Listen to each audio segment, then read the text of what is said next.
I'm Sandilya, Chairman of Aishar and also President of SOS Children's Villages of India. I've attended today's program on this total aspect of the holistic healing, integrated healing, alternative therapy and what have you. It's been an excellent, outstanding program the whole day.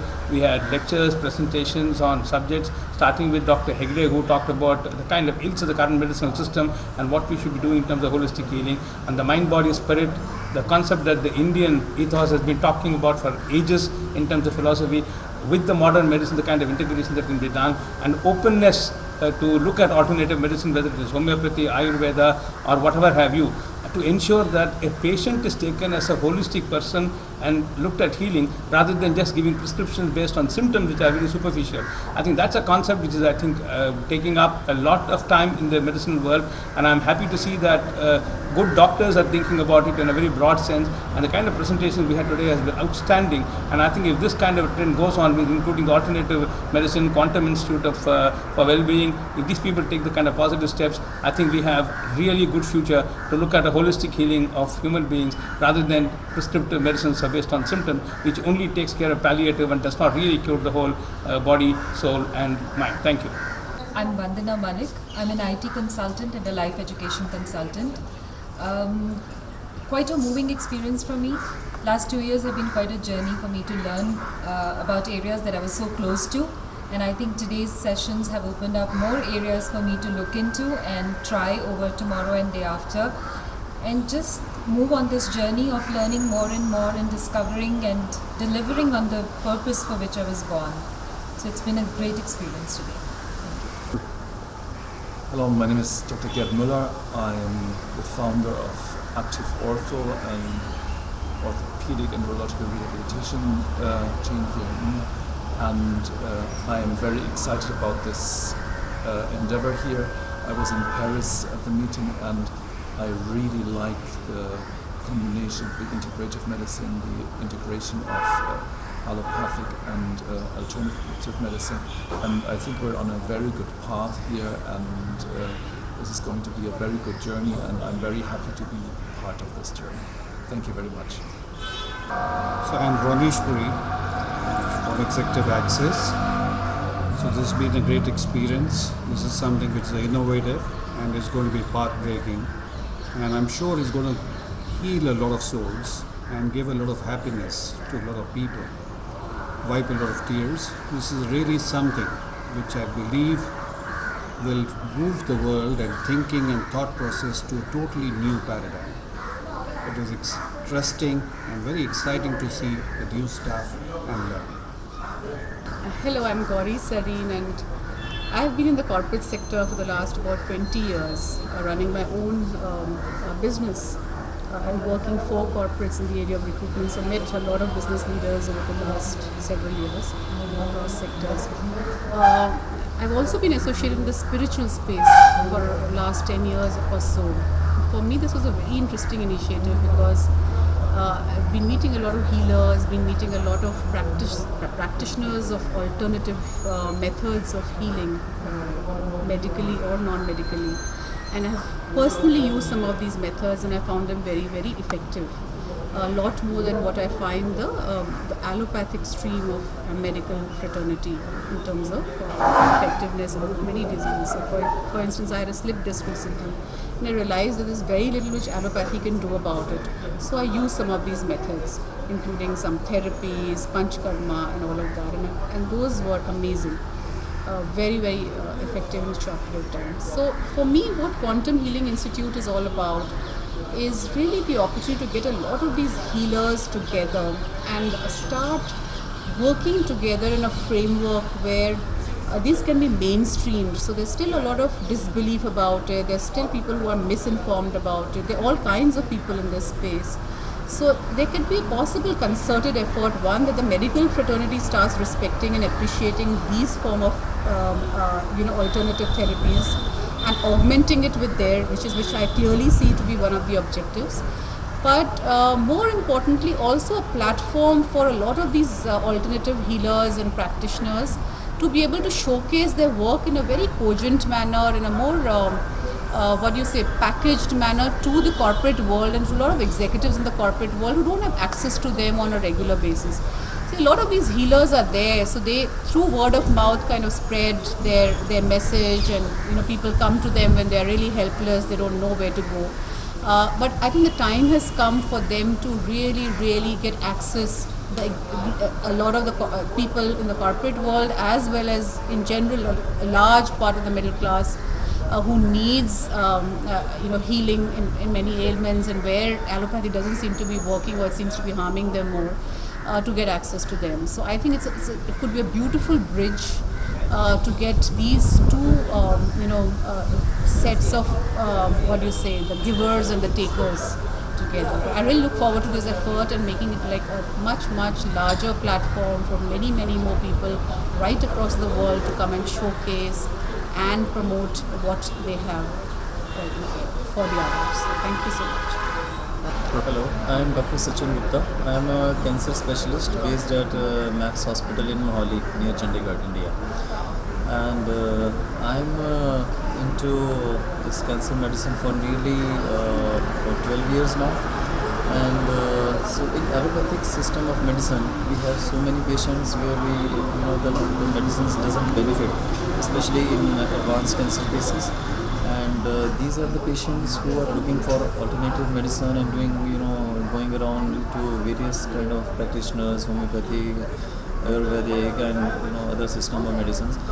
But eventually these patients lose hope, and we are not able to benefit much out of any treatment. So there is a lot which alternative medicine has to offer, and so no system of medicine is perfect. So we need to combine all these things. This is what I have realized, and I myself conducting some holistic healing workshops for my patients and their families. And so a lot of times we are not able to cure them, but we can we always try to comfort our patients and their families as well. So now this quantum healing workshop which I attended, this is a concept where all the system of medicines are we are trying to combine them so that the healers come together, so they are not scattered at various places, and patients have an opportunity to get a personalized treatment under a single roof. So the concept is like this, that if all various kinds of healers come together, it may benefit our patients a lot. So they don't have to run here and there for various options, which a single system of medicine obviously cannot offer. So in this endeavor, I am enhancing my learning, and eventually we try to get together and benefit our society. Thank you. Hi, this is Shivani Kapoor, and I'm really glad to be present here today amongst so many knowledgeable people. And as a seeker, I feel Goni is providing a great platform for people like me to come and get the chance of meeting such knowledgeable people and learn about alternative medicine and healing practices which otherwise we would have never come to know. I'm definitely coming in for sessions tomorrow, and looking forward to gaining a lot more, not only for myself but for my family. In a very abbreviated period of time. That was my experience. And what we've seen time and again with a lot of different patients in the clinic, that a lot of these types of treatments that might draw out typically for years with only the natural approach or holistic approach can be reduced to, in some cases, a matter of weeks. So it's quite impressive. As I mentioned, just to continue, that goes into dysfunction priority, but some of these parameters we're testing for in the more tangible front are these things like bacteria, fungus, pathogens, parasites. And one unique thing to mention here is a very significant difference between a bioenergetic evaluation and a biochemical evaluation is that when you're testing a person on the basis of biochemistry, you're never getting a complete picture. What you're getting is a reflection of what's going on. You're getting how that patient is reacting to certain things. So an example would be when you're testing a person for pathogens, you're actually not testing them for pathogens in a biochemical sense. You're testing them for antibodies to pathogens. The problem is that a lot of patients like myself and who have been sick for a long time have a very suppressed immune system. So if the immune system isn't functioning properly, it's not going to be producing antibodies to those pathogens that are triggering the problem. And in those cases, you might get a lot of false negatives where nothing shows up, but they might still actually be there. So the difference between that and a bioenergetic analysis is that using Lecker, using bioenergetics, using the dropped blood in this system, you're testing for the direct presence of the pathogen, independent of the patient's response to it. So here I'll take you through the first 4 or 5 parameters of the evaluation of health. Right away you can see in the beginning that, let's see if I can, I don't know how to get rid of that. Let's see. Uh-oh. So close that.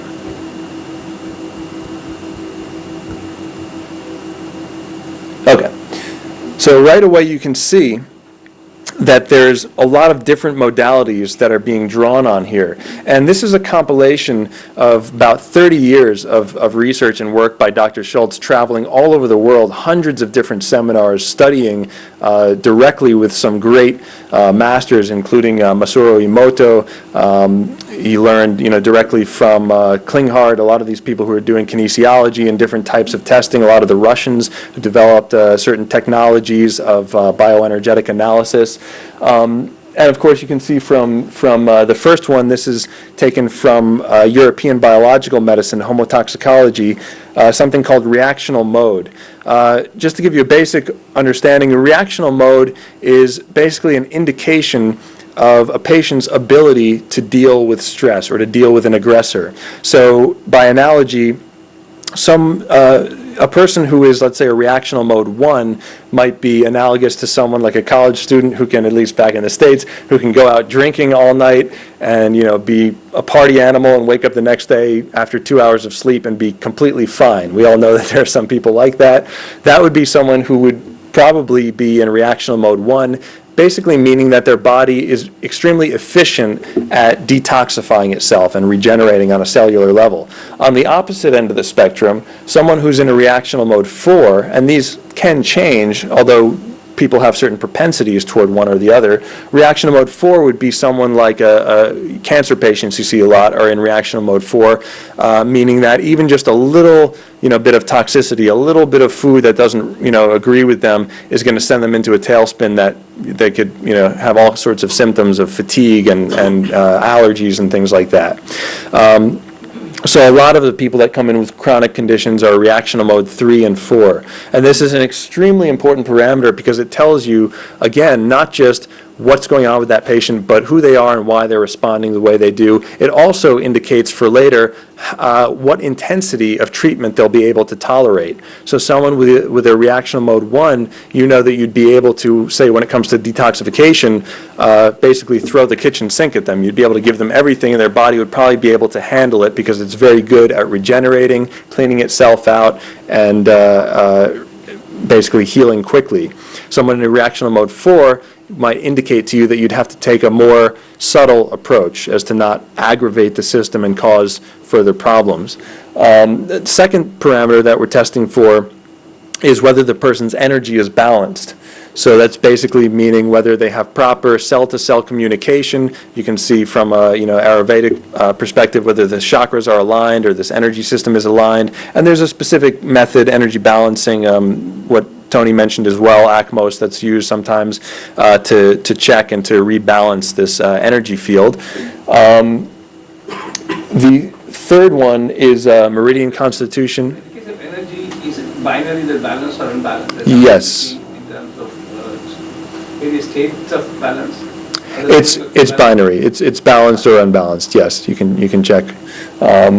When a person is unbalanced, then it's not binary. Then there is a gradation. There's how far off is that person? Yes, but how does it detect the level of imbalance? Is it too wide apart? I can talk to you after about that because that's a whole process in and of itself. But yes, it can be further off. But generally speaking, what you want to see is that the patient is balanced, and there is a way to get them back to that point. So down further, biological index. is interstitial measure of toxicity. This is from European biological medicine, what's called homotoxicology. And this is, again, a very important parameter because it lets you know the level of toxicity, all-inclusive toxicity, whether it's heavy metal, chemical, solvent toxicity, in the interstitial tissue. One of the problems, again, I made the analogy that it's a little bit problematic to test patients on the basis of biochemistry for things like pathogens because you're only getting antibodies tests. So it's not a true, it's only a reflection, not a true indication of what's there. The same is really true in many ways for testing toxicity. And toxicity is very controversial in the States, whether patients have it, whether they don't have it. And it's even more challenging when you begin to test for it because similarly, oftentimes, they'll give an agent where you can start pushing toxins and they'll take a urinalysis is typically the way it's done. If someone is a reactional mode 1 and is very good at excreting toxins, they may show a high level of toxicity in the urine, but they might not actually be affected by it because it's always passing through their system very quickly and it's not sticking in the cells. If someone is, say, a reactional mode 4 and you test them for toxicity, because their body is not capable of excreting it, the test might show that their toxicity is very low because what they've excreted, what you're testing in that sample shows that there's hardly any toxicity at all. But using a bioenergetic test, we now know that it can be the case that maybe their body is extremely toxic, they're just not able to evacuate it through the lymphatic system. So having the combination of that first parameter and this fourth one is crucial because that will also tell you information about the patient, about even their environment. So you might think, let's say if you have a patient like this one was, who is a reactional mode, biological index 19. So just to give you a reference range, you want to be within about 6 to 9. And in New York, let's say if we were to start pulling people off the streets, just generally, you'd see people between 12 and 14, so people are fairly toxic. And then when people are in a chronic state, the immune system isn't functioning, lymphatics is slowed down, their cells are clamping down on things and not really capable of releasing to their maximum potential, that's when you see people getting up into very high toxic load, like 19 or up to 21, which is the very highest. A lot of times precancerous conditions, you'll see 21. But in this case, where you have a reactional mode 3 and a person who's toxicity is at a 19, you know that their body is really withholding and struggling with releasing toxicity. If you saw someone with a reactional mode 1 and their toxicity is extremely high, that would be a pretty good indication that their environment that they're in is highly toxic, because their body, is capable of excreting these toxins, but still the toxicity is high, which means that it must be accumulating very quickly from the outside. So just to give you, I mentioned this only to let you know that we've only looked at the first 4 parameters, and already once you have a complete understanding, a good understanding of what they mean and what they say about a patient, it really gives you a very, very in-depth perspective that would otherwise be challenging to ascertain. Next things we're testing for are some normal things like tissue pH, different stressors, geopathic, electromagnetic, emotional stress is also tested for. This goes a little bit into the question you asked of how can you test for these very broad spectrum types of questions. And for that, again, we use 17.6, which is essentially a very high bandwidth frequency on the Lecker instrument. And you can go even further to discern, the source of the stress, whether if it's electromagnetic, whether it's from high tension towers, whether it's from cell phone usage, things like that. And when it comes to the program of treatment, there's very specific ways that we use to mitigate those different types of stressors.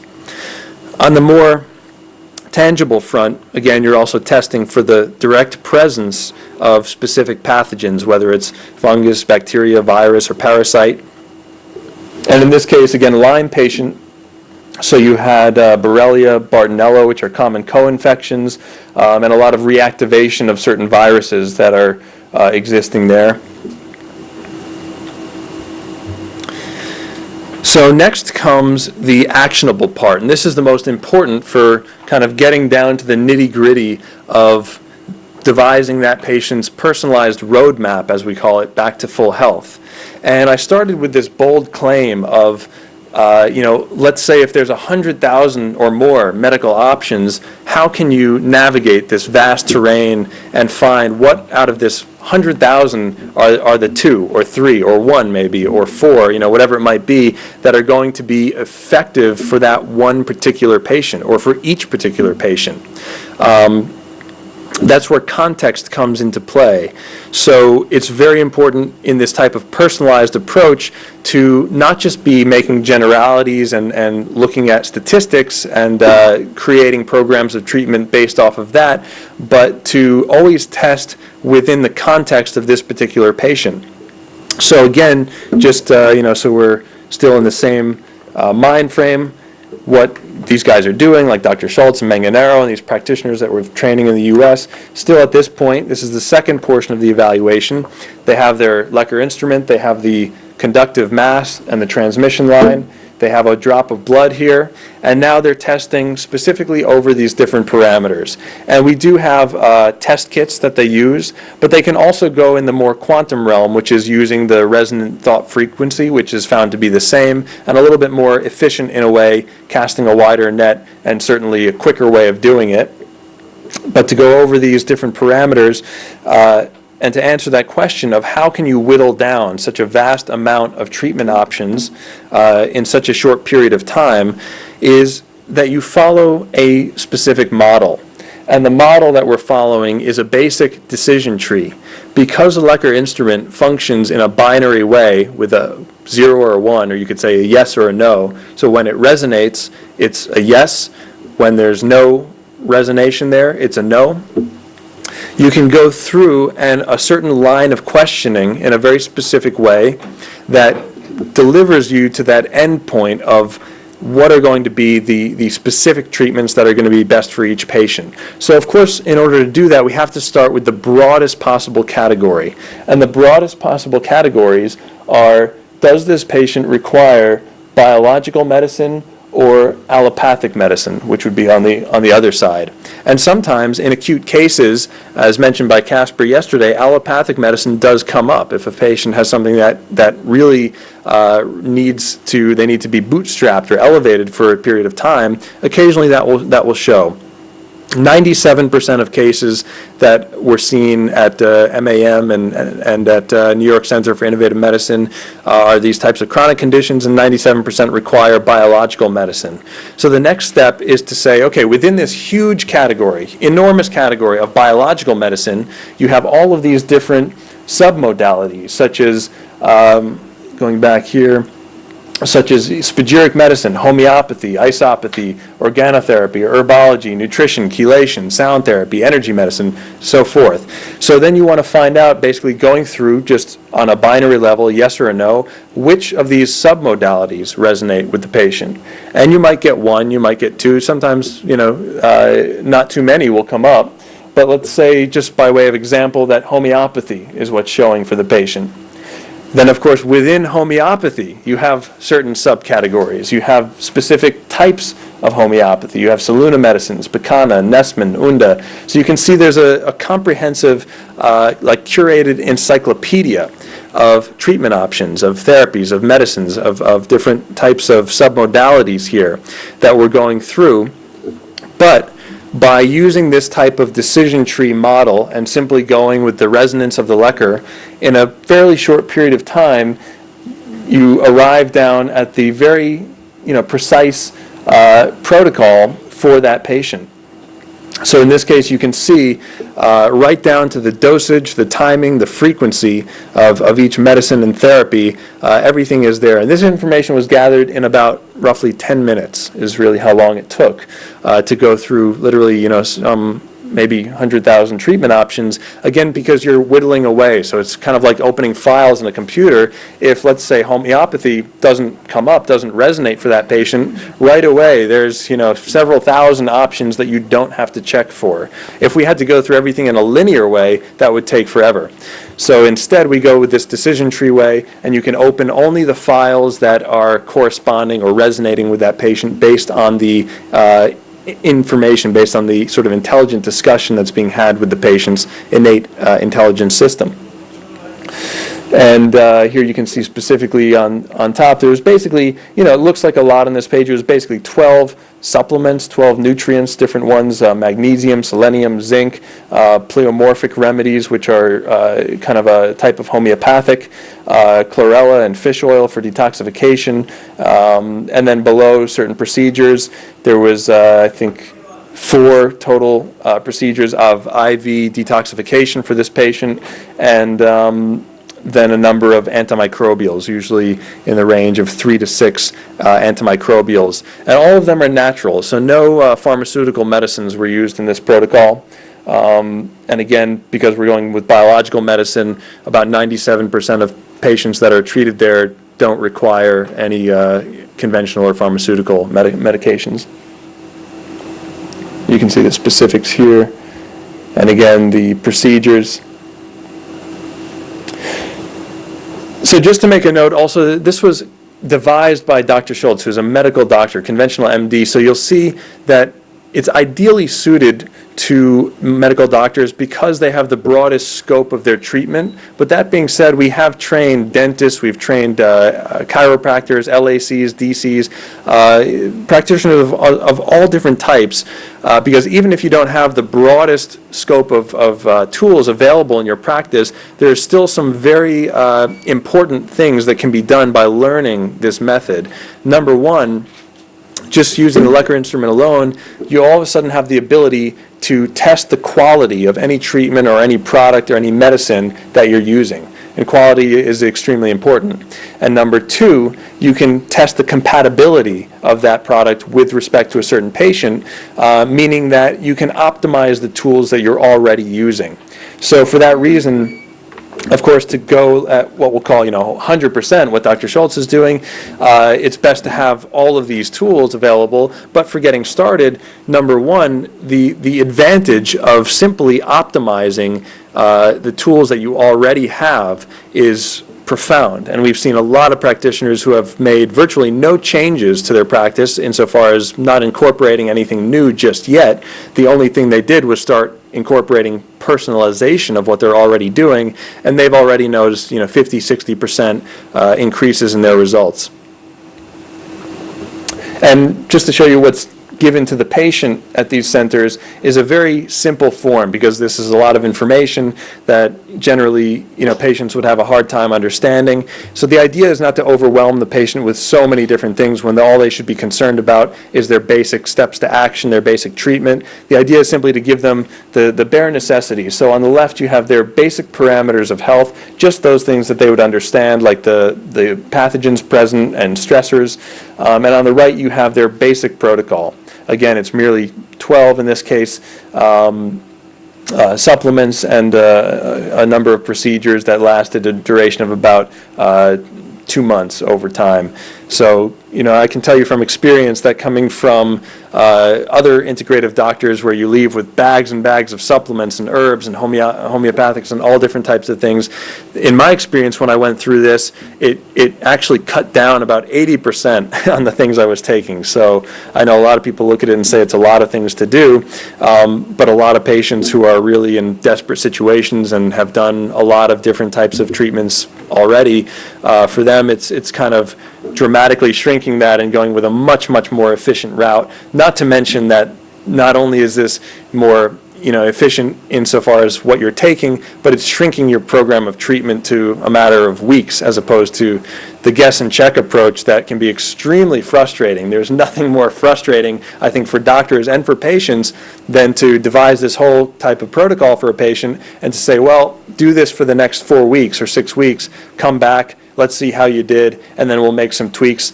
and we'll try again, come back 6 weeks later. This can go on and on and on and really wear both practitioner and patient down. In this way, you really have a kind of template and a roadmap back to health. And patients feel very good about getting this, that if you do these steps, this is where you'll go. And because it's based on the patient's innate intelligence system, because it's based on the truth that exists within that patient, it's a very, very accurate type of analysis, to the point that just by way of analogy, if you had someone coming in who, to structure your finances and you wanted to put in place a savings plan for yourself where you save, let's say, $500 or equivalent per month, they would say, okay, here's your expenses and here's your income. So if you make these cuts to your expenses, if you make these exact changes, you will save $500 a month. There's no question about that. That's pure mathematics. So similarly here, it really comes down to this is your roadmap. If you take these actions, if you comply with this, if you go through these steps and do it in the appropriate way, these are the results you can expect to achieve. And in this case, the results were fantastic. Like my own, she returned to her normal life. This was someone who was out of commission for about 10 years.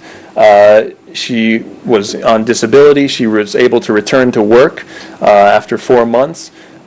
She experienced no more symptoms of chronic fatigue, no more brain fog. Joint pain was dissipating and followed up after a year completely better. And of course the question is this repeatable? Can this be done with more than one person? I've shared my experience and I've shared this specific case study, and here's some of the before and after results. And of course these are BAH results. So you'd see things moving in a favorable direction that you'd want to see. Her reactional mode improved from a 3 to a 2, meaning that she's now more capable of regenerating on a cellular level and has a easier time to detoxify on her own. So as Dr. Schultz always says, the role of a doctor should not be to perpetually manage patients, but rather to reestablish the patient's own ability to self-manage. And you can see those processes are beginning to take place here. Her energy was balanced. Toxicity is now from a 19 down to an 8. Tissue pH has normalized, and a lot of these stressors have been neutralized. And most importantly for this case, because it was a bacterial infection, high bacterial load, is the eradication of the causative bacteria. Of course, Candida is still there. There's always going to be some Candida. But we do classify success in 2 important ways. We classify successful case as, number 1, the eradication of the causative bacteria or the causative problems, including toxicity levels and bacteria and these different dysfunctions. And number 2, patient testimony saying, I felt at about a level 2 or a 1 or a 0, and now I feel at a level 10. I feel no symptoms. That, in our mind, is a successful case. And we have some practitioners like Dr. Beth McDougall, Dr. Jacqueline Chan that we've worked with in San Francisco, and they're coming from a even more conventional background, and they do persist a lot and follow up with biochemical testing. And that, to me, is very interesting to see the side-by-side correlations of the biochemical tests with the bioenergetic tests, with the patient testimony over time of how their condition, how their symptomology is changing. And then you really start to see some fascinating results. You start to see some fascinating correlations between everything moving in a favorable direction. And that's personally one of the areas that I hope to go into next as we're expanding the clinic, is conducting more research studies and setting up more of these types of studies with chronic infectious cases, neurological cases, and cancers, all of the difficult cases, to track patients over time using as many parameters as possible so that we can speak to the widest audience. Because, of course, if we're only speaking the language of energy, then we can only speak to the energy audience. If we're only speaking the conventional or the biochemical language, then we can only speak to those people that are already kind of indoctrinated or used to that language. So, as kind of my personal, role in all this, I see it very much, as I mentioned in the beginning, to hopefully demystify these things that seem so complex and to be able to explain them in many different common languages and in many ways to show that I believe they're actually simple. And we did just that. We did a case about 2 years ago going into Manhattan Advanced Medicine. These were a case study of 171 Lyme patients, treated not all by the same doctor, but by using the same method, by using this methodology of bioresonance analysis of health. And we saw these, just basically some numbers here, 16-week study. averages number of pathogens present, number of antimicrobials, 3.6 was the average given for each one. And basically, the short of it here is the results. 95.6% success rate, meaning 90 out of these 171 patients, 95% of them experienced a complete successful treatment. And again, success defined by eradication of causative pathogens combined with patient testimony saying that they feel back to 100%. Dr. Schultz, when he presented this, he actually said that if you take into account non-compliance, it would actually be 100%. So those who complied completely experienced 100% results. So that's basically BAH in a nutshell. I know I've covered a lot of territory here, but I want to open it up now to a few questions. Then we'll turn it back over to Tony, I guess, and later on we can go into some things about Lecker antenna. So questions? Thing which strikes me, well, this has been kind of found in the beginning of the century. The kind of speed with which technology is spread, there are a lot of things people have taken on the cell phone, smartphone. Why is this one not caught on in a big way? Yeah. So we only. It's such a good thing, and we find it so powerful, so useful with holistic kind of treatment. I'm a little intrigued as to why is this such a knowledge not spreading so much? Yeah, I'll give you three answers to that question. So first answer is that this is very new. This is the apex of a lot of research that was done over 30 years with Dr. Schultz. And Dr. Schultz is of the nature where he never wants to put something out until he's certain that it can be replicated. So he trained another doctor by the name of David Manganaro, who was actually the doctor that treated me. I wasn't actually treated initially by Dr. Schultz. And Manganaro, sure enough, when he took over the clinic and Dr. Schultz went on sabbatical, was achieving the same results. And we began to teach and see that other practitioners could, in fact, learn this. So first answer I give is that it's brand new. It's something that's only been started to really teach in this way over the past year. Second answer is that it's a huge paradigm change. It's a huge shift in paradigm from a biochemical view of the world and of a patient to this bioenergetic view. It requires you to accept a new conception of reality. It requires us to really accept that we're not simply beings made up of matter and chemical reactions, but that we are made up of energetic charges, and that we have this innate intelligence system within the body and within each cell, and to accept that this instrument is capable of tapping into this energy field. So what does it mean to change paradigms? It's changing paradigms does not mean that you're shining a light here and all of a sudden you have to shine it here and move away from this. It actually means that you broaden the spectrum. A paradigm is simply a point of view as limited by your beliefs. So when you eliminate self-limiting beliefs, you broaden the paradigm. So right now the paradigm is focused like this on really, in conventional medicine, on biochemistry and on looking at this kind of microscopic view of things.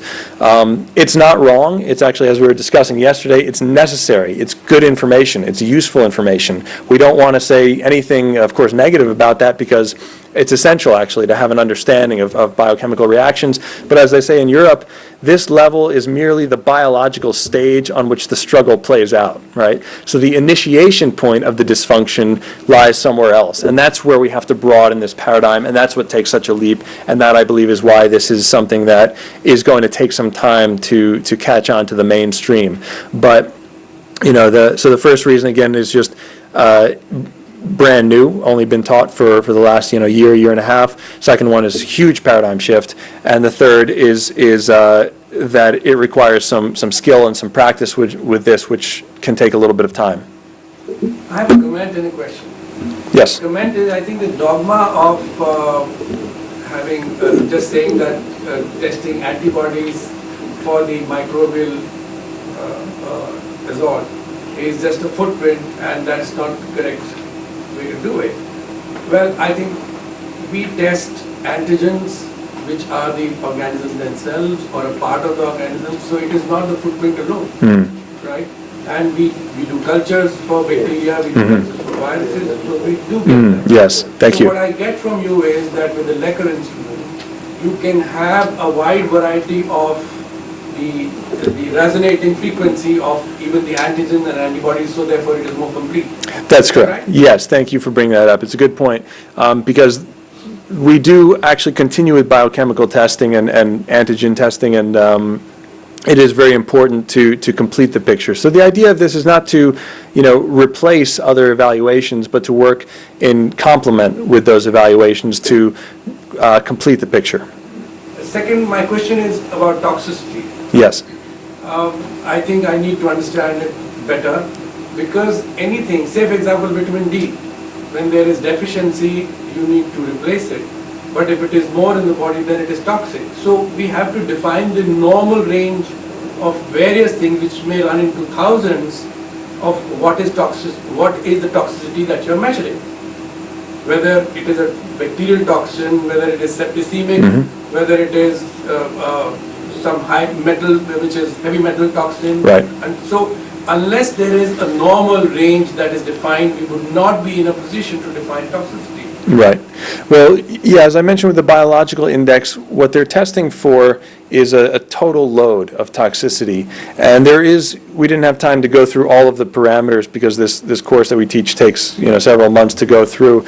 But the next step to that, once you go and get a positive response on high level of toxicity, the next step to that would be to go in and see if it's, breaking it down to heavy metals, to pathogenic load, to solvent toxicity, to chemicals, and then you can even go and see specifically what types of heavy metals and things like that. So it is broken down further.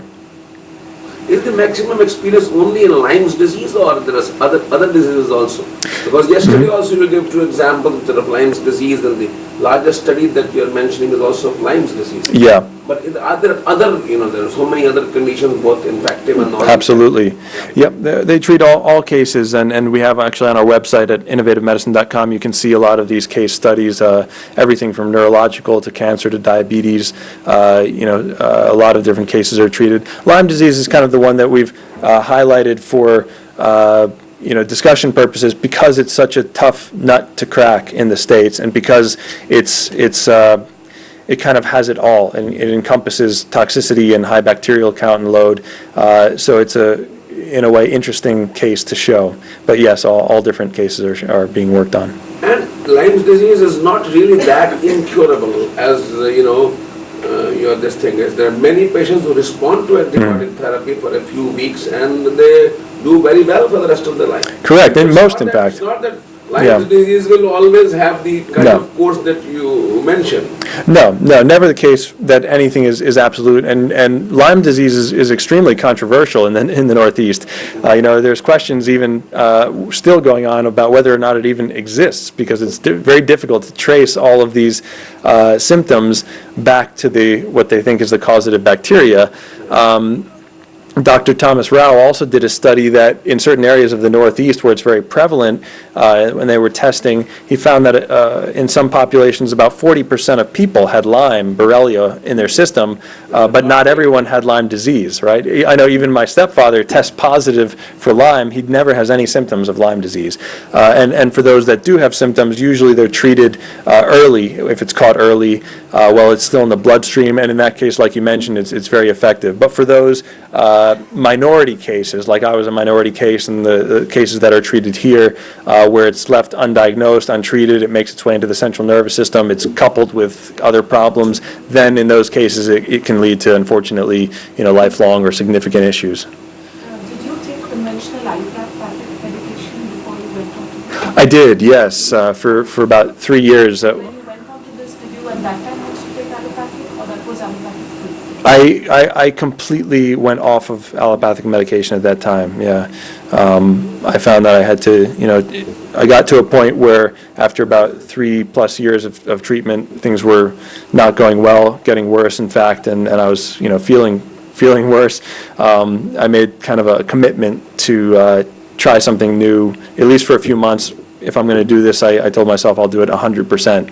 And the patients that have gotten the best results are those who have gone 100% into this type of paradigm.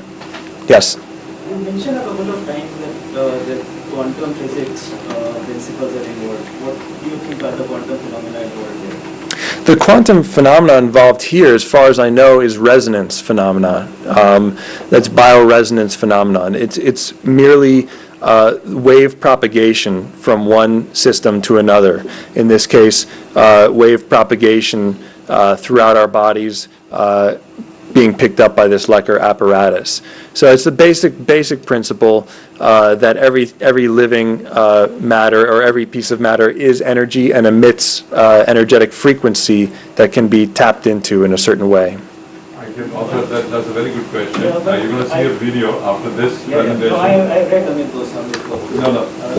Okay. Because energy is not a quantum phenomenon. I mean, we can talk about this later, but sometimes I think in these days, I have no doubts about the efficacy of treatment. Yeah, we can talk later. I'm not a physicist myself. Yeah. The allopath doctors, our training price, we believe in what we call as trials. Are there any trials which have compared the two treatments in a set of patients where we tried, say, the alternative system versus the allopathic system for the same toxicity symptoms that we were diagnosed? And were there any difference in the outcomes? Not so far.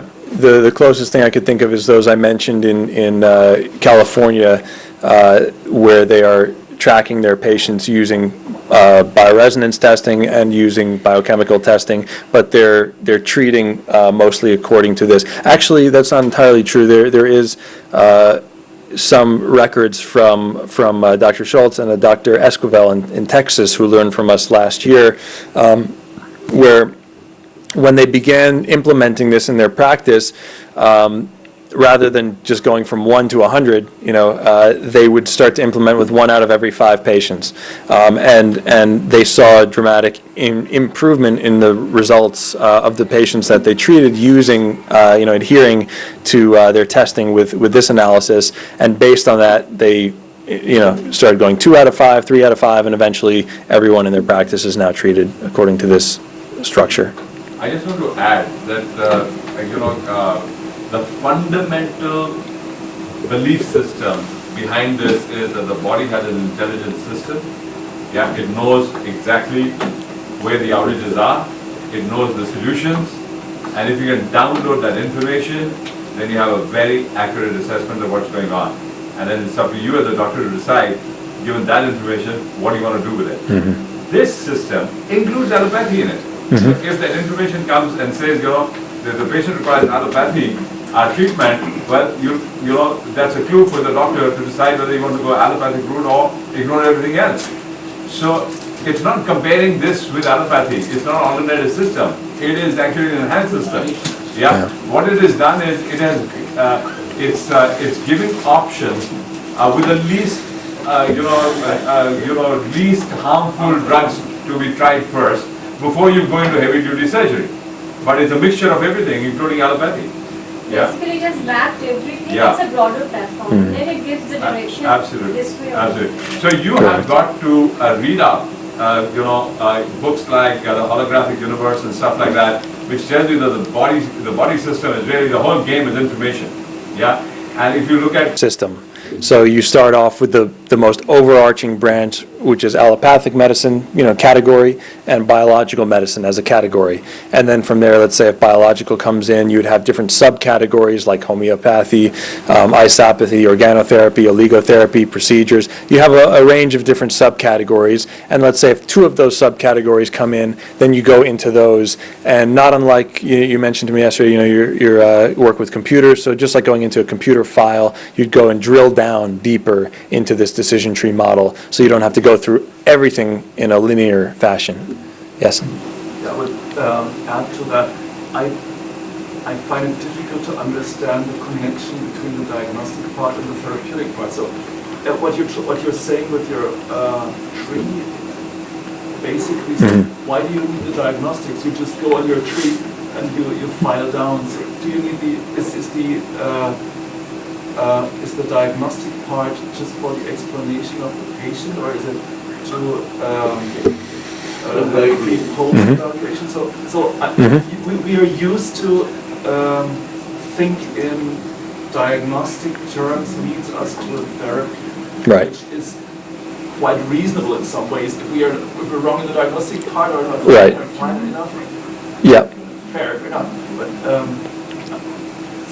I don't get the connection. Yeah, it's a great question. We get that question a lot. It's actually one of the biggest kind of paradigm shifts for practitioners to get over and break through into this this type of a system. There is no direct connection between the two that you would see as you're going through.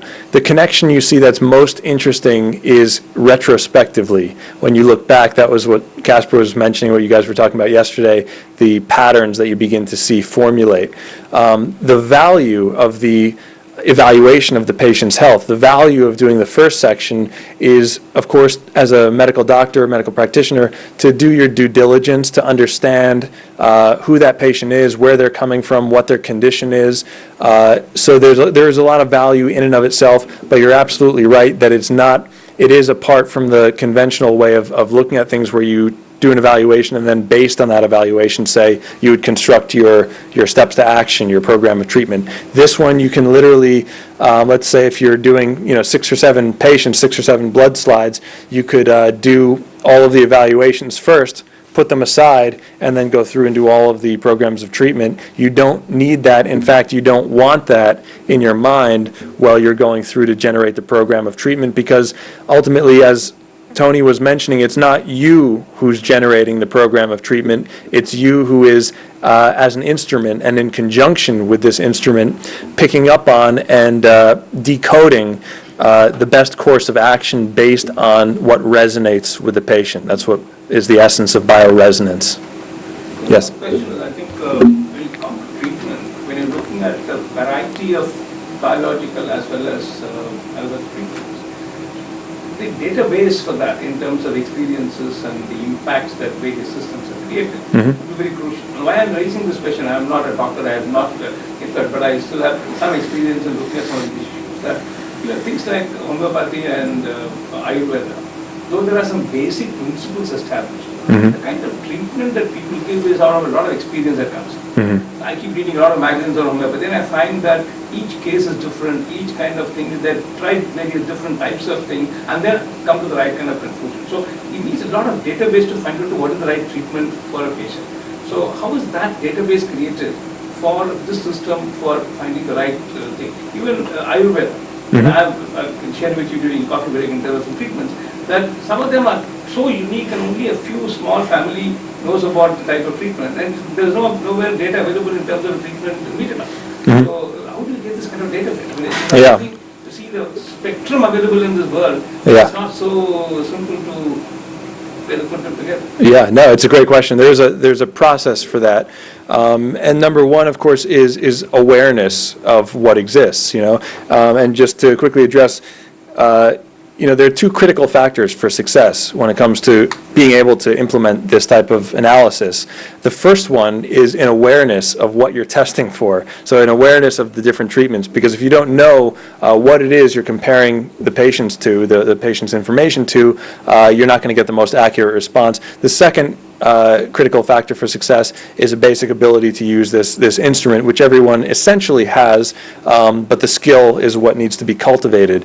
But to answer your first question, we have a team of several different doctors, including, Manganello. Schultz is really the main guy, and he has spent the better part of his life going around the world and learning these, in some places, really small, things you've never heard of, like ACMOS in some cases, and biosyntony, which is a kind of energetic treatment for mitigating geopathic stress and electromagnetic stress. So there are all of these little, small treatments that are highly effective. So the kind of 3-point action plan when it comes to putting together what Tony has referred to and what a lot of our practitioners refer to now as a curated encyclopedia of potentially effective treatments.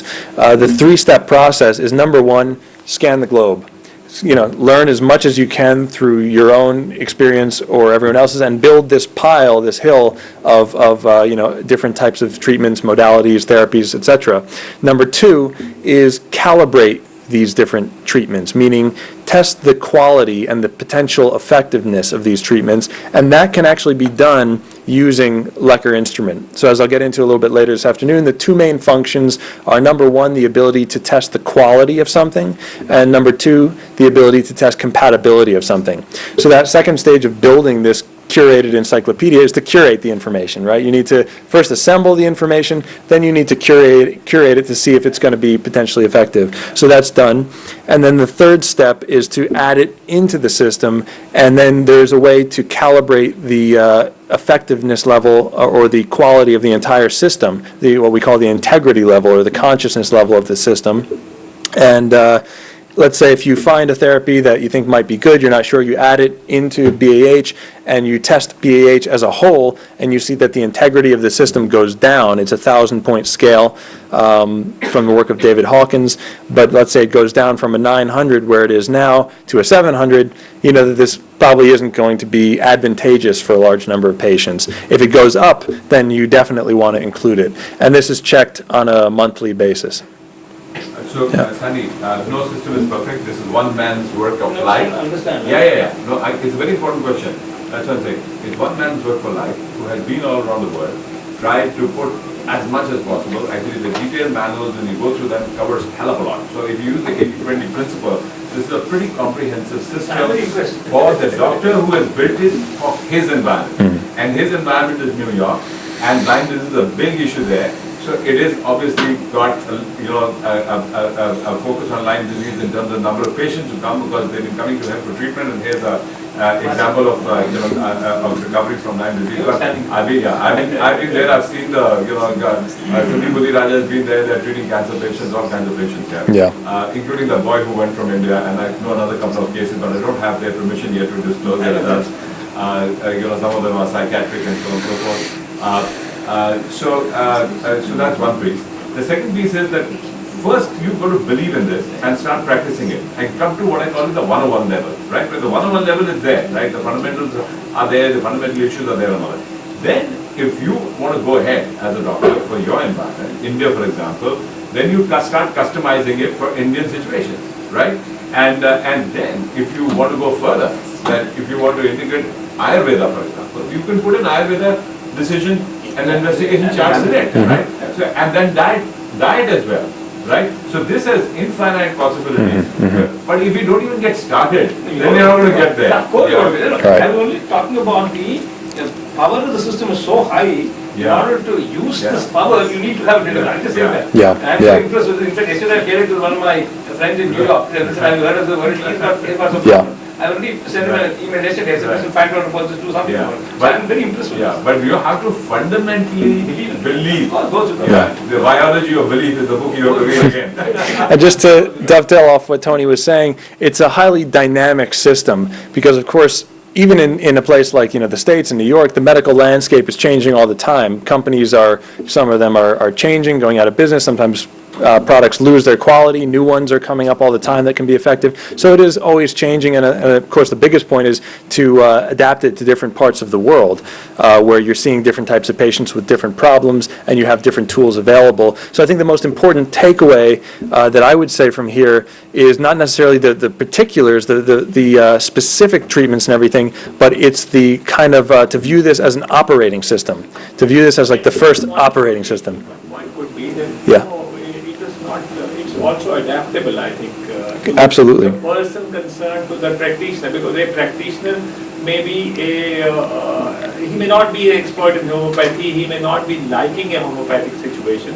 So maybe he can use certain procedure, he can use supplements, he can use non-toxicity, he can use diet, he can use other things. So there should be a way possible for the system also to adapt to that. As Tony says, okay, you could pick up Ayurvedic certain basics, herbs and things like that. So for a practitioner doctor, I'm looking at from his point of view. I mean, his patient is coming to him for allopathic treatment all the time. And if he starts prescribing homeopathic medicines from now, I mean, it creates a little dilemma in his own practice as such. Well, just again, it has to be little adaptable to the person concerned also. It's not that it has to be stuck with this particular solution. No. It can be also alternative solutions are available, which could be diet, which could be some eating some nice thing, which could be supplements being taken, which could be Ayurvedic herbs being taken, which could be adapted with the practitioner. I don't know whether we have a question for a little, whether we have a time for a little one question. See, I want to take one question in the back, but first I would like to just address this question here, is that, what Tony was saying also is this is one man's compilation of what he has found to be the most efficient and effective route for treating the patients that see him.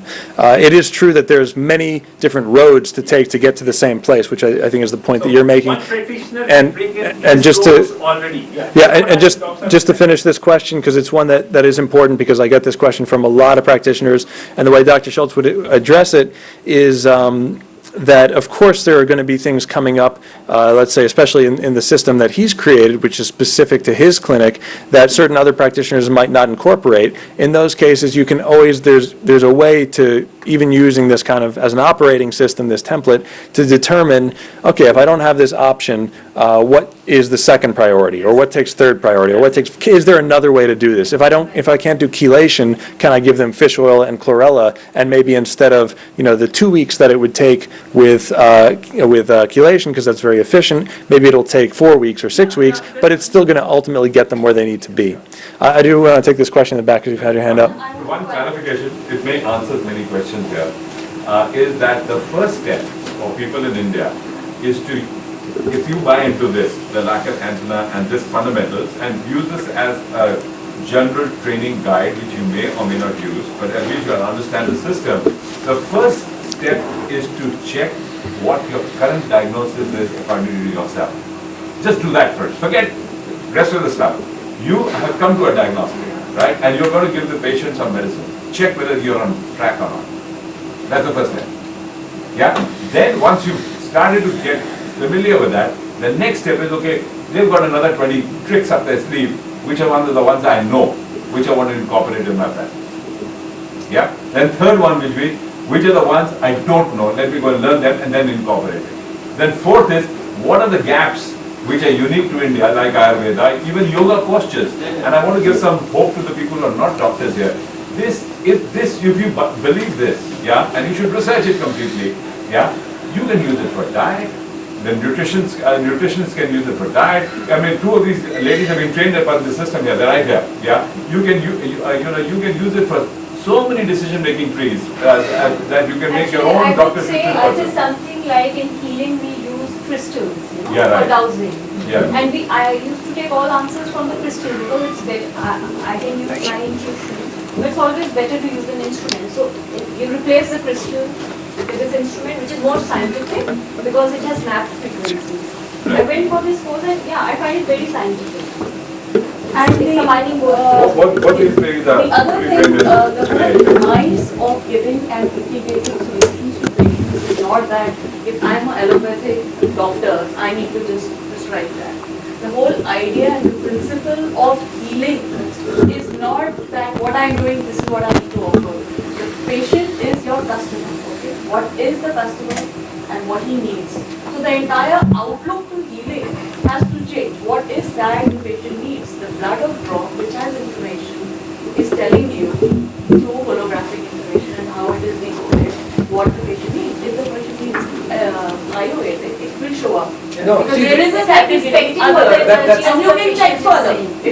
That's what my question is actually. So you need to honor what the patient needs. The perspective is not that I'm doing this, I need to customize it for that. The whole premise of healing in an integrated fashion gets, lost. I may not be able to do homeopathy today. Yes, I will recommend because if it's good for my patient, I get credibility, I give solution to the patient. The objective is, slightly different. So I think we need to expand our whole concept of being a specialist versus, dealing this in an integrated fashion. So it's a slightly different mindset as doctors. Let's go one response and then question in the back. Let's go quick response. We're going to extend this session by 10-15 minutes at the cost of lunch. I just want to tell you that because this is an important discussion. Yeah. So we would like all the questions. And the goal and the premise is indeed laudable. And we have come here with absolute open mind. Otherwise, I wouldn't have been here. But my question is that at the end of the day, it is a numerical model. What you're telling me. right? We are dealing with numbers in terms of the resonating frequency, etc., etc. Now, how do you navigate to say that, okay, this particular patient with this set of evaluation is not fit for any one of these treatments, either allopathic or homeopathic? What I'm wanting to know is that I'm an allopath. I do not know the language of homeopathy or Ayurveda or for that matter anything else. Unless I know what the basis, what the principle, what the language is, how am I going to even suggest it? Yeah, that goes back to the first prerequisite of those two critical factors for success in able to implement, this kind of operating system. First one is an awareness of all those, and that's why when we teach this back in the States, after the basic section, which is the science, the first thing that's taught is the evaluation, and the second part that's taught is the treatment, where literally every treatment that exists in that encyclopedia, as Tony said, which is extremely comprehensive, is taught to a level of that it can bring someone up to an understanding. Even who has no understanding of homeopathy, it's taught in the basic sense. Of course, there's a lot to learn. People go to school for 3-4 years just to learn homeopathy in each of these modalities, so you can never stop learning. But the basic concept is to get people up to speed quickly on the awareness of what these things are. Yes? I'm going to add one more question because this is a very important question. This, whole mapping of frequency is not as detailed as you're thinking. Yeah, it's not like FM, right? 99.3 or 27.6. These are broad bands and for different, pathways. Yeah. So when you actually get into the detail, getting binary answers of the questions that you ask is relatively clear, right? It's not so fine-tuned as you're thinking. At this point in time. Secondly, the larger the subset you have of all the possibilities in the world, the more the fine-tuned the answer will be. But you have to cut off somewhere. Yeah, you have to cut off where your knowledge ends at this point of time. Yeah. So if you don't know all the 3,500 therapies that are available in the world, there's no point asking questions around the 3,500 therapies.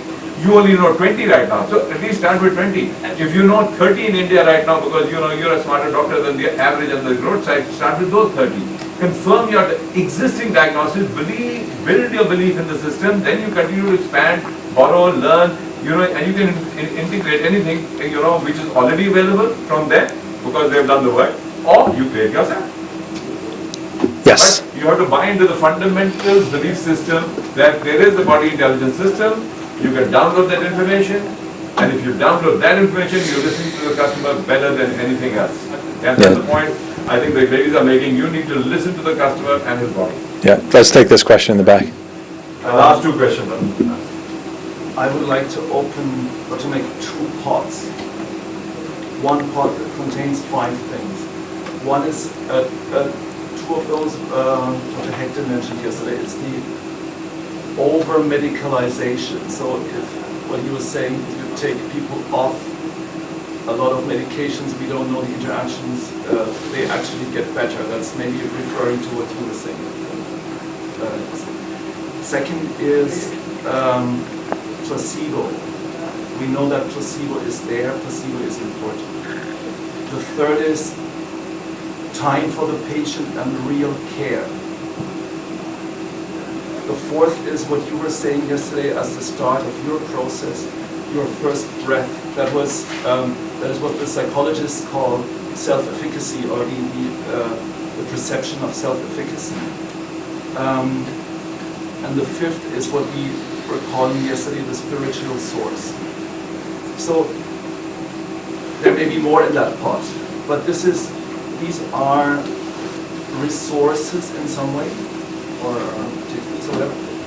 And in the other pot, you have let's call it the isolated techniques of the crystals, of allopathic, of surgery, of whatever, of homeopathy. So I'm trying to understand. We all know if we give care to patients, we get them better. So I'm trying to understand what that first pot, what the efficiency or efficacy of that first pot is versus the isolated techniques. I don't know who could give an answer to that. I'm not sure I understand exactly what. I think I understand. Yeah? Let me give you my perspective on it. You have to look at this whole treatment plan on an escalating basis in a logical order. Yeah?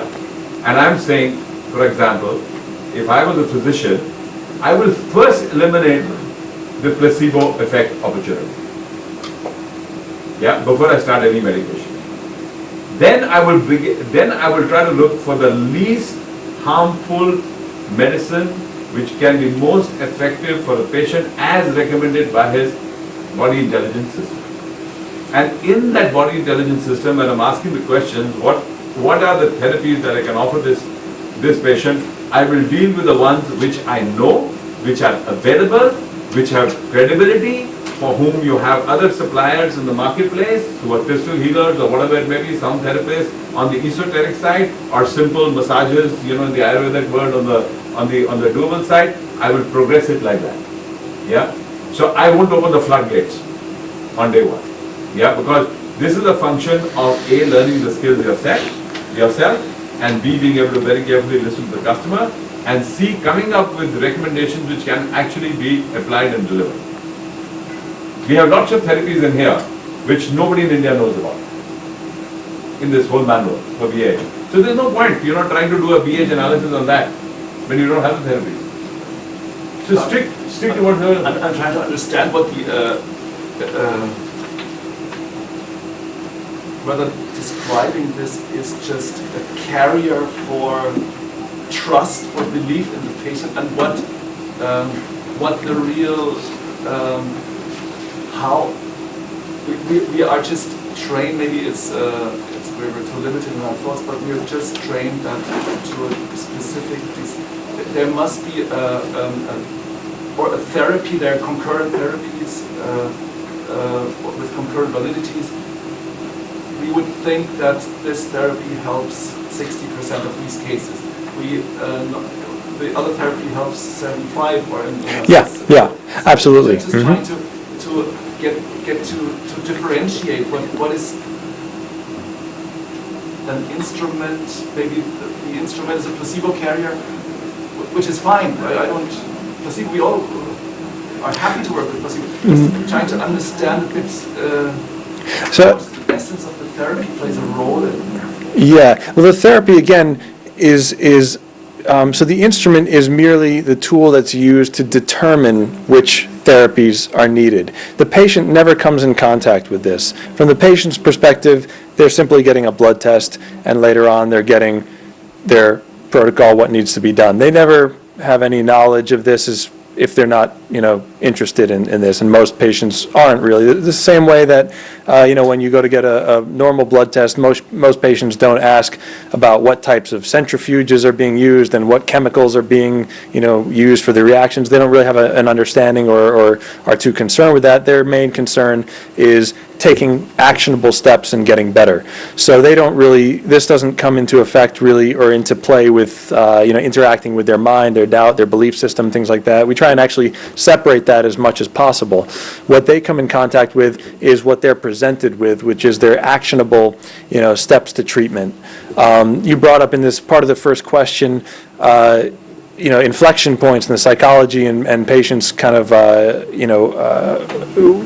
agreement and like willingness to change and everything. So there's a lot of different stuff here, and maybe I can simplify it by just bringing up one point that Dr. Schultz mentioned that really, struck me. And I remember in the first lecture I ever went to when I was very first, starting to work with innovative medicine, he said, I'm gonna share with you guys the 3 crucial ingredients for healing. Do you want to know what they are? And everyone, of course, is like, yes, tell us, please, these 3 crucial ingredients.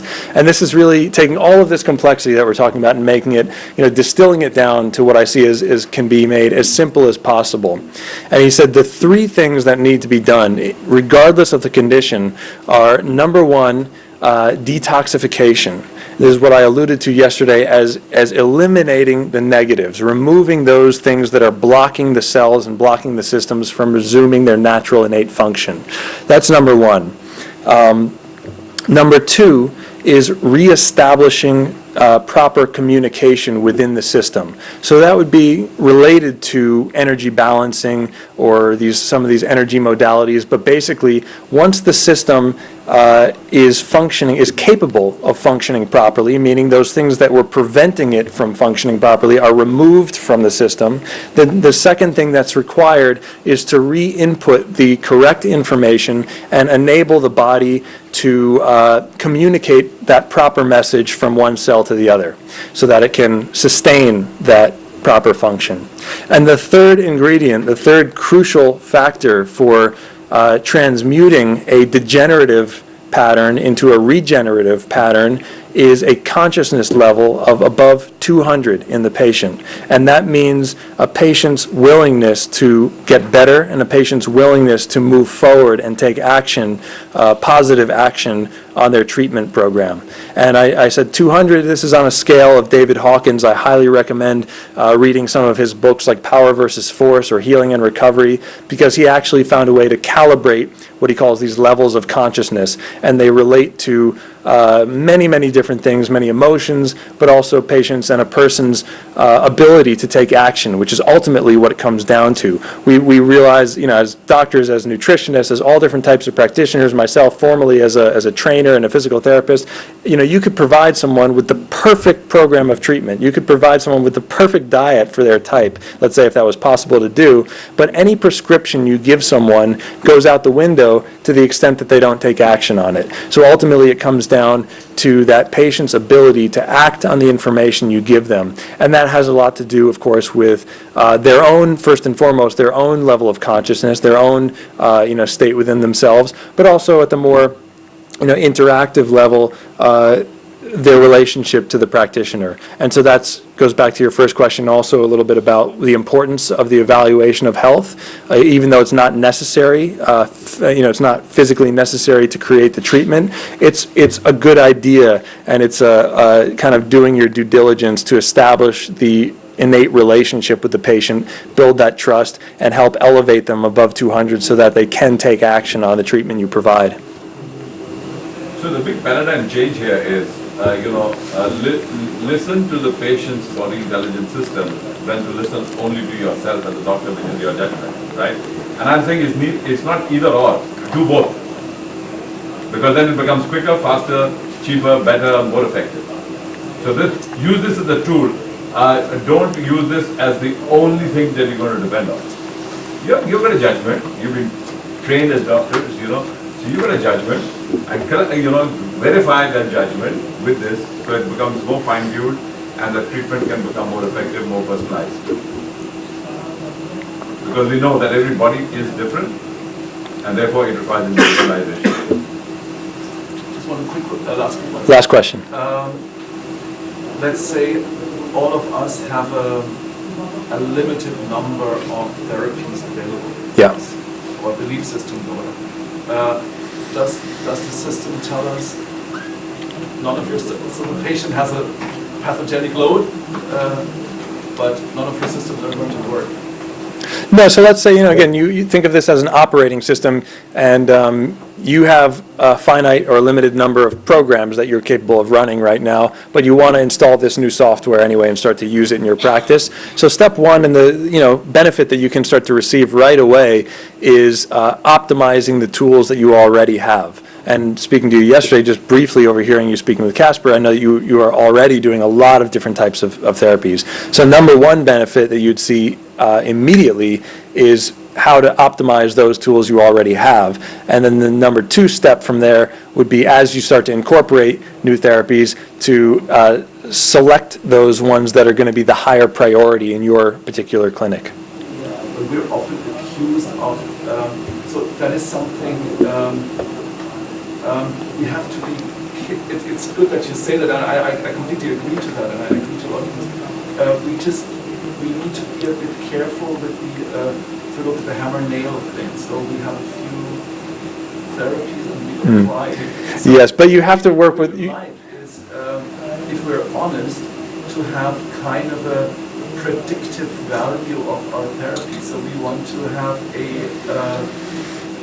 potential outlook of of that what we are doing is supposedly successful. I'm okay with telling patients this is going to have only a success rate of 20 or 30% maybe, but the other option is surgery or whatever, or anything else. So the patient may, it does help the patient if there's an honest outlook in it. So does it give, does it tell us if none of my stuff would probably work? Yeah, like I used the analogy before, let's say if you know, you go through BAH exactly as is using these parameters and you understand what everything is, even if you don't have them all in your clinic.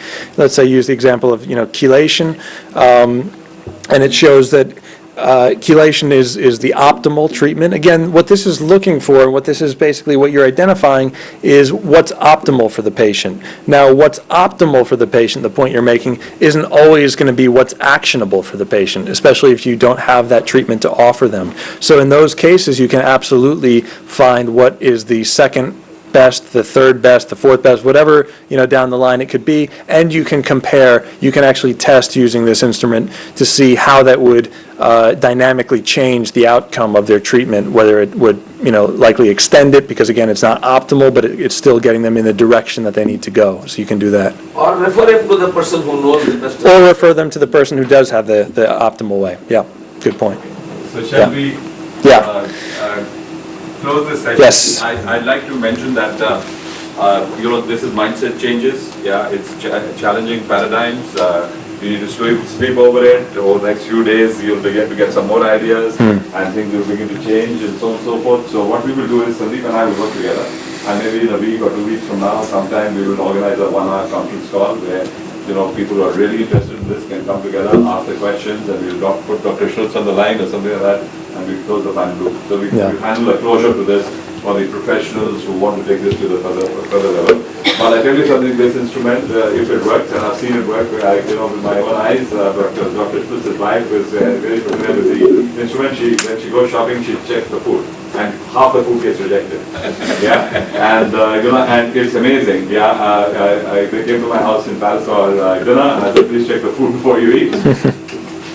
And some of them are regenerative food, some of them are okay, some of them are, you know, chalta hai, it'll fill your stomach, but some of them are not, you know, not good. So it's got a wide applicability. I personally think there's a huge business opportunity and a huge employment opportunity behind this, even for the non-doctors. Somebody should take it up and you know, take it forward. You know, it's got such great application, but you have to have to believe that. Okay, so we're going to show you Amit Goswami's video, which is only 22 minutes, then we'll have a break. But I think it'll complete the picture from how the quantum physicists are looking at this whole paradigm change for integrated medicine. It's a very important thing, because if, as I mentioned yesterday, if we are not able to get the 30 thought leaders in the world who are the best of doctors, the best of spiritualists, and the best of, you know, quantum scientists, we won't be able to change the paradigm. So here is one person who is a big champion, in addition to many others, but you've got him sending a message for this community.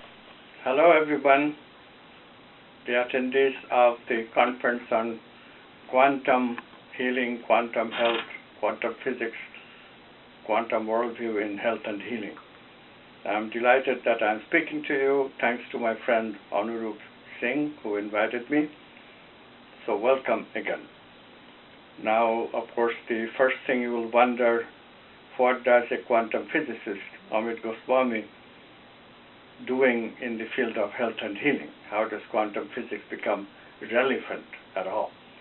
Well, I tell you the truth, you know, I did not know how it could be relevant, even when I saw a book in the 90s.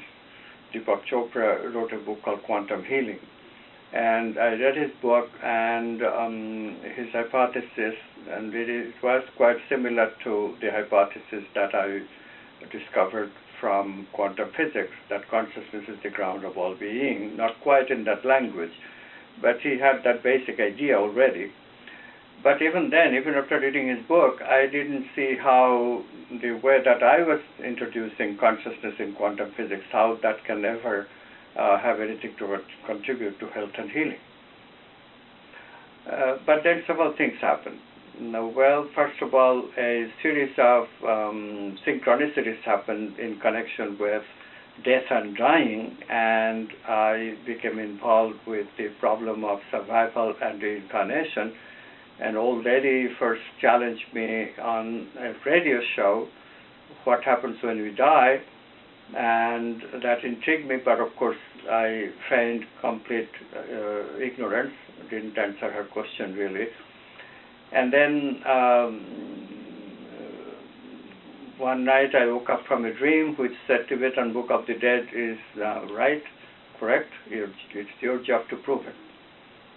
And so that became a challenge. And then final straw was that a woman, graduate student of philosophy, her boyfriend has died, and she wanted my help to heal her in terms of therapy with her mourning.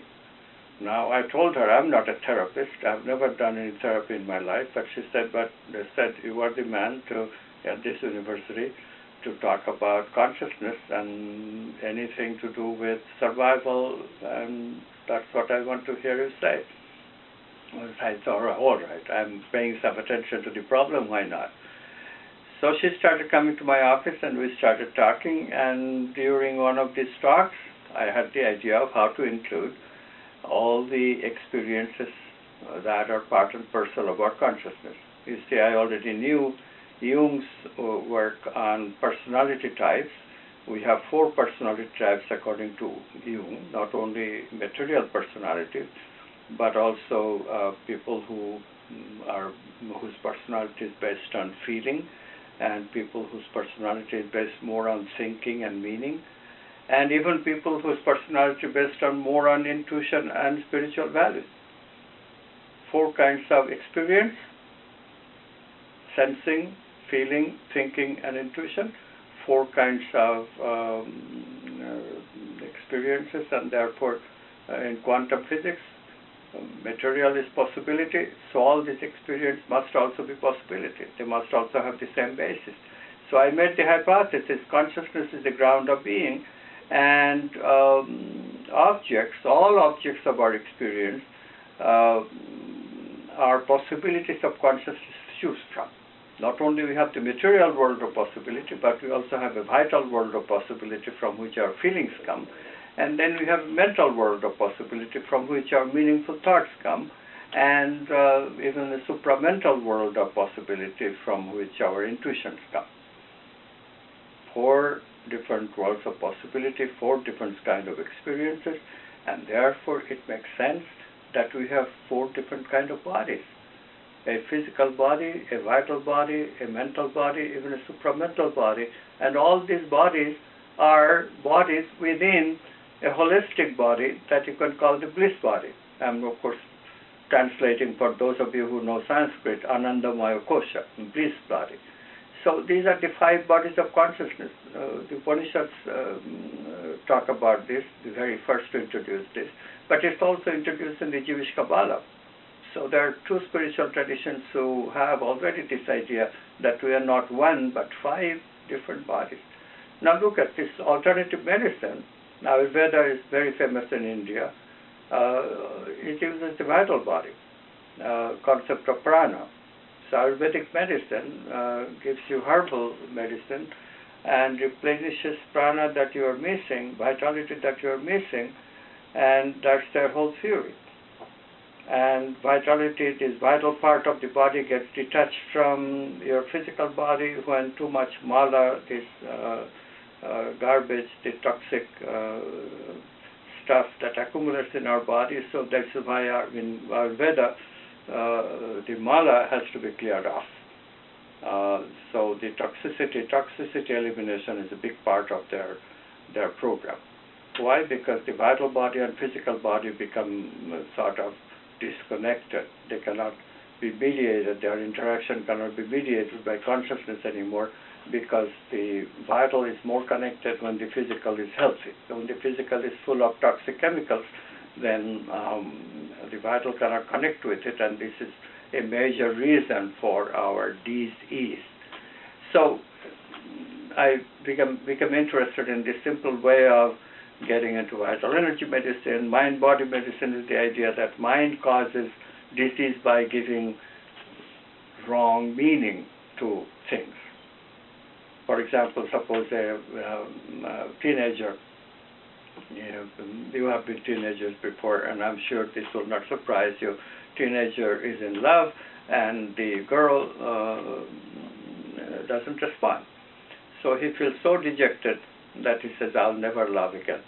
It's just meaningless to love, because love is always going to be not returned, and then you are stuck. So I'll never love again.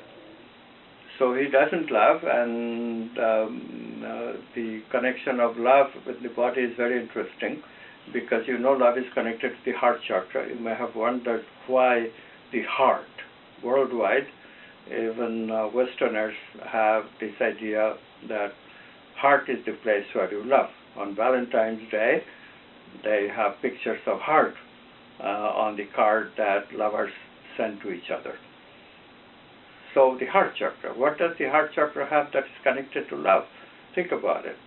There is a organ called the immune, well, not the immune system directly, the thymus gland, that's at the heart chakra, but it's a very important part of the immune system, where the distinction of me and not me arises. So when the immune system rests, me not me distinction is gone, and you see that's the basis of romantic love. You are mine, you are not separate from me anymore. When we look at somebody with romantic love, she is mine, he is mine, right? We don't look at them as separate anymore. So this immune system rest is a part of our life. Love is that important. Before we become teenager, we had mother's love. We had nothing to worry. Mother fills up everything. Me, not me. Mother is not different from me. Every child has gone through that feeling. But after we grow up to be a teenager, at puberty we become aware that no, we are really separate from mother, and motherly love doesn't fulfill that much anymore. And that's why we become aware, well, there is this other sex to which we can be attracted, and our heart automatically responds, because the immune system is hungry for rest. And so it gets that rest that way. The immune system is very much like the neocortex that way. Neocortex needs rest. It has the rest in terms of deep sleep. Every night we get that. And for the immune system rest, we have to be in love. We have to love someone in order to get it. And this is why love is so important to us. Now, how does that connect to health and healing? Very important, because you know about cancer. Cancer is that some cells start growing abnormally. Now, that's a trigger. It happens only for some people, but all people, some cells grow abnormally anyway, but immune system kills them off. And this is why not everybody has cancer. But in some people, when either there are too many abnormal cells for the immune system to kill off, or the immune system has just become very weak, malfunctioning, in order for the body to contract this uncontrollable number of cells, which just grows uncontrollably, and these abnormal cells become malignant. So then what to do? If you see the relevance of love now, you can, right? Because if love is in life, then the immune system will always get proper rest, and it will not malfunction. Absence of love, like this kid who was jilted, he promised never to love again. What happened? Because this kid will have a malfunctioning immune system in no time. The immune system forgets to kill off the abnormal cells, and then if he has a genetic predisposition of too much production of these abnormal cells, then he's stuck. He will be completely stuck with nothing to kill off these cancerous cells, and he will contract cancer and become metastasized in no time, right? So this is the problem of avoiding love. What's the cure? What's the healing? The healing is just as Deepak Chopra said. Healing is quantum healing.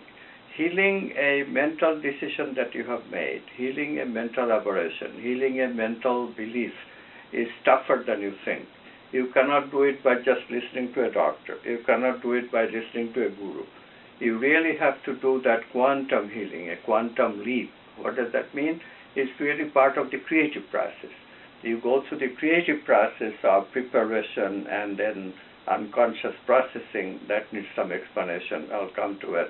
And then the quantum leap takes place. It's a discontinuous transition from your belief system to a new realization that it really is the case that love is important. I cannot just live without love, so I will have to love again. But that experience is a breakthrough from your previous belief that love is painful and therefore I will never love again. And that's how it can be healed. So when the quantum leaping changes your belief system, the mental belief is now gone and the immune system is healthy again, the vital energy block is gone, the immune system healthy again, and it can return to health with such vigor that all of the cancer can get cured overnight. This actually has happened. There is actually many, many cases. I'll give you one example. A woman who was contracted by terminal cancer, and the oncologist gave up on her, and he said, well, you're on your own. So she's finding various alternative stuff, and nothing is really working. I mean, she has only a few months to live, according to the oncologist. She's desperate. So there is this workshop giver, Dr. Richard Moss, who used to be a physician, but now just gives workshops about alternative ways and spirituality and all that stuff.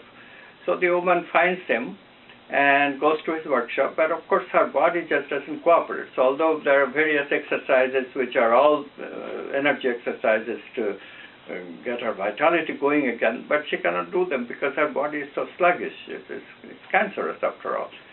So she is very lethargic. She refuses to participate, and Moss, of course, very persistent. He tries to goad her into doing exercises, and one day it is a dancing session. Everybody is dancing, but she can't dance. She says, I'm so tired, I cannot dance. And Moss says, oh, you and all this, just tries to insult, cajole alternatively, and finally she breaks down and says, okay, I'll dance, just to satisfy you. So she goes into dancing, and she dances, and she dances. More she dances, she feels better. And so dances the whole session. It was a 2-hour session. She dances the whole time. And she feels wonderful. Instead of feeling tired and devastated, she feels wonderful. So she goes back to her room and sleeps. Upon waking up, she feels so good that she feels compelled to come to Dr. Moss. And says, why am I feeling so good? So Moss gives her some preliminary tests. She is a doctor after all, and suspects that she is healed. So they immediately drive her to an oncologist and make the test, and she is totally healed. Quantum healing. It really works. So what was gone from her? What was gone is love of life. That was what was gone. Love of life. And when the love of life came back, her immune system came back just like this into functioning and killed this. All the metasized cancer killed overnight. Overnight. It's totally healed. Is it really a choice like this? Quantum physics says we choose life or death. We choose. I'll tell you about another case. A woman has Hodgkin's disease, and she's pregnant. So pregnant woman cannot have chemotherapy, so it's not even open to her. Her oncologist is a very smart man and very avant-garde. This is like the 70s in America, and so LSD is available. So he says, well, look, it may be the answer is in the deep levels of your consciousness. Talking like Easterner practically, right? Deep levels of consciousness. Americans don't talk like that, especially oncologists. But this fellow did. And he said, if you don't mind, I have some experience with LSD, so I can take you to a trip with LSD and you will reach deep levels of consciousness, and you can ask this question. You can ask this question, how can I save my baby, and how can I save my life? And see what happens. So they went. The lady was really brave. So they went, and the doctor was completely open to everything that happens. So he guided her as much as he could. But then, of course, the lady was on her own. Nobody knows what happened. When she came back, when the doctor and she both came back to regular consciousness, doctor asked, so what happened? And the lady says, well, I did encounter deep levels of consciousness, as you said. And I saw it clearly that it is my choice. It is my choice. I have a choice between living and dying, life and death. And I chose life. I chose life. So the doctor was very enthused, gave her tests, and again, the woman is completely healed. And a few months later, she gives birth to the child completely healthy. No trace of cancer in both of their lives. So it is this kind of healing that can happen. It happens because of that creative process. That creative process is the process of preparation that you all know. Unconscious processing is a very quantum process. Objects are possibilities to choose from. So thoughts are also possibilities to choose from. If you allow a wave to stay by itself without interfering with it, the wave will expand. So a possibility wave, this is what quantum objects are, thoughts are. These possibility waves begin expanding, becoming bigger and bigger waves of possibility, if you not interfere with them all the time by thinking. So the idea is to think about your disease some of the time, but not all the time. Think remedies and do work and stuff, but some of the time you relax. So the possibility pool gets bigger and bigger for you to choose from. And then consciousness, a bigger consciousness than you, it's the quantum consciousness, the whole enchilada. That's the consciousness that's choosing from the possibilities now. And that consciousness can choose a whole gestalt, the key, the secret of changing your belief system that will help eradicate the mental blocks that has caused the vital energy blocks that is holding your immune system from functioning properly, or your other systems of body from functioning properly. Because not only you can cure cancer with this method, but you can heal all disease if you are persistent enough and use the creative process in the proper way, namely do and be. Sometimes I joke about it by using a Frank Sinatra jingle, which is quite popular in America and in the West, do, be, do, be, do. I don't know if you're familiar with it in India, but this is the kind of thing integrative medicine, this institute, will introduce in your horizon. And this is the kind of thing that you can greatly benefit to keep yourself into good health. Health and healing really is a question, as the Chinese figured out 2,000 years ago or more. It's really a question of putting the vital energies into balance and harmony.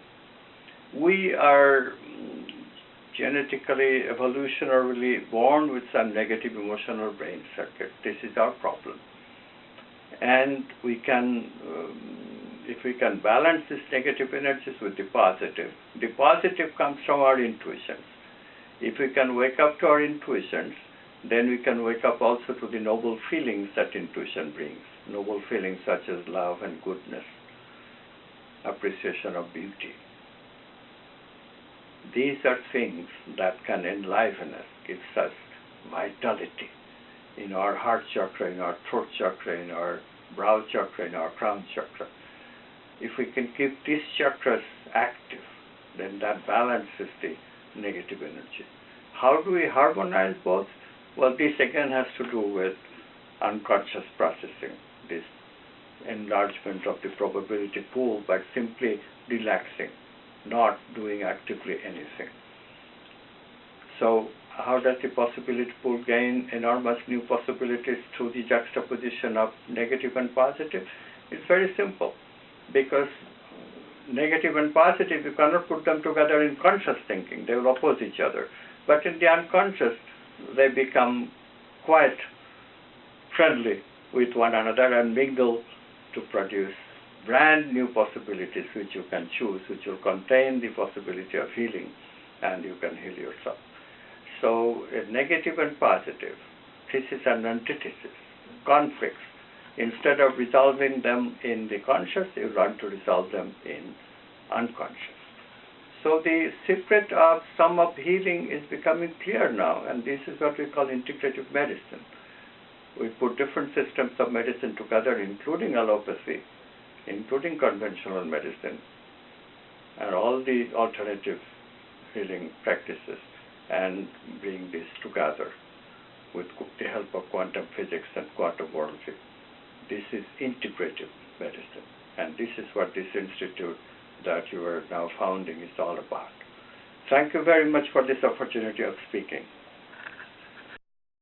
And what does it mean, really, and what is the connection between quantum, consciousness and your well-being, and and how many dimensions there are, and they'll talk about 4 or 5 bodies, basically, whether 4 or 5 is the same. Some people talk only about 3. They combine something together, but everybody is talking about the different layers, right? So it's important to understand the different layers. Yeah. So these guys are beginning to figure out something. He's not the only quantum doctor we know. We know Nassim. You want to give a little 1-minute introduction to Nassim, because he's going to join us, I'm sure. He's already very well known to Ben, and these guys are all in sync. And this goes back to the idea that I mentioned earlier, that we're trying to create 30 great people around the world who can come to an agreement on integrated medicine model, right? And if we can achieve that, and everybody sign out on the dotted line, we are done. Yeah, as far as the model is concerned.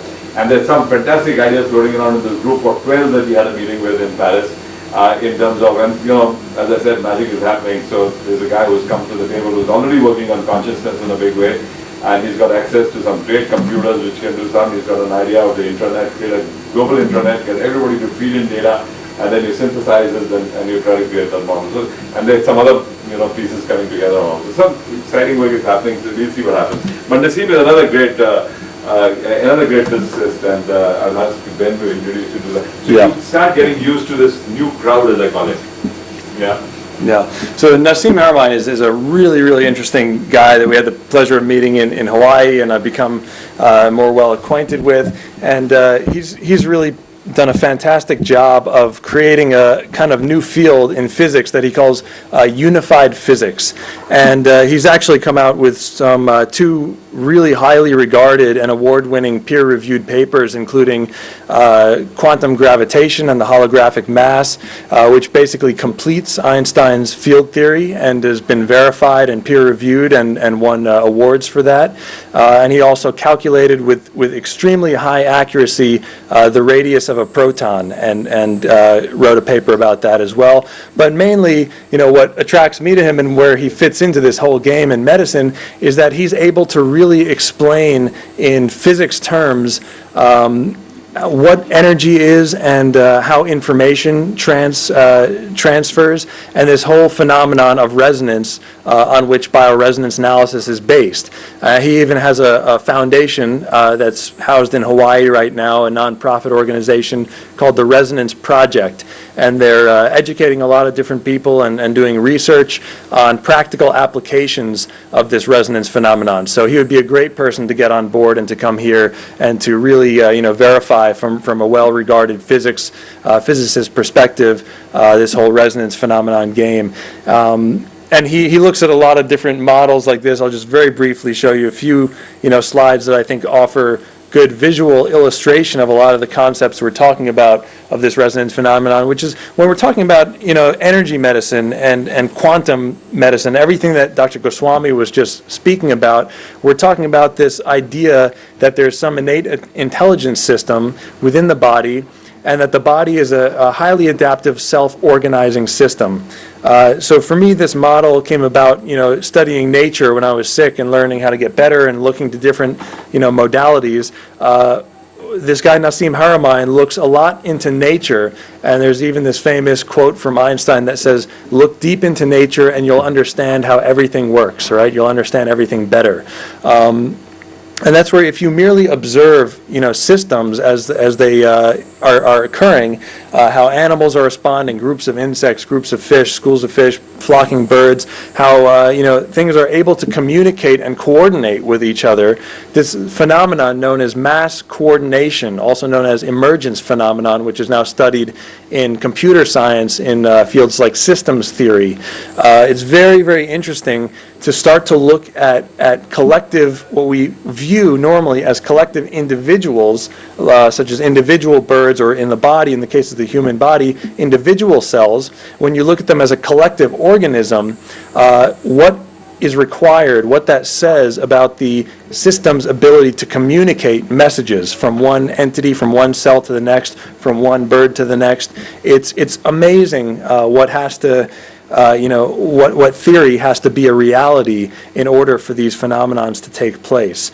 And this is one book I came across called Self-Organization in Biological Systems, Princeton Studies in Complexity, that just really goes crazy and demonstrates, for those of you who are like myself and you like strong visual correlations, it really shows you how this human body is capable of organizing itself in such a way that's designed for health, and how when that gets disrupted by outside sources, things get skewed, and how it can be realigned and reset. Again, we see these patterns existing in nature, and I'll just quickly, before getting into Lecker, show you a few of my favorite images that are reoccurring in nature on all orders of magnitude. Every scale you look at, whether it's on a cellular level, a subcellular level, or a celestial level, here we see on a planetary level, these weather patterns are now well known to encompass this Fibonacci sequence, or golden ratio.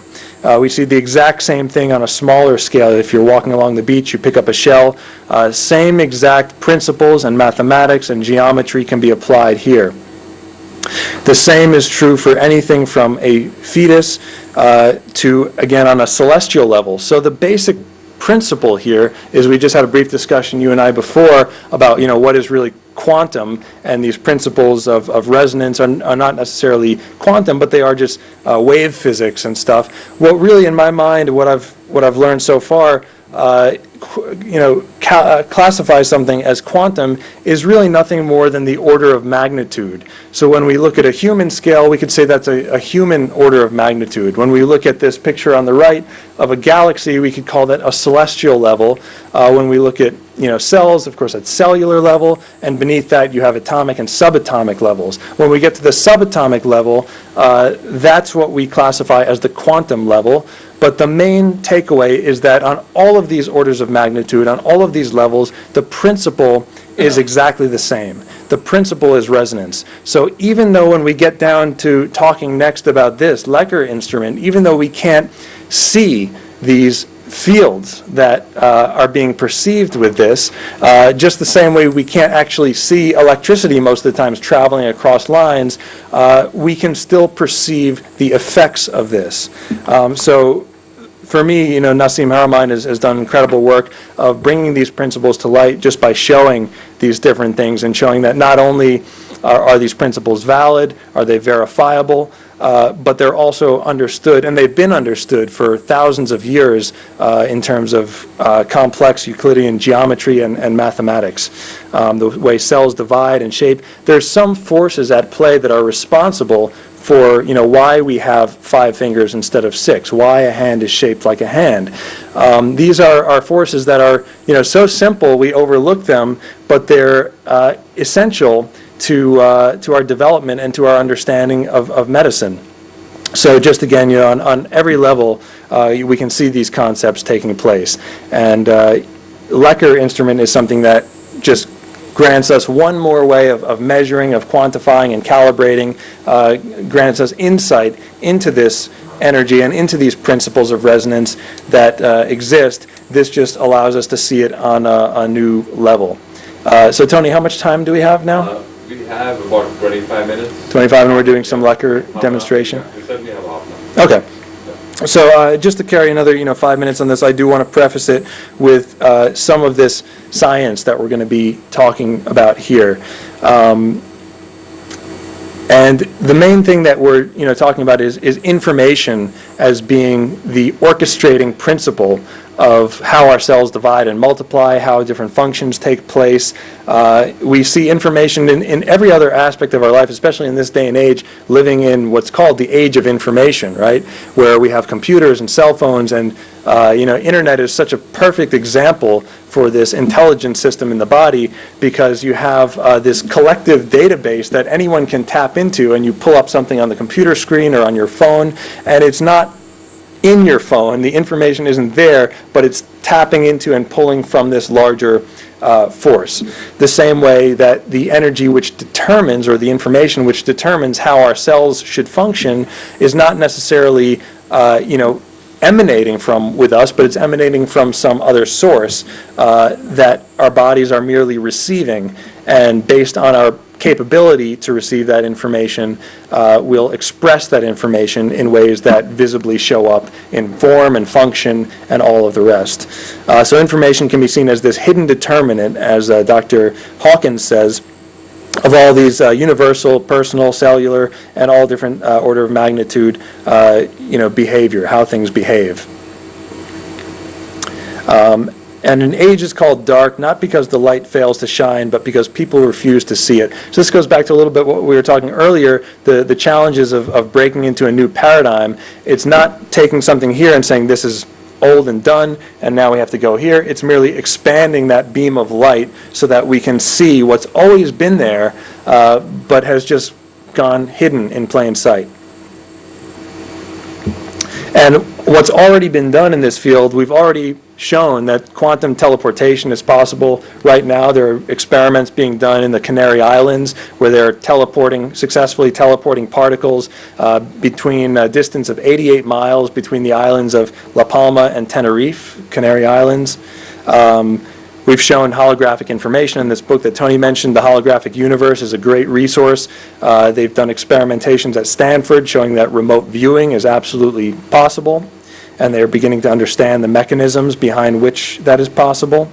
And they've already demonstrated the effects of intention, how we can influence what's known as the observer effect with random event generators or coin flipping, different things like this. This was called the PAIR project at Princeton, a very well-known project you can look into. And cell biologist Bruce Lipton, that we've referred to several times, in my mind has really done the most amazing job of delineating the different pathways through which these thoughts and information that we generate in our own mind can affect the spin of electrons, and therefore affect the what he calls integral membrane effector receptor proteins, or what he describes as like tuning forks on all of the cell membranes, which basically determines how all of our cells receive information. So just to give you a non-esoteric example, a more simple example, if I were to say, we have lunch coming up soon, if I were to say, and maybe if we're getting hungry, that there's delicious ice cream, coming our way shortly, all of a sudden, for those of us that are hungry, our bodies might start to produce enzymes that are digestive enzymes that are getting ready to absorb this imaginary ice cream at this point. It doesn't even really exist. It's, even if I'm telling a lie, still our body, just because I gave you literally a piece of information, our body is catalyzing a physiological response. So that's the power of something as strong as information itself, is that it absolutely has tangible, physical, and measurable effects that permeate throughout the system. And Masaru Emoto has demonstrated this in a visible way with these water crystal molecules, where he puts intentions or different words into water and shows different crystallizations that take place. And of course, there's big science and big research and developments being done in CERN, Switzerland. I think they've spent now something like 13.5 was it billion or was it trillion? Yeah, $1 billion on this Large Hadron Collider to further this awareness of quantum physics. And all of this really is just going to prove and demonstrate what a lot of great masterminds have always known in the past. People like Paracelsus and Hermes and Hippocrates and Hahnemann, who's the founder of homeopathy, which is basically this concept that matter is energy, E equals mc squared. And Einstein, of course, came up with this theory that describes this exact relationship between the two. So that's, I think, just something important to preface all of this with, is that everything that we're dealing with is energy. That's the whole concept, as I see it, in a nutshell, of quantum medicine, and that our capability is, whether through the mind, through intuition, through consciousness, or through technology, like tools, that we can interact with this field. So I'm going to show you now just a few things, basic. I like this quote as well. Einstein says, the field is the only reality. Only in virtue of our level of magnitude do we zoom out and see things as patterns and solid, and how we perceive them to be. But ultimately, at its core, the field is the reality. So with that, I'll talk a little bit about this instrument and give a few, short demonstrations just to show what it can do.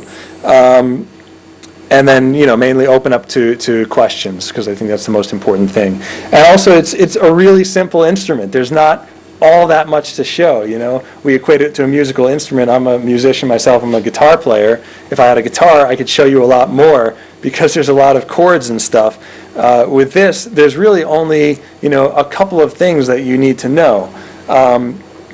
First is basically, the basic kind of understanding. I equated it earlier to a tuning fork. It is kind of like an inverted tuning fork, where you have what's called Lecker lines or Lecker loop. It's an open loop here. You have these lines. If I were to remove this cover, you'd see these parallel wires are actually connected and forms this type of loop. And by changing this scale, all I'm doing is really changing the length of this. So how many musicians do we have in the room? 2 only. Okay. But in school, everyone has studied, to some extent, acoustic resonance, or you've all seen these demonstrations of, if you pluck a string on a string instrument, how it, vibrates in this whole way. And what determines the frequency is the length and the tension on that string. So, if you put your finger exactly in the halfway mark, instead of 1 loop, like if you've ever done that with a jump rope, you suddenly get 2 faster spinning loops. It doubles the frequency and increases the frequency or the pitch as we perceive it in acoustic resonance. The same thing here. If this is wide open, set like this, you're measuring, literally what you're measuring is a wave that is this length, this precise length, which is 17.6 millimeters on this scale. If I were to set this in half, then I'm suddenly changing it to now measure a wavelength where it has a sine curve that would enter here and go like this. So I'm measuring a wavelength that's half the distance. And we know from the whole discipline of wave physics that each wave has these frequency and amplitude, which is the height of the wave, or what we would perceive in music as the volume, the intensity of it. Of course, something with a higher intensity is going to be easier to perceive, just like a louder instrument is going to be, more auditory for us. So essentially what we're doing with the Lecker instrument is picking up on specific waves. And that's why, to go further than dowsing, this is a very interesting instrument that does enable you to go very specific. So there is a setting, let's say, 5 would be, if I wanted to find water in this room, I would go with 5 to find a resonant, which is the frequency of water. If you wanted to go with different metals or minerals or different things, you can tune in whatever the frequency of those would be. And then, as we mentioned earlier, there are these broad bandwidth categories such as 17.6, which is what we use when doing BAH to test an entire category such as homeopathy, which encompasses a lot of different frequencies. But not to get too far afield with that, the basic 2 uses of this instrument and the 2 advantages that it will give any person who utilizes it is, number 1, the ability to measure quality. The ability to measure the quality of any food, any supplement, any medicine, anything that exists, basically, you can measure the quality. And as I mentioned, Dr. Renee Nikashin, this electrical engineer, was really the first one to apply this instrument to biological systems. And his research team spent about 40 years, testing all sorts of things. And what they came up with was a certain, reference ranges and parameters. So they were able to say just a few things. For example, that anything that's 2.5 is the minimum kind of the minimum effective frequency that something must have in order to be compatible with the human organism. Meaning if it doesn't resonate with 2.5, it's likely going to have a detrimental effect. And we can test this now. If I were to test, bleach or something that you wouldn't want to ingest, it would not resonate with 2.5. If I were to test water, for instance, which I'll do, now, you can see there's a resonance or a vibration here that shows that it is compatible. But if you take this to testing medicines and supplements, just because something is compatible doesn't mean that it's beneficial, right? Doesn't mean that it's advantageous to the system. So the second advantage and the second piece to the puzzle is you want to be able to test not just if something is of a certain quality, but if it has a beneficial effect with respect to something else that you're testing. Otherwise, we're just testing things in a vacuum, which is can be useful for research purposes to set up parameters and references and everything. But when it comes to actions are all really based on interactions. So if I want to know, let's say, if this water is good for you, I would give this to you. You would hold this. We can put this, you can hold this. And now what I'll do is put it on 17.6 and test it this way and see that there is motion here, which means that this water is actually going to be advantageous for you to drink. So if you were very well hydrated though, even though the water is 2.5, meaning it's compatible, it might not have shown that you need it, but it shows you could benefit from some water. So you might want to have some water. Yeah. So, I'll go just briefly with some, basic kind of handling and what I'm actually doing when I'm testing things, because that's always a big question. And then I can just finish up with some, demonstration if people have a few products that they brought, things like that, and then explain how it fits into BAH. Basically, Takes your powder, shadow, you can put on the table. Yeah. Yeah, when I first got this, I, like Dr. Schultz did, like everyone does, I tested everything in my home and, got rid of like 90% of the things that I own, including, products you put on your body and certainly the foods that you eat. But essentially... what about medicines? Will that tell also that? Absolutely. Is medicine beneficial to you? Absolutely. Absolutely. I think I took the medicine equivalents from India to replace the medicines that was prescribed under this treatment. Half of them rejected my product. Mm-hmm. Yeah, and a lot of times patients come into the clinic with bags full of supplements, and they leave, and everything there is has to go to the garbage basically. Nobody has medicine you can just taste it now. And now. Later. Yeah, I see.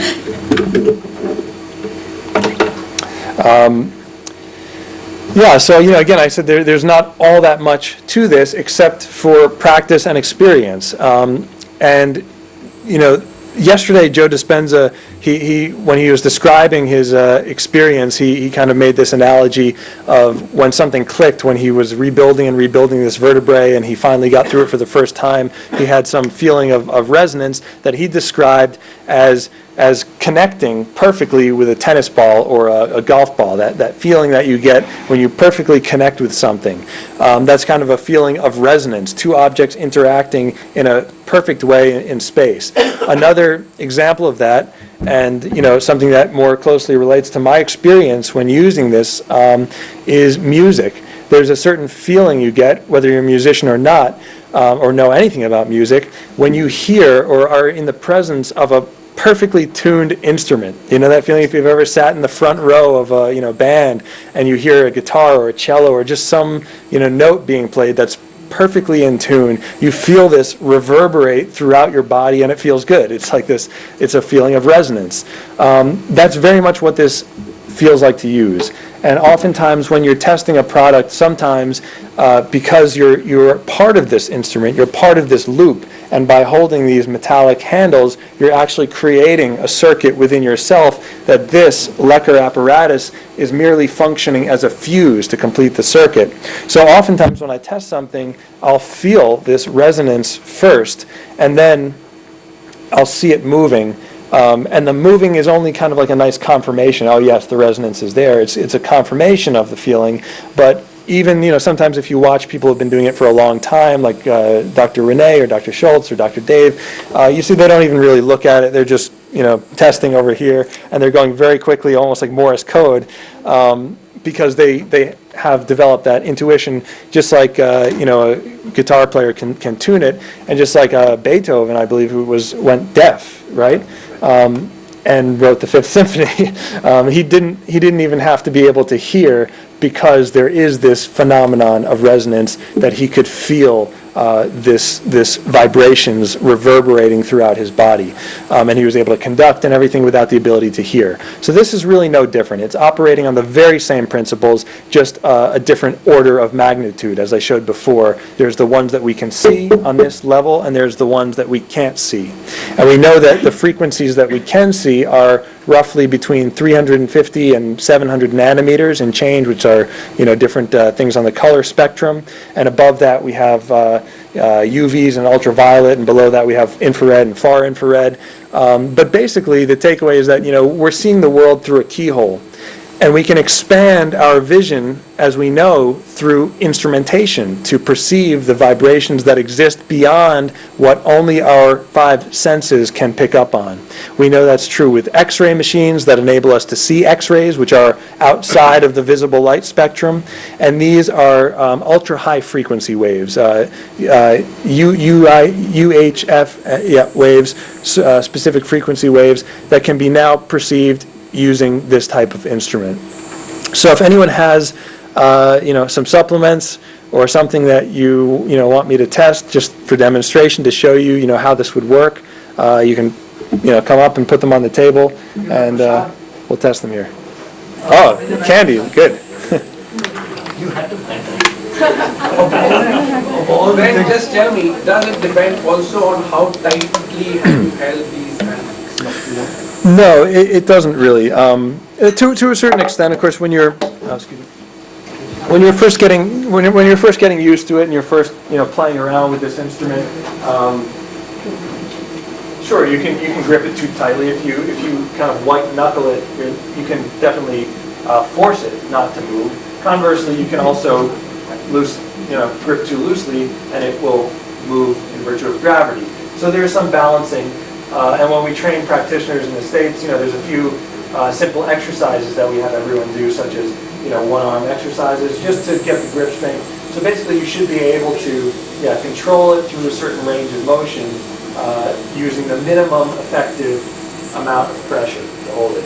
And when you can do that with both hands, then you've found a pretty good kind of grip on it. So the first thing when learning this is really just the handling. It took me about 8 months, of practice with this before I was able to perceive what a positive response feels like, and even a little bit longer before I was able to become more accurate with my testing. And even now, I claim no mastery in this. I'm not a medical doctor, so I don't use it for BAH like that. I'm more of what you could say a recreational user in this, so I do use it to test my own foods and supplements and things like that. And like Tony was saying, the applications are really endless with this. Now that I'm getting back into like physical training, I can test myself, what is the best frequency for weight training, or what is the best frequency or time of day, or things like that for specific types of training and things like that, so that I can maximize my potential without dipping into reserves and overtraining. So you can really go far, especially with diet and nutritional stuff. But yeah, the basic premise is the same. You're just detecting things kind of qualitatively. So right now we'll test this. What I learned last night is a great treat and something that you can give to someone, on any occasion that really has tremendous value, because ghee is like gold. So we'll start. I think as people need to understand, there's no electricity involved here. There are no cells, nothing. There's the entirely physical. Yeah, that's right. And maybe you'd like to classify this into the kind of food. It's the minimum quality versus the maximum quality, that. So. Yeah, so what they did in Paris when they were classifying these different scales, this was made just like any other scale. We create a scale, inches, miles, centimeters, arbitrarily, and then we see how things behave in its presence. and then we are able to create a norm. We install it as a scale as creating a norm and then seeing where things fall in this range. So through this process of testing of hundreds of different practitioners and thousands of substances, they found that, for instance, vegetables calibrate at 5.7. They found that minerals calibrate at 8. They found that water calibrates at 5, and so on and so forth. And they also found that there are different qualitative frequencies. So 2.5, for instance, there's only a few of them, like 4 that I'll go through that we kind of refer to in the courses that we teach. 2.5 is, like I mentioned before, the minimum effective frequency that anything should have in order to be compatible with the person. The next one would be 8. So if something has 8, then that is a qualitative assessment that shows that it's actually going to have a sedating quality. Anything above 2.5, by the way, if it resonates on that level, it also has 2.5, which means it is already compatible. But now we can go a little bit deeper to see what type of effect it will have in relationship to that biological system, in this case human being that we're testing. And you can test animals too, but to keep it in the realm of medicine and humans, we'll stay there. So, if you test like herbal tea or something that's sedating, it should be 8. 12, conversely, is more yang. So where 8 is yin, has a yin restorative, regenerating and sedating effect. 12 is yang and has an excitatory or invigoration kind of effect. So coffee, provided that it's not toxic and has 2.5, will resonate on 12. So coffee will, you can test that to see if that will affect you. And the next one is 15.3. And 15.3 is the measure of a balanced product. That means it has a perfect combination of yin and yang such that it's balanced, and that's a very beneficial quality, and the effect it has on the system is a balancing effect on the organism. And the highest one, or the second to highest one, is 17.6, and 17.6 is a regenerating quality. So if a product has 17.6, then it's usually, those are the types of products, Tony's talking about, like 80-20 principle. All of the things that are in that, 20% of products that have 80% of the effectiveness are going to have 17.6 because it's an extremely high quality and therefore is going to be likely beneficial for a large number of patients. And then the very highest quality is 1.1, and 1.1 is like outstanding type of quality. A lot of things. It needs to be completely unadulterated. It needs to be, coming from an environment that's completely clean, natural, essential oils and things. If they're developed properly and stored properly, they might have 1.1. But very few products on this planet have 1.1. We have found a few, and we have those. Dr. Schultz uses them in his clinic, and Soluna products, one of the ones that we use at Innovative Medicine. Some of those have a 1.1. So they're, very, very good at accelerating healing. But I think 1.1, is it compatible with human use? 2.5 you said was the... Yeah, 1.1 kind of jumps back up in the hierarchy of things, where 1.1 is actually the highest level of quality. So numerically, of course, it's all. So is it compatible? Yes, it's compatible. So again, anything above, like if it has 8, 12, 15.3, 17.6, or 1.1, it's also going to have, it's going to contain all of the frequencies underneath it. In this case, 1.1, even though numerically lower than 2.5, qualitatively it's the highest, so it will contain all of the other frequencies within it. So what this means in terms of practice, clinical practice, is generally speaking, the minimum quality that should be of any product is 15.3. Even though he says 2.5 is not doing any harm, our goal is not just to not do harm, it's to give things that are going to be a benefit, right? That are going to give an advantage. And 15.3, when it has a balanced combination of yin and yang, so it's not going to send the patient in one direction or the other, that is really the type of product that you'd like to see. So all of the products that are used in the clinics in Manhattan have 15.3. Many of them have 17.6, and a few of them even have 1.1. So that's kind of the filter through which we run things. And when it comes back to some of those bigger, very good earlier questions of how do we condense, how do we calibrate, how do we quantify, all of these different types of medicines that exist in the world, this gives us such a streamlined way of doing it that we could line up 100 products here and go very quickly. Let's say if I wanted to start a clinic or something right now and determine out of these 100 products on the table which ones should hold a place on my shelf, I'll just go straight to 15.3. I don't need to bother with the lower frequencies. Go straight to 15.3 and just go down the line and test each one. And out of that we might find, based on 80-20, we might find 20% of them or less have 15.3. Right away we know that we can narrow down our selection to this 20. And then we can progress from there. And as we get into things like compatibility testing and BAH, we can know that then out of this 20, we can start to formulate, personalizations and which ones are compatible with each person. So it creates a very good, filtration system to calibrate down. So, any questions so far? Yes. Resonates a lot with kinesiology. Is there a modern connection? Yeah, kinesiology, as far as I know, is functioning on the basis of the autonomic nervous system, and it's basically it's principally very similar in that you're still picking up on a frequency being emitted by something. That's why when they're doing kinesiology or autonomic response testing, they're putting a product usually near the solar plexus where it can affect the autonomic nervous system, and if it blocks the system, whatever you're using as an indicator muscle, shoulder, thigh, whatever it might be, is going to cut power and go weak. So in the principal level, it's very similar that you have a resonance going from the product of what you're testing to the central nervous system. In a practical level, it's a little bit different because you're testing it with a tool. You're testing it with a device. It's kind of like a meter of that frequency.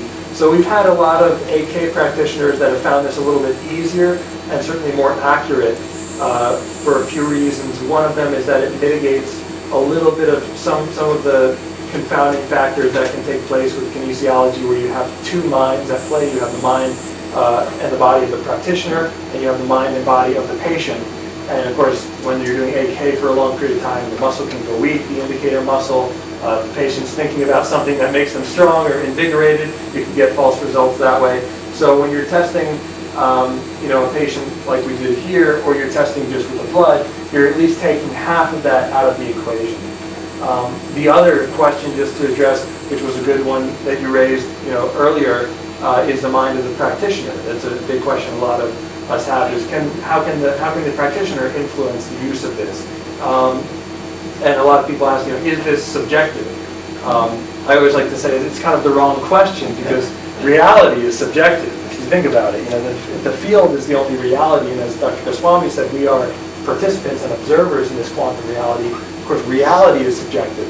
So the answer is, in the practical sense, yes, of course, everything is subjective. But like anything else, we want to hold this to scientific rigor. We want to hold this to the same scientific standards. And the way we do that is by testing. So, what we've devised back home is a test kit, a series of 5 products that have 5 different qualities. And anyone can blind test them. You can mix and match them around, put them on the table, and see which ones they are. And then only afterwards you can refer to the reference chart and see, how accurate your results are. And the second way we test this, scientifically, to make sure that people are, that this phenomenon is real first and foremost, and that people are capable of utilizing it, is in our clinical trainings. What we do about 50% of the time is combined group blood testing. So what we'll do is we'll have anonymous patients' blood, signed, labeled just A, B, C, D. We'll have brief history of some of their condition, but the practitioners won't know anything about the patients they're testing. They won't know anything, who it is or things like that. They'll get a slide that's an A or a B or a C, and they'll just test it. And then afterwards, we go through the same. We go through it all together and reveal the results. And ideally, we see that as practitioners progress with this and they're practicing more, their results converge more and more. And we have, in fact, had several practitioners analyze the same patient without knowing who they're analyzing, and the results in DAH even, which is very specific down to the dosage, timing, and frequency, are identical, 100%. Which, in my mind, even if that happens once, it just shows that it's possible. But it's happened far more than once. It happens a lot. So it's a kind of, in my mind, scientific validation of this phenomenon and the practical application of this phenomenon of resonance. Any other questions? Yeah, see, I probably have not understood it very well. See, what you said is that 1.1 is the purest and highest form of quality. And if my understanding is correct, then there is a linear correlation between this and the lowest one, which is 17.6 in this. So is that quality graded? And where does 2.5 come then? Because 2.5 is what you said is the compatibility with human life. Yeah, try not to think of it in terms of numeric hierarchy, because it goes, 2.5, 8, 12, 15, 3, 17, 6, 1.1 is the highest. So that is the linearity that you're looking for. Actually, 1.1 is considered below 17.6. Yeah, you have got a paradigm, numerical paradigm, thinking it's scale starts from 0 and goes to 100, right? And therefore, why is this coming back to 1.1? Don't think of it like that. Think of the scale starting from 2.5 and ending at 1.1. In a circle. So what about 1.5 or 1.8 or something like that? That will fall bad or good? There are different gradations, and you can really go crazy and go 5.5, 5.5, things like that. But for the purposes of simplicity and testing and time saving, it's really, if you stick to those 5 or 6 basic frequencies, it's not much more that you need to know. And even for our purposes here, the quality, even though it's important to be able to tell that, what's really important in practical application is the compatibility. That's what happens, because when you're testing quality, I'm testing it in a vacuum, right? I can test this product here and find that this candy, actually it has 2.5, but it doesn't mean anything. It doesn't tell me if this is good for me or anyone else. I just tested it in a vacuum. So it's good when you're, again, trying to scale things very quickly and you want to test the quality. And if you test it at 8.5 like or take it more down? So it doesn't have 12. It doesn't have 8. So it doesn't have anything above 2.5, which means it's not it's not necessarily really beneficial, really. That's right. It's not really beneficial. Just okay. Just okay. It's not right for consumption. Basically, it has a lot of ghee and calories. So suppose somebody who's overweight, we see the compatibility, and somebody who's not overweight, we see the compatibility. They'll be different. Yes. That's where the importance of context comes into play. When we're testing just this alone, we're testing content, just the content of the substance. When we're testing it with relation to a person, that's when it makes sense to us, because that provides the context. And if I were to test this product with respect to someone who's just... Say for yourself, Sure. you might need a little more fat. Yeah. Well, he had a whole piece yesterday. Yeah. So, we are talking We realize that was a good decision or bad decision. Yeah, it's showing just okay. It's not showing compatibility. So it's for me not. It's not good for you. It's not Compatible. It's not compatible. It's not beneficial. It's not compatible. It's not compatible. If anyone else wants to see if it's compatible, we can check. So it's not compatible. So if you take 100% of people show it incompatible, it means Prasad is compatible? What is the Yeah, it's more, no, it's not. It's not adding to your health. Right. No, it's not a question of health alone. Yeah, there's no. There's But what he is Yeah. saying, Yeah, I don't want to have it. No benefit. Don't have it. No benefit for you. No advantageous medical benefit. No benefit No for you. benefit to this. however, No, see, you're not talking Saरे about गुरुद्वारे वाला पहले medical benefits. ये गुरुद्वारा तो नहीं Let's है say you are testing अक्षर राम मंदिर है गुरुद्वारे के तो रोले पे जाना होते हैं कुछ तो अपना तो कुछ नहीं कहने ट्राई करना पड़ा ये कड़ा प्रसाद तो कहता ना हाँ ये physically भी compatible नहीं है. Yeah. So it's not good or not bad, right? so good Yeah, not advantageous. Yeah, it's not convenient. And can it say, is it bad? Is it bad for him? It's neutral. So you actually can, that's a little bit, something a little bit different.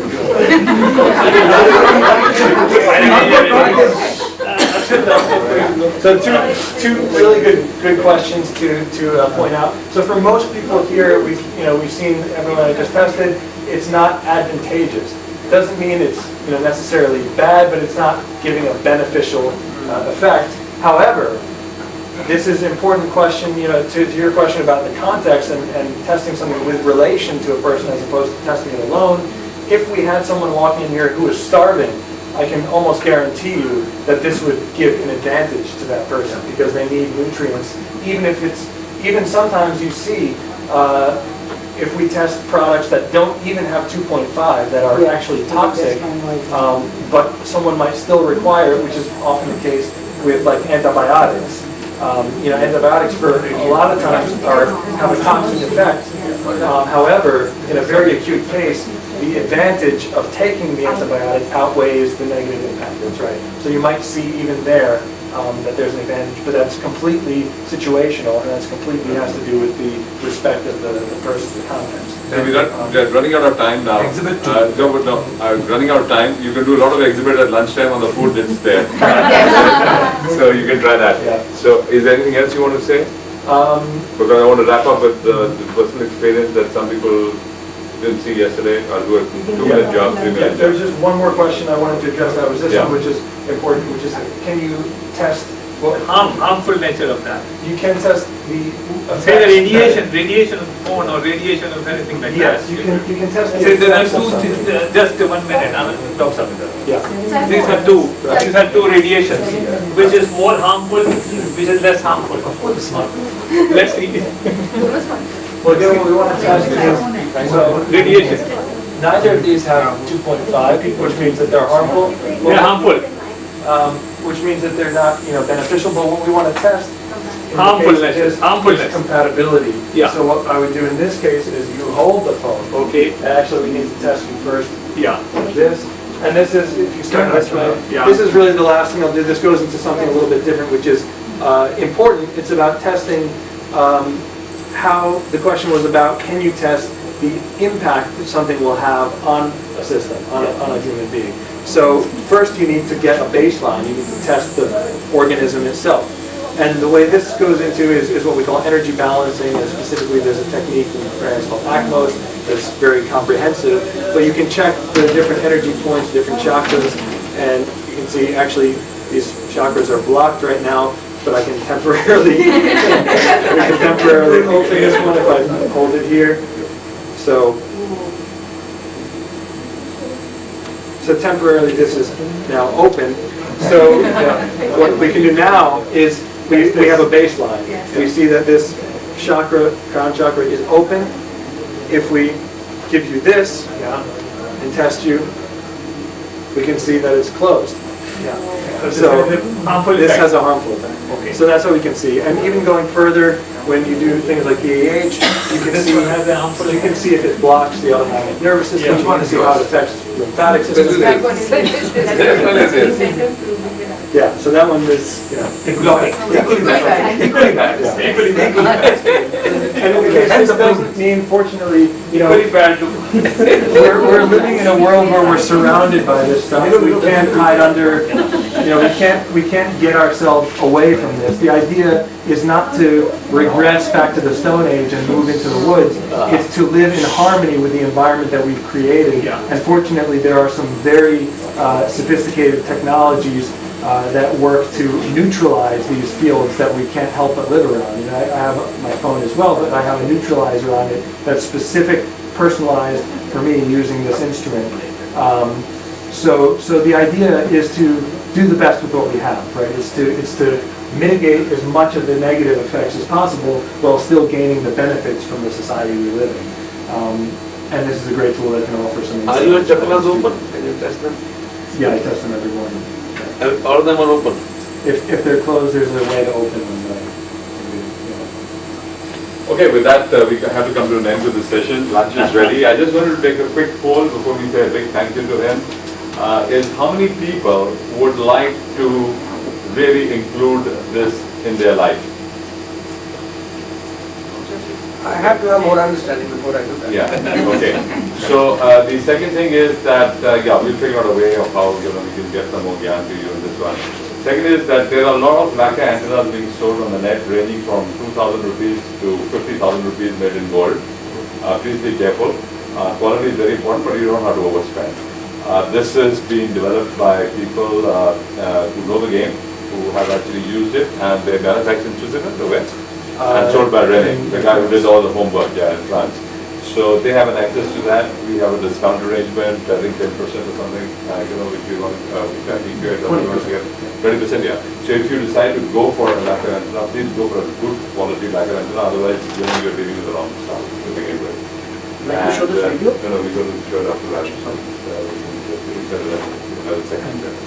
So with that, a big thank you to you, Ben, and we wish you a very healthy life all throughout your life.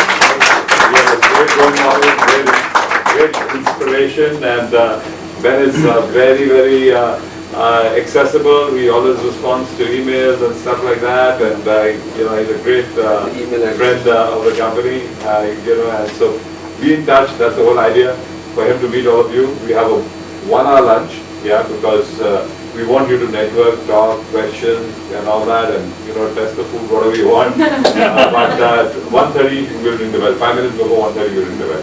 Bring you in. Please enjoy that. And anybody who hasn't got a copy of the PAS can take it. Vikas Vig. I'm a practicing chartered accountant.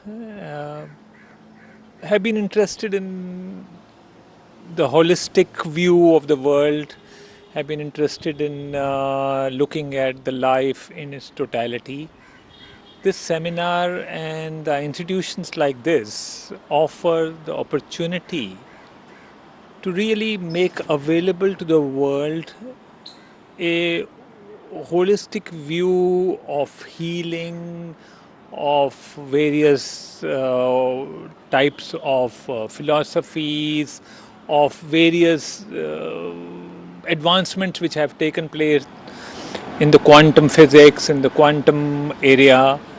I think this is something very much needed for the world, and these type of seminars are very much needed to make people aware of what is the real reality which is opening up, which is coming up, and like for instance, I mean, on the healing side, the BAH, which offers with this lacquer antenna, I mean, it's just in a small instrument if you look at, but it can do wonders, and it's based on the scientific principles and what it's trying to do.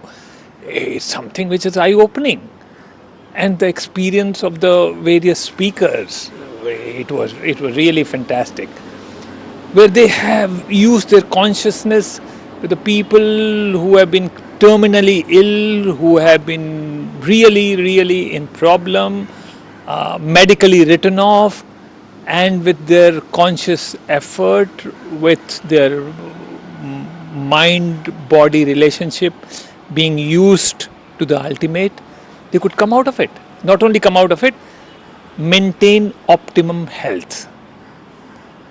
Health is, as is rightly defined, health is living in tune with the cosmos in terms of your everyday life, with the energy, with all that is needed of you to be able to do that.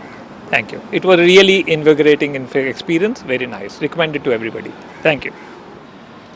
Hi, I'm Chinu Parashar Vig. I work as a nutritionist, and for me, quantum is the future. It's a thought-provoking one, and it's high time in the field of nutrition. We customize our diets, we personalize them to each individual, as each individual is unique. All the best. And anyway, the thing is now, you've got your past, right? You can't do anything about it, except to acknowledge that it's over.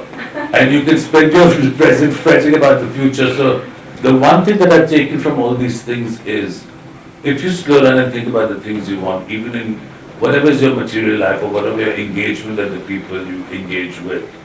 So for me, it's like this whole fashion racy, big parties, that whole scene is over. I like to see a few people at a time, preferably even one-on-one, because you can really talk at a different level. sometimes at a dinner you'll talk to people, I like to travel to the randomest places, For me, going to the Kumbh was one of the most amazing things. And to meet a whole variety of different kinds of people, from any kinds of, background, gender, it doesn't matter, because it's superbly interesting. You see what people triumph, and also to try and live fully in the moment, which is why you have to keep your vibrational frequency at some calm level, because if you're constantly frantic about 20 things, it is not possible to engage fully. I mean, that's where I'm at. That's all I'm doing. I'm trying to make myself some time in the mornings before I start my day to walk and to reflect and to do some of the things from Z. It doesn't always happen, and the prayers. So, like everyone makes their cocktail their own way. I think you've got to find your own cocktail, how much gin, how much this, then you've got to decide. And so for all these things, I'm just trying to evolve that. And hopefully, but I do think that these strips away from your life, away from your reality, away from your routine, into silence, I found these the most powerful things to help shift something within. Because once you taste something, you might slip, but you know what you're trying to go back to, or what is helping you stay on some kind of an even keel. And whatever it is, then consciousness and mindfulness about the present is, I think, one of the most important tools. Sorry, now you can have the mic.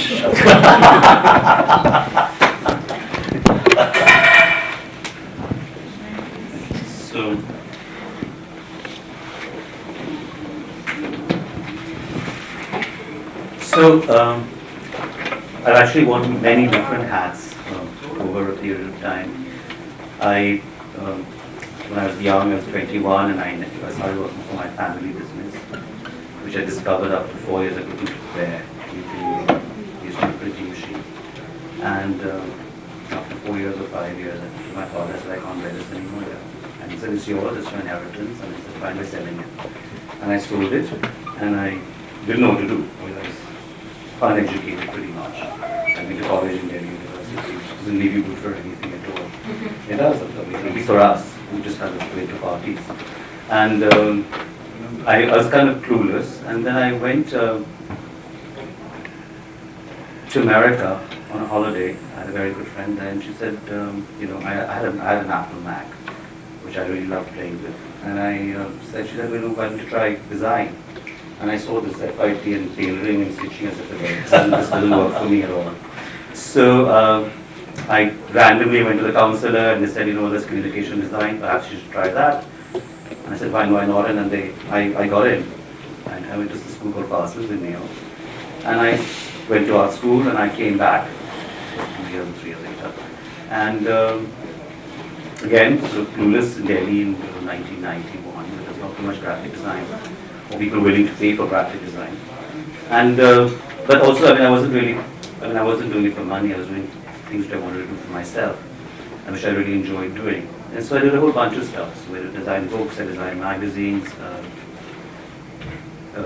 exhibitions, sets, everything possible, pretty much.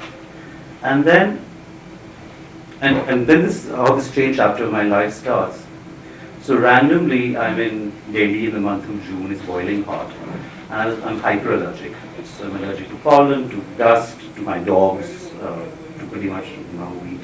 Pretty much everything. So this friend of mine said, why don't you, there's a yoga class from Coimbatore, and it's a Bluebell school, June hot as hell, and it's a 14-day class. Why don't you try? It'll help your allergies. And I was tired of having a scene in this and everything else. I just could have wanted that. And I went, I had no idea what it was. I took a chance, and it turned out to be Isha. And that is the most advanced program which we no longer have. So it did 2 meditations and a kriya all together over 14 days. And they ask you after these 14 days to continue doing it for 40. And I found that literally my allergies went. I stopped having a cold. I haven't had a cold in touch wood in 2 years. No chest. This is intensive pranayama, and it all goes away. All of it. You just don't fall touch wood.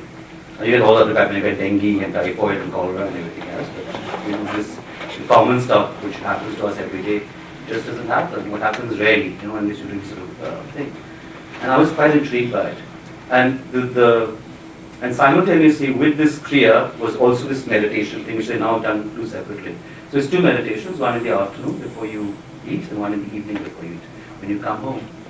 And basically, I mean, this is completely unexpected. I had no pretensions or interest in anything like this. But basically, like you said, I just started enjoying everything. I was not very, I was hyperish, but not terribly hyper.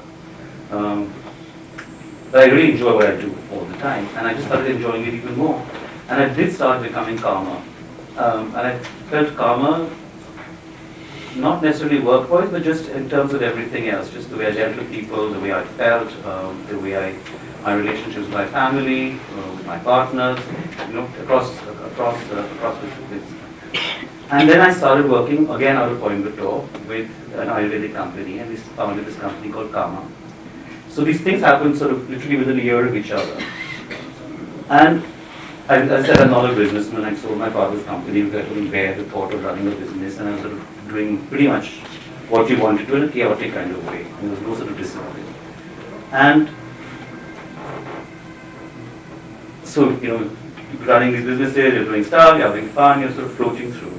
And then I met Varun Varun my brother-in-law last year in March, I think, February or March. Yeah.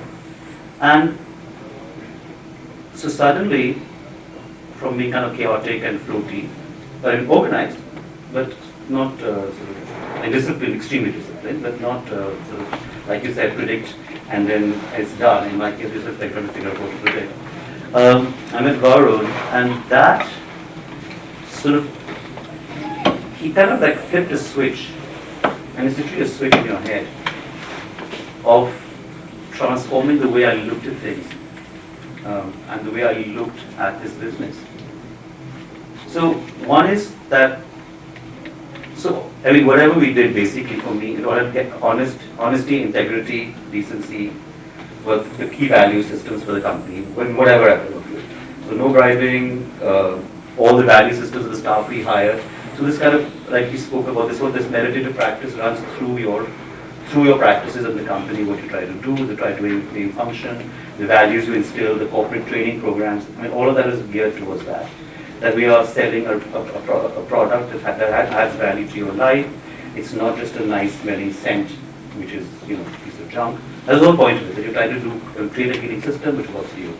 And what happened with Varun was literally, I think it happened in 3 or 4 meetings, just conversations like this, sitting around. And he created a different kind of discipline in my head, where I was able to, like you said, forecast. And create a paradigm where I could actually forecast and see that this is the possibility, or there is this possibility. And then how do you go about, and how do I go about addressing it and being able to actually take it over and make it happen, like we're talking about this about right now. And that, I think, for me was quite extraordinary. It really sort of did. So I'm actually on this kind of corporate journey, but without the, as you said, without the vested interest of commerce. I'm just having a lot of fun with it. It's really, for me, it's a lot of fun. It's obviously the company has to do well, and many shareholders. There's nothing wrong with having a commercial interest. I think no. makes you efficient. No, I agree. No. What I'm saying is, the thing is this, of course this commerce is very much, I have to pay my bills, and then to pay for everything else. But the thing is, and you'll be profitable, and you have to grow it to whatever, your shareholders have to grow at a particular percentage. But what I'm saying is, you're not having sleepless nights, worrying about, have I sold enough bottles of hair oil? I'm sure they'll sell themselves. If it's good enough, and you have a good marketing system, and you have a good plan in place, I'm sure it will sell itself. Like, I don't even look at my email. I don't look at my emails at 9 in the morning after I run my kriyas. I went to the gym, I went my walk, I run everything else, then I look at the email. I'm not interested in stressing my head about, I turn my phone off at night because I don't want to deal with any of this stuff. Because the thing is, if you are actually working with honesty, you have a system in place, you are selling a product that works, you go touch it. Of course, obviously things go off, things go crazy, and like you said, you get stressed out about it, but you just sit down and you do a kriya, and then you find that there's a discipline which comes up. So it's an interesting space, I had no idea that this would, I jumped in for allergies, I started smoking after that. I mean, I could smoke cigarettes properly. Oh, you smoked in college too. But randomly, but then I was like popping myself with an inhaler. It was like, so, I'm just saying, literally like that. And then, so then you can start smoking. I mean, it's for Many terrible things many extremes. But I have to say, it's a lot of fun, and I think that's the key. I think that's the key word. What it does, I think for me, what these practices have brought about is a kind of enjoyment of living, and I think living at the moment, and like you said, now, and not worrying about this constant thing of tomorrow and day after, because frankly, I mean, well, regret, it's like sometimes you do have moments of regret. I mean, especially with me, because like I started this so late, I mean, like 10 years ago, so basically, I should have done it 30 years earlier perhaps, and not just sort of like tapped around. But it's too wonderful to have tapping around. It's the Amrita syndrome, I say. So you tap around and have fun. So we just come late, but I think I'm having more fun now than I've had in ever. I think personally. I mean, I think I'm the same stage you're in. It's like it's energizing, really. Thank you. And I have to thank Varun for it, because really it's that switch just from these meetings and these conversations about how you look at yourself and how you look at what's happening around you. And it's literally that. I think I met 8 times, 10 times in the last year, and it's literally that. For me, it's been quite amazing. Wonderful. So we can take only 2 questions, and the challenge on the audience is for the 2 people to quickly make up their mind to ask a question. I was suicidal. Everything said everything is feeling suicidal. He was suicidal, I was asthmatic. So I was going crazy dealing with customers. So. I was succeeding too early in my life.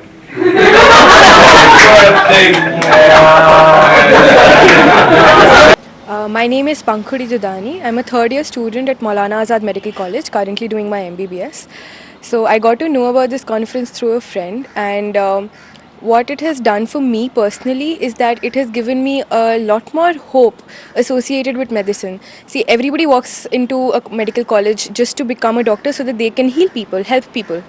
But what ends up happening is that when you study the diseases, you have so many diseases in which they tell you how to diagnose it. They tell you that all these things will be present and these organs will be malfunctioning. And at the end in management, they say that we don't have a treatment for it, or we don't have a cure for it, or the only treatment is, say, steroids, and the person has to be on an increasing dose of steroids for the rest of his life. You have like hundreds of diseases like that, and I started feeling that it's kind of not useless, but not as useful as I thought it would be, because a lot of the times I would just be diagnosing the patient, giving him a paper saying this is your diagnosis, sorry, I can't do anything. That kind of took away a lot from the charm of the medicine, so to speak, which is why I was planning to take up surgery, because it turned out to be the only definitive solution that I could see, the only thing that cured maybe a minuscule number of diseases, but at least every patient that came to me would be going back cured. This has changed that, because now I can see here that almost every disease is curable, including diabetes, hypertension, everything. Everything that we say is that we can only treat and we can only delay the consequences and not cure. That is changing, and that has changed my entire the way I view my future, the thing I want to do with my career. And as a student, obviously I have a more open view of everything and not as set in my ideas as the older doctors. So I feel that if I'm able to amalgamate my education of conventional medicine with that of quantum medicine, I will be able to practice better, and I'll be able to heal most of the patients and treat them and cure them, and they'll be going back healthier than they came in, which is something I don't see in conventional medicine. They treat it as a body. They say that, okay, your symptoms are gone, your signs are fine, go back home, even though the patient is feeling probably more pathetic than when he walked in.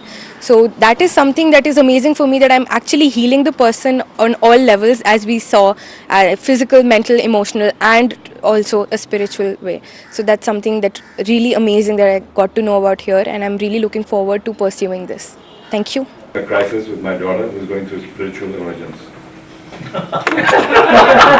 I'm Runu. I'm a healer and a therapist, And I basically believe in all of us as human beings having this inherent inner healing capability and tendency, and the body's intelligence system, the intuitiveness, can talk to us. And I've been blessed with this potential, this skill inherently to be able to connect with body's intelligence system and help people know the solutions to their own patterns and problems and diseases that they are facing in the present life. So the basic premise of this is that everything in this world, in this universe, is energy. As Einstein very well put, that energy can neither be created nor be destroyed. It can only change forms. So the basic premise for this quantum wellness, this healing therapies, is that all of us are energies. Like me as an ex-person have my own quantum of energy, which is divided into this physical body, my auric energy, my mental energy, which is the thought body, the emotional body, and the spirit. It all inclusive. It makes me as a person, as Runu. So we, all of us, basically live at these 4 levels, which is highly debatable. Some people say 3, we have 3 bodies, some say 4. So doesn't matter. Basically, it is that we live a physical life. We have a thought body, we have a emotional body, and we have a spiritual body or spirit, energy, which we call energy. So how things happen in our life is the basic question. Whether it is a emotional problem, a mental problem, a disease, a relationship problem, a professional problem, a monetary problem, anything under the sun, all of us want a good life, happiness, and solution. So the basic premise is that everything first begins from a thought, core thought, and the thought affects us, our mental process, in the way that it creates emotions, good or bad.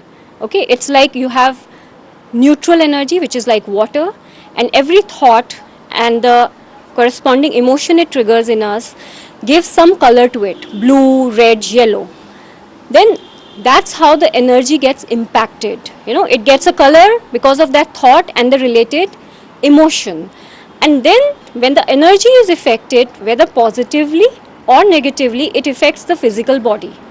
And gradually it starts affecting our aura and our exchanges with the external world, whether other people or our work. The exchange is constantly happening all the time, as we are very dynamic.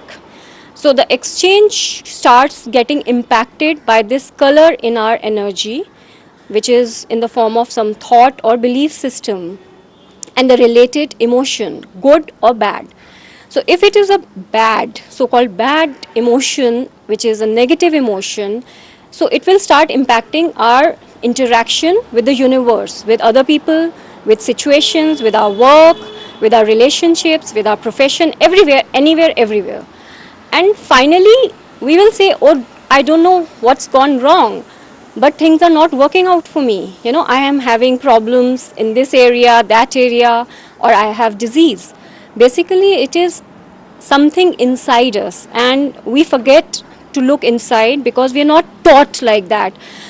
Since our childhood, we are not taught to look inside. We are not given this self-empowering tool that everything begins from our own self. If something is happening to me or is happening in my universe, the cause is inside me. If it is affecting me, the cause is definitely inside me. So during all such therapies, whatever the Quantum Institute of Wellness is doing, bringing all such therapies together, the basic premise is this, that today whatever is happening in our life, whatever issue, whatever problem, whether it is financial, emotional, relationship, professional, disease, we are just looking at the fruit. But finally we have to trace through the branches, through the trunk, and go to the roots and to the seed, from that basic thought, from where that thing has started. And I have seen dramatic results in my last 8 years of doing therapies and interacting with different people of all age groups. It's amazing. The minute we reach to the core thought, whether it was in this lifetime or any other lifetime, it doesn't matter, because as energy we are continuously moving. It's not about present life only.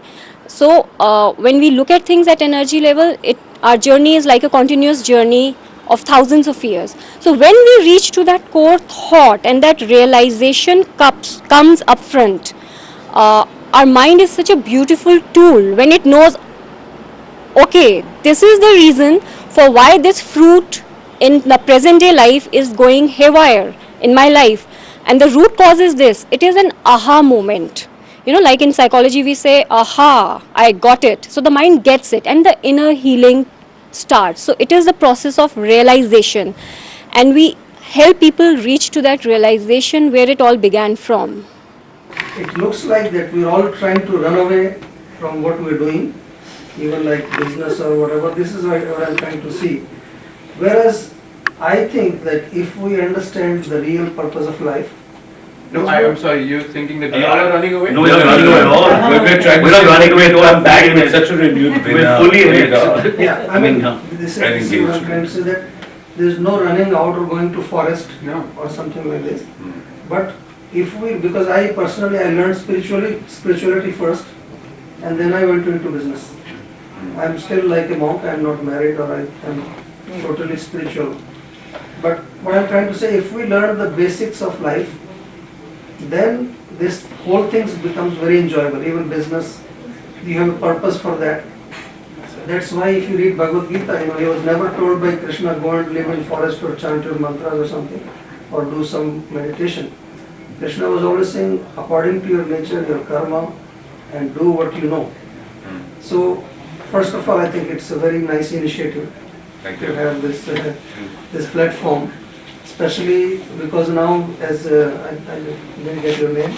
As you said, that now in India, especially, we are heading towards some wrong direction, especially the elite people and the rich people. And that's why we have to bring this thing also into school somehow. So this is my just a suggestion that maybe if we can. It's actually a brilliant idea. Now the school because that's because the had we known this in the school introduce time people or to earlier, Indian then we'd and don't make it some awful thing. There's the identity It's better than learning Sanskrit. Quantum down to like Sri Ram and everywhere else. Yeah, we've been talking. And if you will, you have visited our center, but if you come to our school, we also run a school. We have programs already, we have Swadhyaya in the school, we have daily routine, we also have the Ayurvedic Dinacharya program. So we don't have an age limit for our membership of the institute. Yeah. I just And want so to somebody has to, attract some of that crowd. I just want to add one thing, continuing. Yeah. Basically what we are talking about is the and philosophy. A lot of people say, let me finish this and then I will go. People in the world can sit. It is one of the most amazing thought processes that spiritual masters have been trying to pass on. The ability to sit is very rare. Yes, you can take your physical posterior and put it on an object and say, I'm sitting. That is just a physical expression of a bodily movement which says, I am sitting. And maybe shitting, because your thought is not within your hands. So you move from the physical domain, your mind is somewhere else, your emotional quotient is somewhere else, and if you have the fortune of knowing your spiritual self, it's somewhere else. So very few people actually, when they sit, are able to bring that tangent to the here. So though we are sitting in this room right now, we are really not in this room. Most of us, so-called, somebody's got exams tomorrow, so you're already in that mode. Somebody's got a post appointment, somebody's got a dinner appointment, somebody's probably got a channeling session. So it's very, very important that we've lost this whole idea of to be. We were yesterday at Akshardham post this. There was a very interesting clip in a film there, and I just want to share this with you, where this 11-year-old boy is standing outside a mutt, and the Mahant comes and says, this is not a safe place to stay. And he says, what happens? There's a lion, the man eating lion on prowl. He says, okay, so what is the fear? The fear is death. He says, won't death enter your mutt? So it's all a question of innocence at some stage in meditation. The way I have understood it as part of my journey, grew up in a Christian tradition, very Catholic, had the fortune of having Mother Teresa as a mentor, had the pleasure of having Swami Chidananda, His Holiness the Dalai Lama. And when you actually make this journey, you realize that all these people, their meditation practice, if you could call it practice, was them. So there is nothing called part-time spirituality, which most of us indulge in. So we are nice in brackets. You look at space and you say, 3 hours, I'm very good.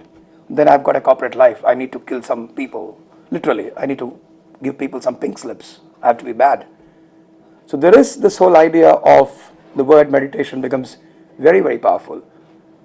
The idea of, the way I see it, to be able to mediate with oneself. And in that mediation, does it eat you, as in the word ate? So within that journey, you have to be absolutely in sync with the thought process that most of the meditations that we encounter today actually aim at removing slavery of one kind and making you a slave of something. So for example, if I were to say this is a Robinson school of meditation, you're looking at disciples, you're looking at elevating yourself to a master, and you remove one master and you put some other master in place. Of course, the guru is very, very important. So many times the guru says, I have no students, sishyas nahi hai. But the fact is, we don't have gurus, or vice versa. Either you don't have a student or you don't have a teacher. The meditation practice, since man's origin, we've always found a great connect with the supernatural. If you look at the history of civilization, all of us, when I say civilization, I'm including the whole world, we were worshipping or venerating the sun, the moon, and nature. Almost all world civilizations were riverine civilization, and the river became a very integral part of our thought process. That's why even today, despite so-called aspects of religion, water plays a very, very important role in almost all religious ceremonies, including our birth, when we say water is broken, literally, when you're born. And the fact that we all come with an expiry date, whether we like it or not. We go to a marketplace, we always look at shelf life. But we don't realize that we also have a shelf life. So the meditation in the initial prospect was much more of trying to put yourself into like a shield against what was happening around you. And within that context, if you go to the Harappan civilization, you have images from 3200 BCE where meditation is being talked about, virtually in an epigraphic and a numismatic manner too. Within that, if you actually look at it, it's very simple. Rituals became part of that whole thing, and yet there were people who went beyond the rituals. That's why we have this word called mystic. The word mystic becomes more interesting because it's always shrouded in mystery and mystique. And we say we have diviners, channelers, when they look at, people become qualified Reiki specialists in 2 days nowadays. So, and for some people it's almost a complete journey of years and maybe multiple lives. Within that context, my first categorization is religious meditation. So if you're born into a Christian community, or you're born into a Hindu family, or you're born into the Islamic world, across West and the East, you will realize that it is always with that context that meditation is there. You have an Ishtadev, you work with that principle, you actually do meditation in order to gain or garner spiritual merit. So there is this inward channeling which talks about it. But before I come to that, what is the role that meditation is going to play in a doctor's life? Or like most of you are either healers, doctors, therapists, or whatever. When we look at the quantum understanding, we always talk, most of the doctors, if you actually ask yourself, as a doctor, am I medically fit? And you can answer to yourself. I'm not going to ask any one of you. You will also realize that there are a lot of doctors who just radiate healing. And if you actually ask them, you will find that most of them have a very beautiful regimen of 10 minutes of silence within themselves. And even when they are working through a difficult operation, you will feel that silence is manifested in them. And I go back to what my initial premise is. There is no part-time spirituality. Either you are there completely or you're not. And nobody's going to judge you. It's your ball. I always laugh and said, there's a very interesting cliched one which says, somebody asked Christ, how much you love me? And he spread his arms and died on the cross. He says, yeah, go measure it. So it's just an analogy. Or for example, when you do the dhikr in the Islamic tradition of the 99 chanting of the name. In many ways, meditation techniques came about with more synthesis. So if you look at all traditions, there is the beads. Prayer beads are something uniform to almost all established religions. And invariably you will find that the number would be 108 beads, in Islamic form 99 beads, 54 in some of the Christian rosaries, 59, sorry.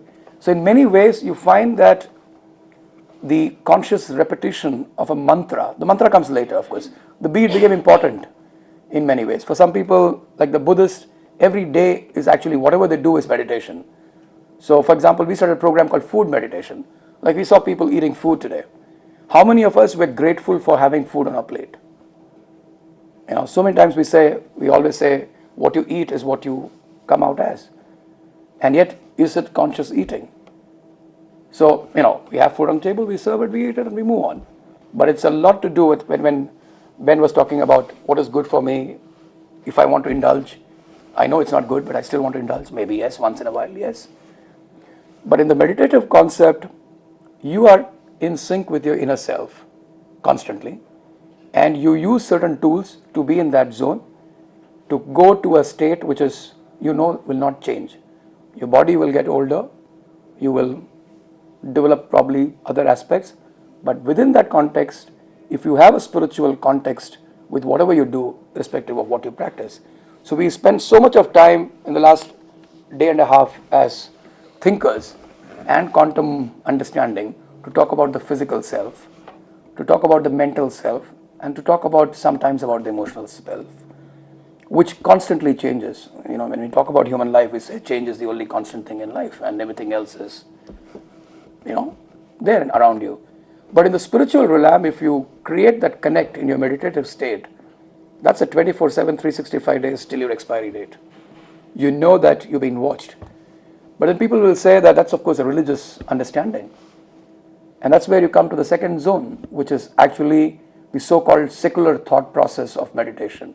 And you will see that invariably the secular thought process of meditation involves looking at de-stressing, self-improvement. These are the words that you usually get, what will happen to you within that context.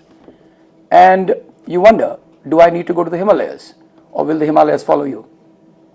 So yes, we do make retreats, you make those journeys, or you withdraw, but are you really withdrawn? Does this change of space? Yes, sometimes it does induce a certain thought process, and yet you really wonder to yourself, where is it all coming from? And sometimes people say, I have seen visions, sometimes you say you have dreams. For example, if I were to just sit down and levitate, you'll be like, wow.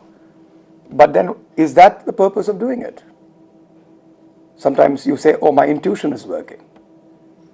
And we feel energies. We've been always, I think for the last year, day and a half at least, those of you who've been here, we've been talking about energies, aura, being, self, you know, and yet something very interesting, I don't know how many people notice, that the body has this amazing ability to heal itself, provided we give it a chance. And I just want to share one thought process. I'm just going to integrate something into what I'm going to say. I like what Ben said yesterday when the doctor asked him, how did you fix it? He says, one deep breath. I don't know how many of us even take one single deep breath consciously.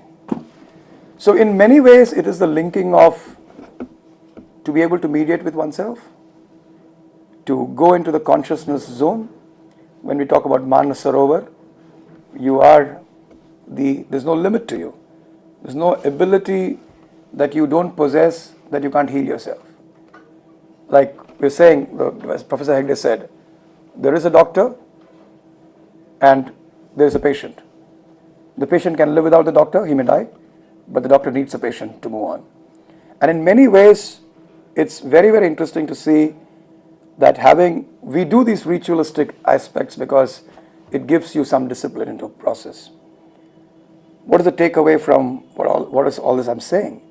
It sounds philosophical, but I assure you it's very practical.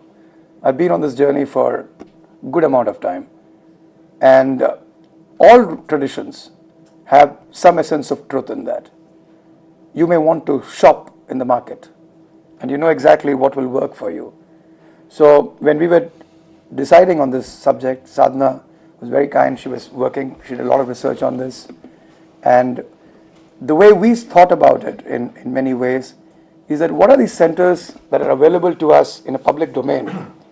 And I personally believe that any money transaction which takes place through this really amazing school of meditation, I find a bit problematic.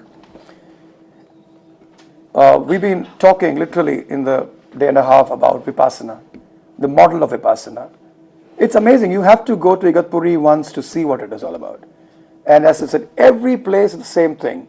There is no desire for any donation. It just works so beautifully. You can do a 7-day course, you can do a 10-day course, you can go to the upper level, you just drop a 1 rupee if you feel like, you just drop it in the box and walk off. But it's about your conscience. When you get something good, you're willing to, invest time, share, like it can become an obsession and you want to share it. Like I again said, I'm not recommending anything, but I'm just trying to go around it. Sahaj Yoga or Sushma Nadi Yoga, which you find in the Kriya Yoga centers across the world. Same thing. Walking meditation in the Assisian tradition. And then there are some which are nominally priced, like Art of Living, Isha, for example. And yet, these are very interesting parameters, which actually show human beings' desire to be loved. Loving oneself is probably the first step. And then having a love in the place that we live, within our own context, with the physical realm, in the mental realm, in the emotional realm, and definitely in the spiritual realm.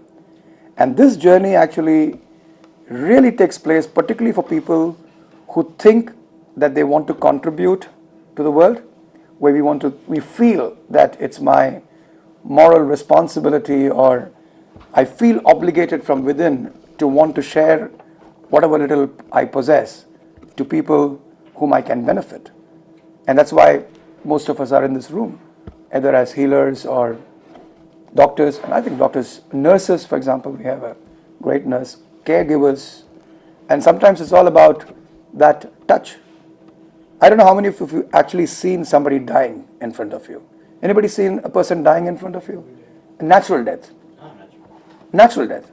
Have you ever held of a person who lets go of the breath of his at the last moment? I used to go to a place where this used to happen very often, and I would actually sit by on the bedside looking at the expression of the person.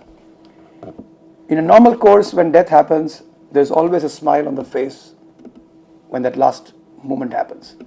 We've been grown across the world with this idea of death is something to fear, across the board. And if you are into that meditative zone, from a spiritual perspective as well as secular perspective, that fear element disappears. You become so organic with your own thought process that you journey within, and yet the journey within is a very conscious, aware, individual self who is absolutely comfortable in communion with nature. The sun is universally respected, remembered as a universal healer. We've always built sanatoriums in places where you get great sunlight. People have made great business in the mountains with that whole thing. But within this concept, you have Sudarshan Kriya, for example. You have meditative techniques which actually incorporate the sun in such a beautiful way that there's something very simple I tell people. If you can do something what I actually teach called conscious walking meditation, if you are aware of your step and you know where your step is taking you, not only in a physical realm, but into the internal realm, you will realize that every step that you take is actually a step and a lesson in learning. We have lost our pause button and we have lost our stillness. I speak a lot, but I'm silent, which very few people actually believe. But the question is that silence in its own realm is so powerful How many of you take a walk in the morning? That's pretty good. How many of you, when you actually walk, are very consciously observing sound, noises that you observe? How many of you? 1, 2, further down. How many of you actually get to listen to your heartbeat? Can you feel your heartbeat? Okay, let's do this. It's also a wake-up call. Let's close our eyes. Sit in whatever position you want to stand, sit, do whatever. I want you to switch off totally and observe the sound of silence.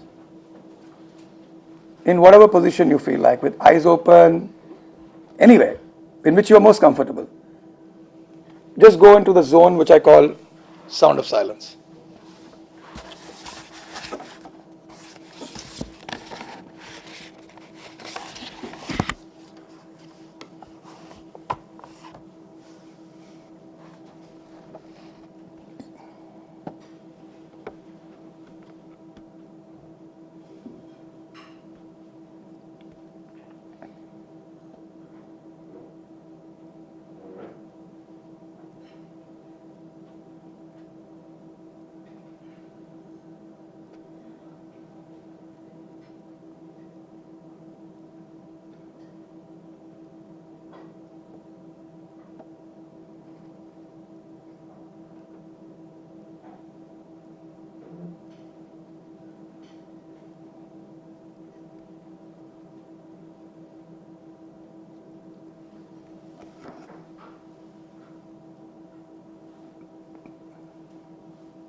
What are the sounds that you heard? Your heartbeat. What else? That's the internal part. Forest kind of sound. Forest kind of sound. And you've just been, sorry, huh? No sound, I just saw light. You just saw light. Very good. What kind of light? White, dark, blue? White. Yeah, good. Anybody else? I was aware of my surroundings. Surroundings, yeah. Even surrounding noises. Cups outside, very good. What else? There's a constant buzzing. There's a buzz in the room, yes. Yes, yes. I was just aware of my breath. Wonderful, breath. See, we just did this for less than a minute and a half. But you realize that when everybody is still within, you also build a conscious, collective silence, where every tiny noise manifests itself. And yet some of the greatest yogis that we know of meditated in the marketplace. In the marketplace or the jungle. I do a project called Soundscapes. You can actually take a normal recording tape recorder and walk into the forest or walk in any place you go. And you can just do your normal, say, a kilometer of walk. You come back and you play the play button. You'll be shocked. You'll be absolutely shocked at what you get to listen. Very few people have the pause button today. We are superbly connected. If I ask you your Facebook status, your email current scenario, you'll be like that. Instant on the button. Superbly connected with the United States, the UK, wherever you might have your business dealings or affairs of the heart or otherwise. And yet, if you ask yourself, am I connected with myself? You will find that you're really treading on very soft ground. If you go on the metro at evening around about 7 o'clock, on any route, you look at 10 people randomly. Suppose you look at a line like this, one line, and you look at these 10 people sitting or standing. 7 of them will have earphones. 1 of them might be comped off. 2 might be playing on the net or whatever. You'll probably find 1 in 500 odd people just being himself. It is the need of the time, irrespective of whether you're practitioners or not, to find that moment which you will dedicate to yourself And it is that discipline as a doc which will really enable you to not only be a great doctor, but will also enable you to unravel the layers that you have conditioned in. In many ways, meditation is like peeling an onion, where when you enter the final thing, you have nothing left. So you can actually feel that. So in most of the traditional ritualistic as well as secular as well as religious meditation, sometimes you tell people to focus on a point. So you get, because it's a guided meditation. So you have individual meditation, sometimes people of a certain community or a certain group of people, like for example, in Art of Living, 2,000 people sometime in a hall, everybody doing the same thing. So you also build a collective consciousness. You find that with Paramahamsa Yogananda's teachings in many ways, where actually if somebody is sick, say across 5 continents, people actually send up and they believe that they can send the energy to heal the person. And sometimes it works. I've been part of charismatic renewal movement in multiple religions. It's amazing. You get people who come and say, I'm done. I've been given a doc certificate saying that I won't last for 3 months. I'm on last day. And I see some of those people getting up and walking. And it's a very small story. How am I on time? Another 5 minutes. Okay, good. So, what you will also see, I just want to share one story from the New York Times, because it's a great illustration. There was a Greek guy who made a lot of money in the US, and his doctor told him, you got 6 months to live. He had a lot of money. He had the best medical facilities around. He went to another doctor. He said, yeah, 6 months. He went to another one, 6 months. So he had moved from Greece, from a small village. He decided to go back. So he wrapped up his business. His family had a home. He went back to his place. He saw his old friends who were still there. Some of them had grown older. He said that I have nothing else to do. So he decided to do some gardening, planted some seeds. Something came out. He just gave it. Spending more time with nature, more time with oneself, doing what he enjoyed most. And the story goes to say all the doctors who prescribed he would die in 6 months. They all passed away, he's still alive. This is 27 years back. And the fact remains that reconnect with Mother Earth. We all now wear shoes, slippers. We live in rooms which are like this. Our connect with Earth, as Kabir would say, Mati kahe kumar se, tu kai ronde moe, ek din aisa aega, main rondungi toye. Or the Christian scriptures would go and say, from dust unto dust, and yet the journey will continue. We all know that. And yet our physical connect with that aspect has been totally lost. And I think it's time for us to, and I think that's where in quantum it's become so important. So the whole idea of a community is that we bring our perspectives on the table. And I feel very strongly about this as the sadhana and as does Tony, because he's made a complete U-turn in his own self. And I know some of you have done that too in your own personal space. And then you move to meditation of the newer kind, which is also equally powerful. Somebody like Ustad Wasifuddin Dagar talks about Nada Yoga. We were always discussing, if you look at the Patanjali Yoga Sutra, there is the 7th area is meditation. What is the Hindi word used is dhyana. And yet there is something beyond dhyana is samadhi. And then you come with the Buddhist philosophy of nirvikalpa samadhi. So you have all these mapdand, as I would call it, these pillars of points of reference maybe. Because Tony is a very cut person. He'll say, okay, give me the best 5 things that we can think of. And yet I would always tell him very smilingly, I'll say, you have to find your own space within your own self. It's not necessary that everybody has to like a tomato. So maybe Sahaj Yoga will work for you. Maybe Art of Living will work for you. Maybe Isha will work for you. Maybe assisi and walking meditation will work for you. But also maybe nothing would work for you in terms of I don't need any of these support systems. And yet the fact remains that there is a lot of material available on the www, as they could call it, and also in a very normal domain. Some of the greatest masters learned skills of the hand. Cobblers, weavers, carpenters. Some of the greatest masters whom we revere, literally, and worship, were people who had a skill. And the fact is that meditation is a great skill. And the best part is available free of cost to every one of you. It's an open space. It's an alpha domain, completely available to everyone without distinctions of caste, color, creed, and religion. And it's your personal choice whether you want to connect with it or not. I was mentioning music as meditation. It is remarkable that what music can do to you. You know, Ben mentioned Beethoven. Wolfgang Amadeus Mozart said something very interesting.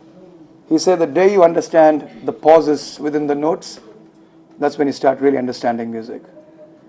And in the Indian tradition, I was actually talking about Vasif actually, in the Nadiyog tradition. So we were doing a workshop with Vasif Bhai in Bombay just a month and a half back. I have two people who were actually part of that workshop, who used to wake up at 3:30 in the morning and were probably more energetic than ever before I've seen them before. 4 hours of Nadiyog. And it's an amazing domain because it takes you with just a sa. You want to do that sa, Pankadi? Come, show me. You can see that. You can see that one, because I know because I've been involved with this, and you can just see the resonance, what Ben was talking about. Yeah, so the idea is that when you sing and you can see your note wavering, and when you concentrate, the note stands. So it's like sa. I can feel it moving everywhere. And then if you try further and further, we used to do this for 2 hours, just sa. So sa, again static and then again wavering. So you have to keep it longer and longer till it goes straight. This is an illustration, and I didn't even know that I'm going to say that to her. But even within that context, for example, if you look at Bharatanatyam as dance, in the Indian traditional system, in practicing of medicine, you will find that these Devadasis were actually amazing caretakers. There's a very dear friend of mine who's working on a whole synthesis of the body with Bharatanatyam mudras, and it's at the Harvard, so-called Harvard University. And they know that each laya and each tala corresponds to a part of your body. And it's scientific analysis. Gone is the time when meditation was supposed to be this, sadhu sitting on the Himalayas. It is right now in a very open, tangible, scientific domain. There is Matthew Ricaud. You can actually put, like I've done that to myself, you can actually put these things and you can see where you're going. There's a whole community of Benedictine monks who subject themselves to the cleanest tests possible with science. And they all find the Dalai Lama himself, for that matter.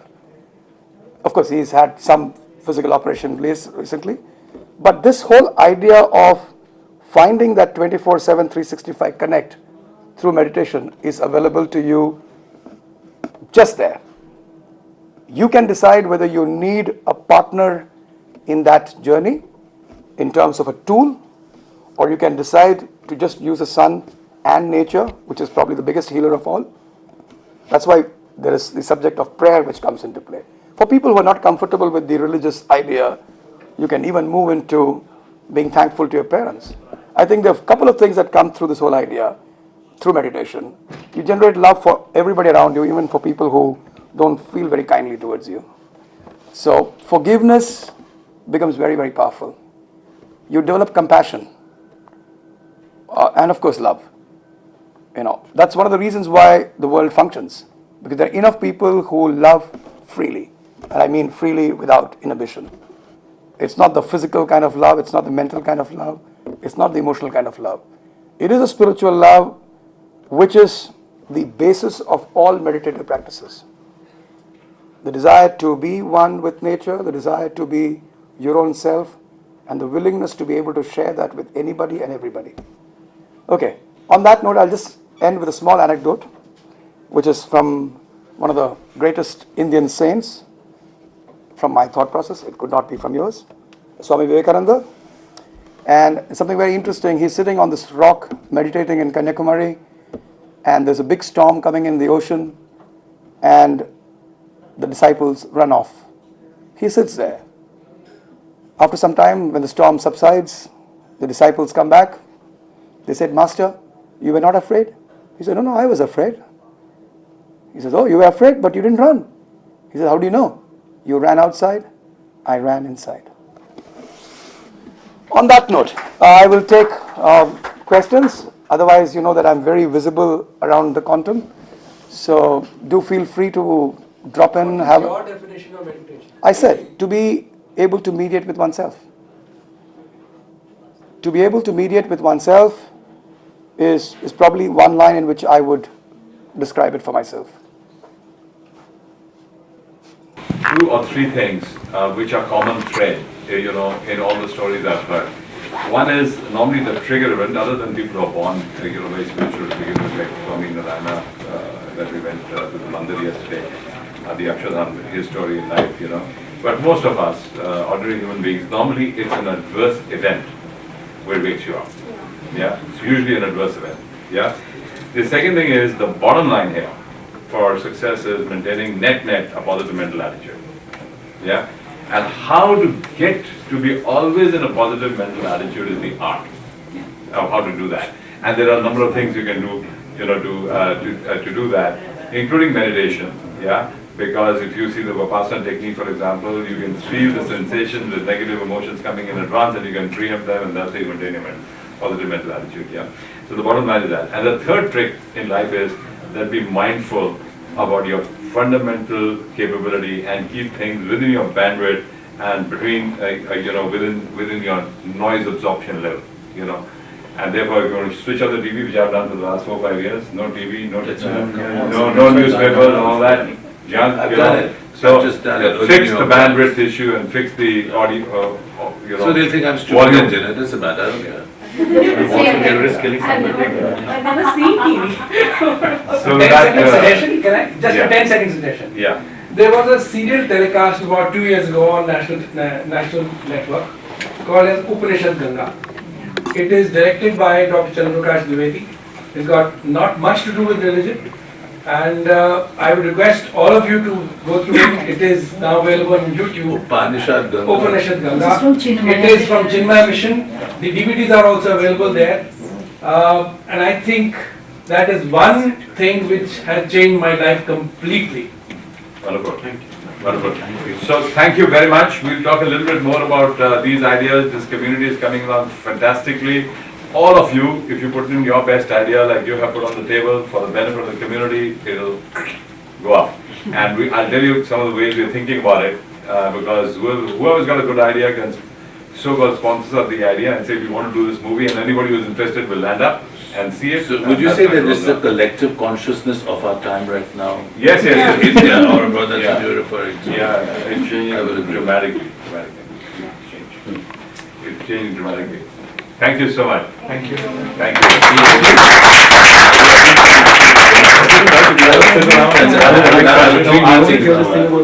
Projecting and then doing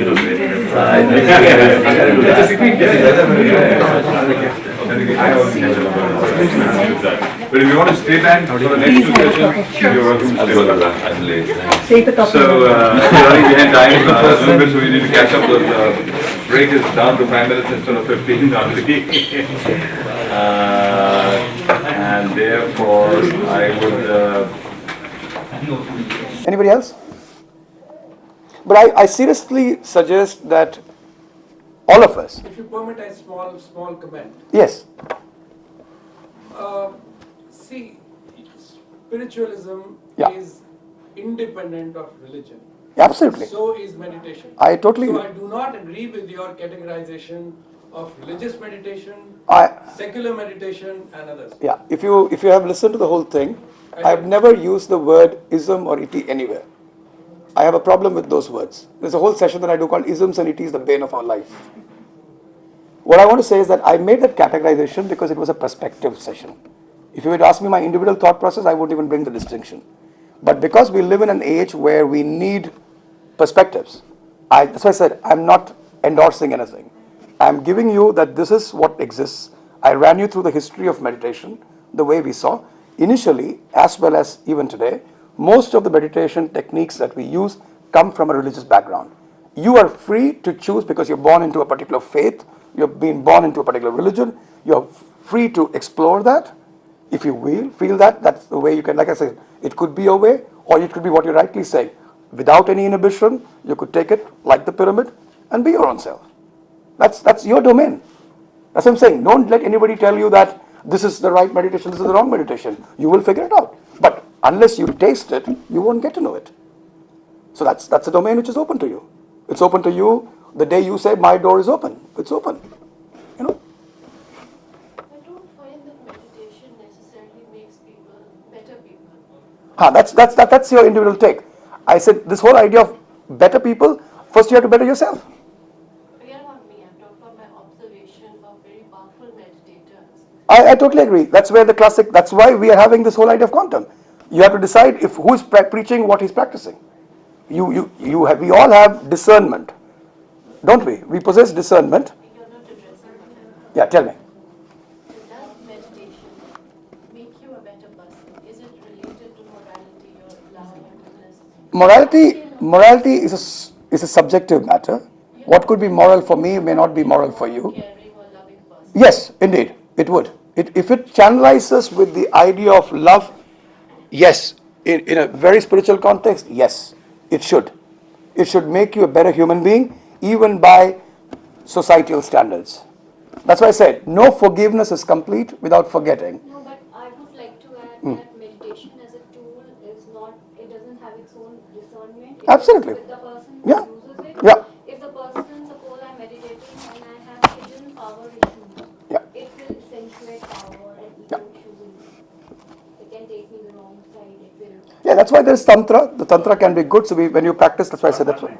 If you do the Bhakti Yoga, the person will change.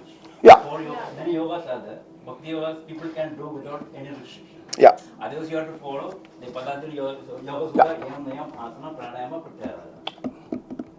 Then the meditation comes. As well Ashtanga Yoga. As per Ashtanga Yoga. Yeah. But that's what I'm saying. Bhakti Yoga is exempted from all this. Bhakti Yoga, for example, when you, see, that's where we always, now we're entering a very interesting different domain. Wherever faith is involved, your questions will take a different turn. Your faith shall, that's why the very interesting aspect is the Christian tradition. We say, if only you had faith as a mustard seed. Why mustard seed and no other seed? Think about that. In many ways, तुम्हारा विश्वास ही तुम्हारी नदी पार लगाएगा. The river will flow. The question is that you have to decide whether I will take a dip in the river and consciously say that I am dipping, or you say that's water is flowing. If I go, I will get wet. Either you decide to get wet, or you can look at the water knowing that the water will make you wet. But this whole idea of wanting to be a better person is probably an understanding which stems from the desire of likability. Most of the time we are pleasing other people in our journey. I wasn't talking about No, that's what I'm saying. No, you are absolutely right. Because what you observe is your discernment, right? Am I on the right track with you? What happens is that when you say, for example, you see a great master. He's known as a great master, lots of followers, everything happening. And then you find that what he's saying, he doesn't follow in his own perspective. So you waver. For example, let's not name anybody, but for example, a couple of people who are right now languishing in the Indian jails. I'm not naming anyone. But if you see, that's where what happens with the syndrome of attachment to the guru. The guru is, there's a very classic, one small story and I'm moving on. Bulleh Shah and Inayat Khan. What does Bulleh Shah goes to Inayat Khan? It's a Sufi master story. Inayat Khan tells him, I want to make sure that you make this journey. I want you to cross the river and come where I see the garden. But I can tell you how to do it. But you've got to jump. I can't jump for you. So when you make a call on saying that this is happening, yes, naturally it hurts you. But the question is then you have the discernment as well as the option of seeing what is, that's why I said there are lots of these modules which are available free of cost. We mentioned Vipassana, Sahaj Yoga, Kriya Yoga, Sushma Nadi. There's a whole school, Assisian meditation. The whole school which is just there. They never ask you who you are, why are you coming, And yet, it's a very, very powerful tool. And that's one of the reasons they have tried, they've tested the waters.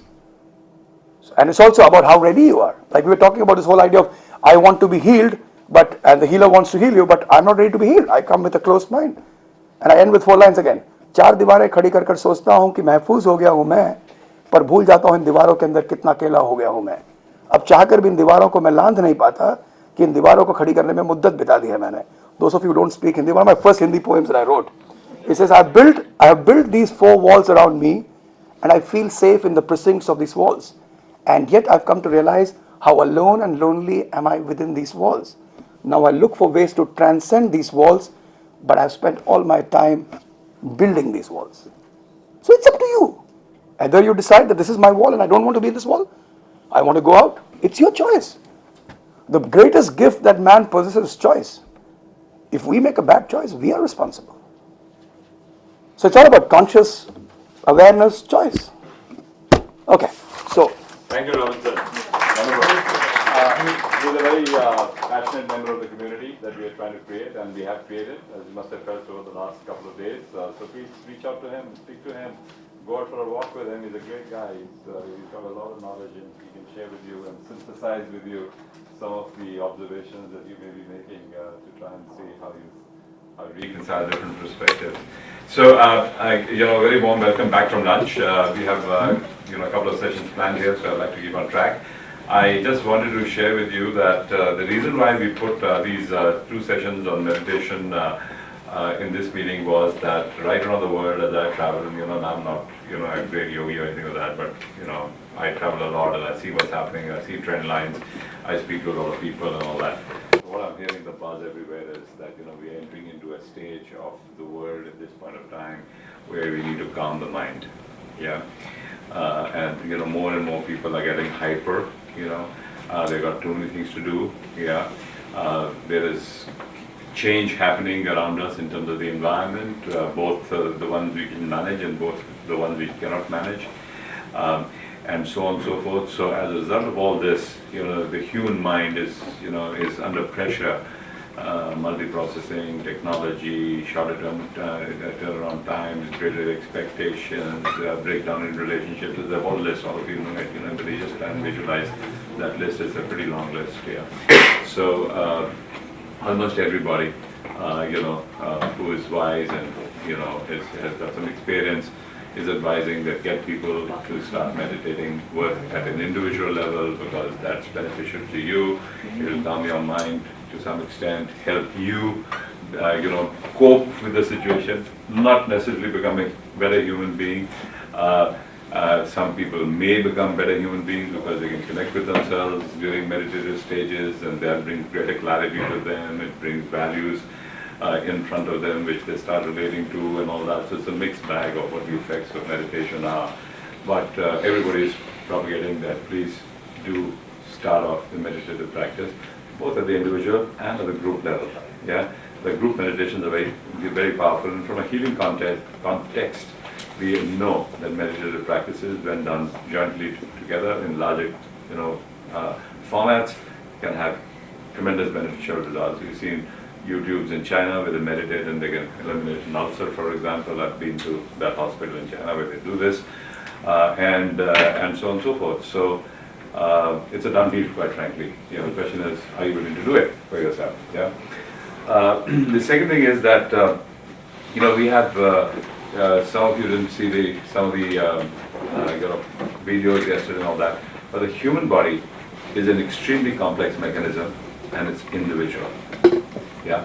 Every individual is a prototype, exclusive to himself. No 2 bodies are the same. Yeah, so we respond to different options in a different way.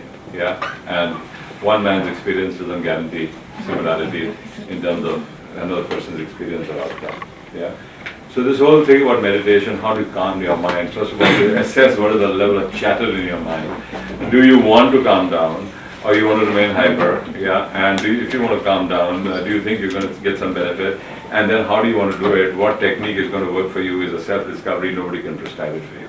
Yeah, you have to try different things. Yeah, I personally have done 4 or 5 different, stuff, and I tell you something, that's the reason why I put this perspective on the table.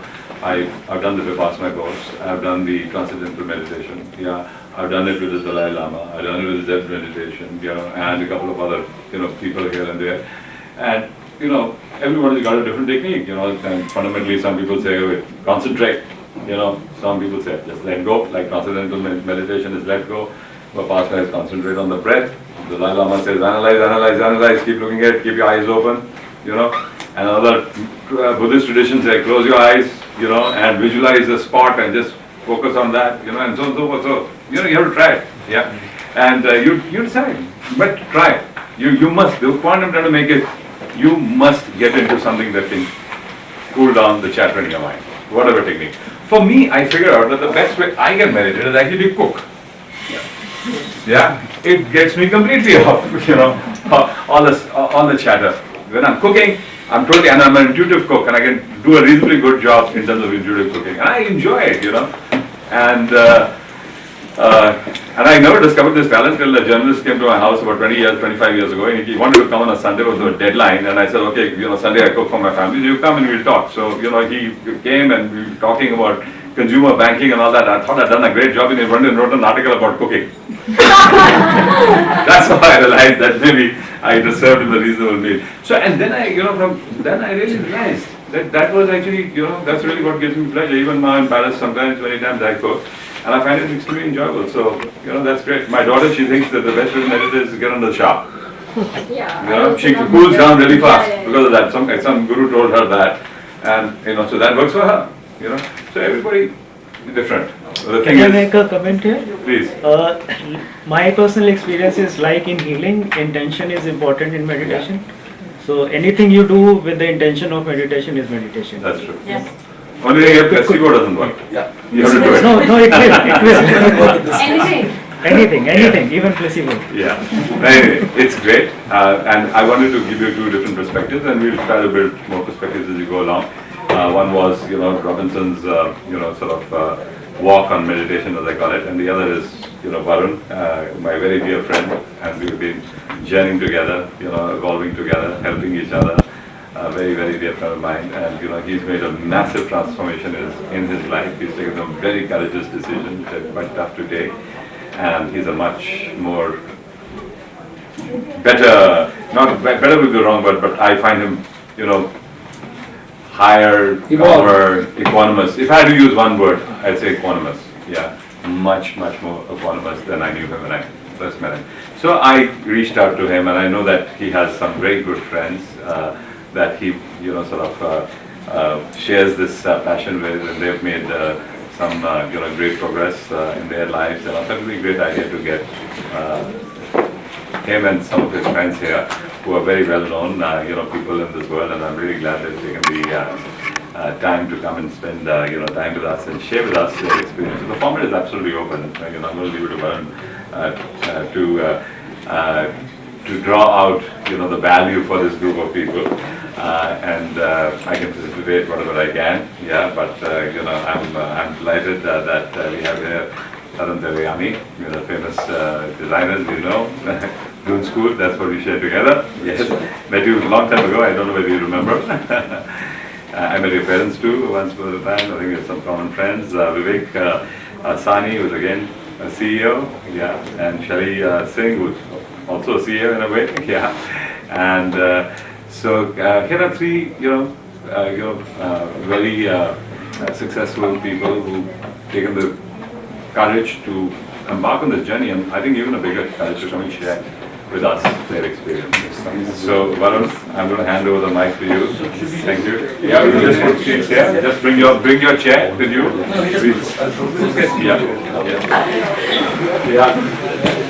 Take the deepest breath you can, and let's go 3 times. Fresh AC air, wow.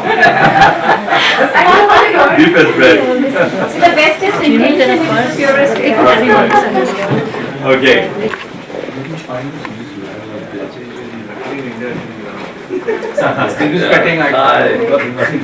We're absolutely on time to get the mic to No, I think we should. You're CEO. Attorney, how can I rebut you? Something we want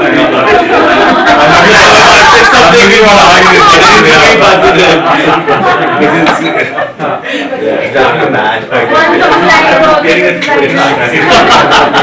Yeah, I just want to. Is it better now? I just want to give you a little briefing in front of the audience. Yeah.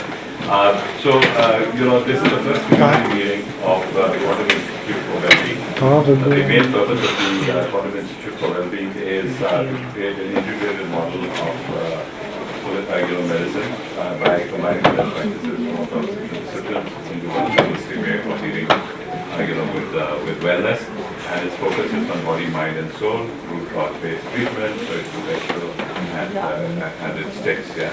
Our belief is that we have to bring healers, practitioners, all the people who can heal, doctors and all that, together with the community is open to these kind of practices together under one roof, and then let it organically grow. Yeah, and then that way, you have a community which can self-feed each other and develop each other, build a relationship, and grow and get better healing capabilities and actions within the community. We've spent a fantastic day and a half. This is our second day. We wrap up this evening. Can I say that? We had a good day? Yes? Okay. We had a great day. Yeah. And because we had very interesting speakers and we had some videos, we had time for discussions. This is a group of speakers. Yeah. And therefore, they can speak the language. So my name is Robinson. The idea of Quantum Institute of Wellbeing is very close to my heart, not only because what it means to most of us who've been dealing in the idea of the spirit. We live in a world where we seem to be in constant run, and we need to actually find the pause button within each one of us. We're also looking at a time in history where we have more kinds of sicknesses than we've ever met before. The idea of it is to pool collective ancient wisdom and to match it with the current frequency that we always talk about. And in the journey of the physical, mental, emotional, and the spiritual self, to find the spiritual self not in terms of itis and isms, and in the idea of quantum, in which to take different thought processes and increase one's bandwidth, a bandwidth which will be open to new ideas, to new formulations, and to also the triumph of human spirit, which will enable the world to go to the direction that we think it should go. At the same moment, not in the process of convincing anyone, but to be able to willingly contribute to the growth of humanity and mankind. Thank you. I would rather do a quick introduction. Each of us can quickly maybe tell about 5-7 minutes about our own journey of healing, and then I think it would be better if you have a set of questions for all of us. I think that would be a better format, because I don't have any format in mind. I just wanted to share our journeys here. My background is I was created for the material world, classical engineer, MBA. For the first 40 years of my life, I was on a very material path, yet there was a parallel path going on. It was very internal. I wasn't sharing too much out of the world. I built a set of technology companies. One of the companies, really the co-founder, is large now, it's got 800 people. Then I rolled it up into a fund. I ran that, and these companies now are self-sustaining. They run on their own. There are 3 companies within the fund. And around 2011, my journey got very deep into... Can you just use the mic for the audio mic? Can you hear me? Yeah. So my journey got very deep because of meditation. I went to this 23-day silent meditation program. It's in Dharamshala. It's called the Zen meditation. And I agree with Robinson. There's no specific technique that I feel I learned. But what they created for me was a space of 23 days of silence, where I was given 3 meals a day, and all I had to do was show up twice a day for 2 hours of meditation, and they were giving us a series of questions just to go very deep in. I wanted to run away the very second day, and I started writing in my assignments that I have a lot of work to do. I was in those days still running a company. Second day onwards, I was like, I can't stay here, I have to go. And that's how the nature of the mind is. I was so restless because I had never meditated before. I tried multiple times. I tried going to Kriya Yoga. Whenever I would sit in Kriya Yoga in the morning, they had a program. my head would start aching. I will have a lot of pain in my third eye.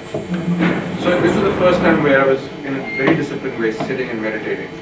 And I had said I'll meditate for 23 days and that in silence. I found it very torturous first 3-4 days. But the instructor there just kept insisting that stay, it'll do good to you good. Around 9th-10th day I started feeling very different. I later on was told that state is called Samadhi state, and something just shifted for me in that moment, around 2011, and I made a commitment that whatever companies I'm running, I won't run away from it. I will take them to a logical conclusion, find CEOs, and get it organized before I leave. It took me from 2011 till 2013, about 3 more years to get it organized. And now the companies are doing well. I'm just a shareholder in these companies and I don't even have board position. But then on the parallel, I was doing many other things other than meditation. So there are 5 things that have helped me on my path. The first thing was a teacher who taught me devotion. That started in 2001. I was in US at that time. This gentleman, his name was Henry Walthall, name given by Swami Prabhupada was Vishweta Das. And I think we have a friend who also was inspired through Swami Prabhupada. He wasn't too much inspired by the ISKCON movement anymore, but he was inspired by Swami Prabhupada. So he taught me Bhagavad Gita and he taught me chanting. These were the first 2 things, and I was in blind devotion. I said I will learn these things because there was something I had to connect with. But as I read through Bhagavad Gita more and more from 2001 to 2007, there were many other things I wanted to explore which he hadn't explored. So Bhagavad Gita talks about past lives. I wanted to understand what is this past life phenomena because when I read through Brian Weiss and Dr. Newton books about past lives. 2007, I met a gentleman who did a series of past life regressions on me. It's called PLR. And in PLR, there is also something called LBL, life between life. And I saw about 17, 18 of my lives. And many of these lives were spent as a monk. And it didn't connect in my head because I could have never seen myself leading those kind of lives. But something shifted for me around 2007 when I did these past lives. And then around 2010, I met another gentleman who did many more sessions for me. And in those sessions, what started coming was a channeling with my teachers who said that many of the lives I've gone, understood the matrix. Basically, I call it, we are in a matrix, what we call Maya. I do understand what is Maya. And then I start to explain and I try to step away from it and then I start explaining others what is Maya. And then 2011, the meditation came to me. And the problem that I faced was after I recognized that I had to leave this material journey and walk a more balanced journey where my problems began. Because there is a lot of ecosystem around you which is dependent on you, on your material success. Starting with your parents, your family, your wife, your business partners. It took me, that's where Tony was saying, that was a difficult shift where I had to tell my business partner of 10 years that I don't want to do this anymore. I had to tell my wife of 15 years that I don't want to do this anymore. And I'm going through a difficult process with both of them still because I just shifted out of this gear about a year and a half ago. And when I shifted out of it, people said, what will you do now? I said, I'll just go and share my learning with other CEOs and teach them how they can run their companies and yet live a spiritual journey where they can create time for themselves. And that's how I met some of them. I've been working with Tarun for about a year now. Same as with Vivek. Vivek runs a very famous brand called Kama Ayurveda. Tarun, you might have already heard. Sherry runs in the HR space, a very large 800 people company called People Strong. And my work is with them is to just share my learning with them and sit with them once in a while and understand where they're facing issues. Because it's very difficult in today's day and age to be in the material world, run these companies and yet live a inner journey and do it in a conscious way. So that's in short my Tony, why don't you? I think it would be great to hear your journey because you've taken a U-turn. They've been having me flash. 2 days. Not enough. We have they have a journey. Well, my thought process. Sort of handle this. So the next step becomes confirming it. Is what the doctor's saying, is it actually true? And I'm doing this in a very sort of systematic way because I want you guys to see they're very key steps within each step that you have to sort of go through in order to make sure that you're not jumping the boat. We have 20 emotions, 20 reactions to each different component of each step. And it's very important to realize that for each realization that our body is going through, we need to understand it and in some ways come to peace with what that part of the puzzle means. So after I found out that I had this, I needed to confirm what exactly is stage 1 gastric adenocarcinoma. So I start doing my homework, I start going online, speaking to other doctors, family members who are doctors, friends who are doctors, what does all this mean? Then it pushes me into this next step of getting a second opinion because, someone is telling me, oh, this is a death sentence, you're going to die in 5 years. Someone else is saying that, no, just get surgery and you'll be fine. People live for the rest of their lives. And so you get such an abundance of information, you don't know necessarily where to go with that information. So before you even decide what's the next step, you have to make sure that what information that you've been provided with is correct. And lo and behold, there are a lot of people out there that forget about this step.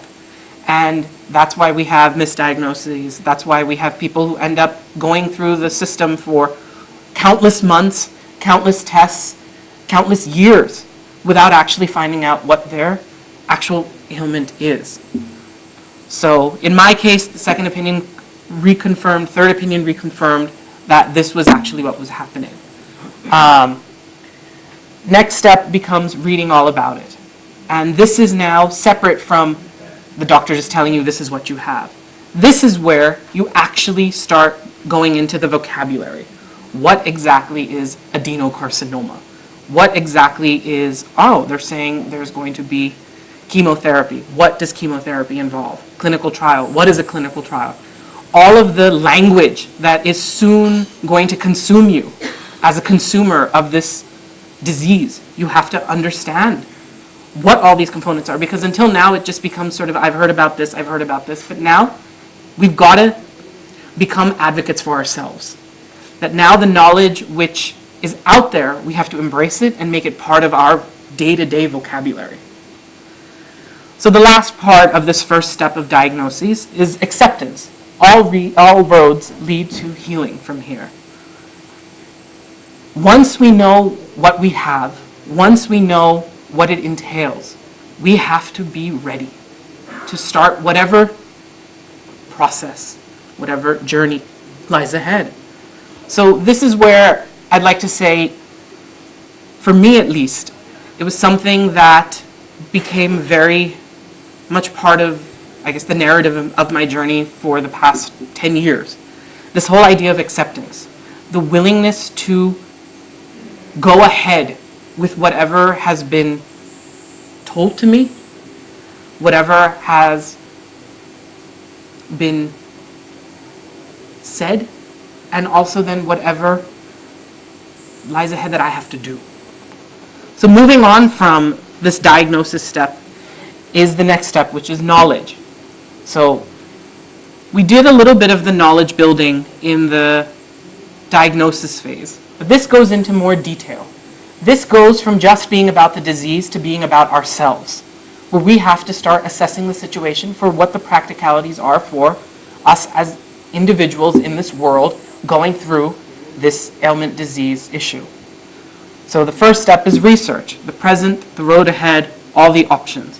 So for me, at that point in time, I was in my mid to late 20s. I have to think about, what does this mean in terms of my practicalities? Am I going to be able to continue working? Am I going to be able to provide for my family? How is this going to affect me financially? What lies ahead? Am I going to have to take long-term sickness? What about my insurance? What about all of these complications and practicalities and realities that actually affect how we respond to treatment? And then the next part becomes assessing those practicalities. How do we make decisions based on what our reality is? So for example, for me, it was something that an oncologist, before I started the treatment for chemoradiation, he said that you may never be able to have children because you're going to go through chemotherapy. You might become impotent. So would you want to consider perhaps depositing your sperm in case you want to have children in the future? So it's something, you know, when someone tells you you have stage 1 gastric cancer, you don't leap to, I'm never going to be able to be a father. But it's something that has a step and it's a stage that you have to go through. You may only remember, you know, there's no timeline for this. I'm not saying diagnosis one day, you know, knowledge 4 weeks. Sometimes we have to go through these steps in a very short amount of time. But it's very important that we go through these in order to understand what sort of what lies ahead and what realities we might face ahead. The next is to analyze, determine the order, create backup plans, and etc. So as we're getting and assessing and putting our knowledge together, it's very important to realize that things may not go the way that we had planned or that a doctor has suggested or that we thought would be the way things should go. In that case, what's next? Are we prepared for that? Are we going to be ready for that? So in my case, initial diagnosis, there was no place in the world that I would have said that, okay, backup plan is that I'm going to give it all up, move to India and try alternative therapy. We'll get to that. But for me, initially, the first time around when I had cancer, I wasn't thinking along those terms. Looking back, I should have already been looking into those terms, because we need to be able to ensure that we are looking at all options available from any and every source possible. That goes into this idea of discovering the roadblocks, the outside the box opportunities. And I'm going to jump from my first round of cancer to my second. So we're turning to 2012, or rather 2011 and 2012, when my cancer returned and had metastasized to stage 4, spread to my liver, lungs, and spine as well. Outside the box opportunities are opportunities that are not dead ends. They're opportunities for a reason. You know, we look at it as if all else fails, we have this. It's sort of a, you know, it's our last ditch effort. Why are we looking at it as a last ditch effort? There's no reason to be looking at it last ditch. If we're putting all of our time, all of our energy, all of our resources, all of our money into something believing that it might work, it's an opportunity at any point in time in our life. So we have to give as much consideration to that opportunity, whether it happens today or 2 years from now or 5 years from now in my case. So it's very important to assess and see and discover that that sort of seed has been planted. The last part of step 2 is this idea of sharing, seeking support and not expecting. So this, I'll give you an example. I spoke in terms of how I found out about the cow hospital in Gujarat. So it was a very happen chance encounter with one of my relatives, my aunt. She happened to be reading a magazine, a Gujarati health magazine, that talked about this cow hospital that claimed to cure cancer in 11 days. I thought it was preposterous. I thought, who in their right mind had the even gumption to claim that this was even possible after having been a medical consumer of this disease for numerous years? Just this idea that someone could claim that, it was unfathomable for me. Yet, it planted a seed because it got me thinking, perhaps there is something there. Now, when I actually started doing true research for this sort of outside-the-box opportunity, I had a lot of roadblocks. I had relatives who lived near this hospital, tried to access them to say, can you please take a look? Can you find out some information for me? And I literally got roadblock after roadblock that, no, this is only for poor people, or this is for people who have no hope. They only go there because, they can't afford to go to the proper hospitals in the big cities. And it was almost as though they were putting their belief systems ahead of my health. That we don't want, I literally had a cousin say, it would be embarrassing for me to say that my rich cousin from New York has come to this, cow hospital to get treated from cancer. This is someone who's gone to the best hospitals in the world. I cannot go there and tell him to go to this place. So even when you're asking for support, even when you're asking for help, don't expect that you're going to get the answer that you're looking for. But be mindful, you might get information from any possible source. So don't discount it as well.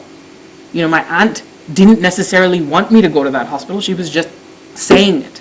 But for me, that became the key piece of information that led me on my journey. Yet the people that could have made that journey much easier for me to actually make into a reality were not there. So that's a very key thing, is to having all of your knowledge in place, so then you can actually start your treatment. Discipline.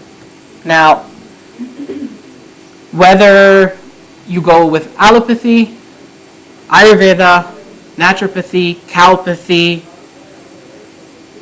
any type of treatment under the sun, you have to do it faithfully.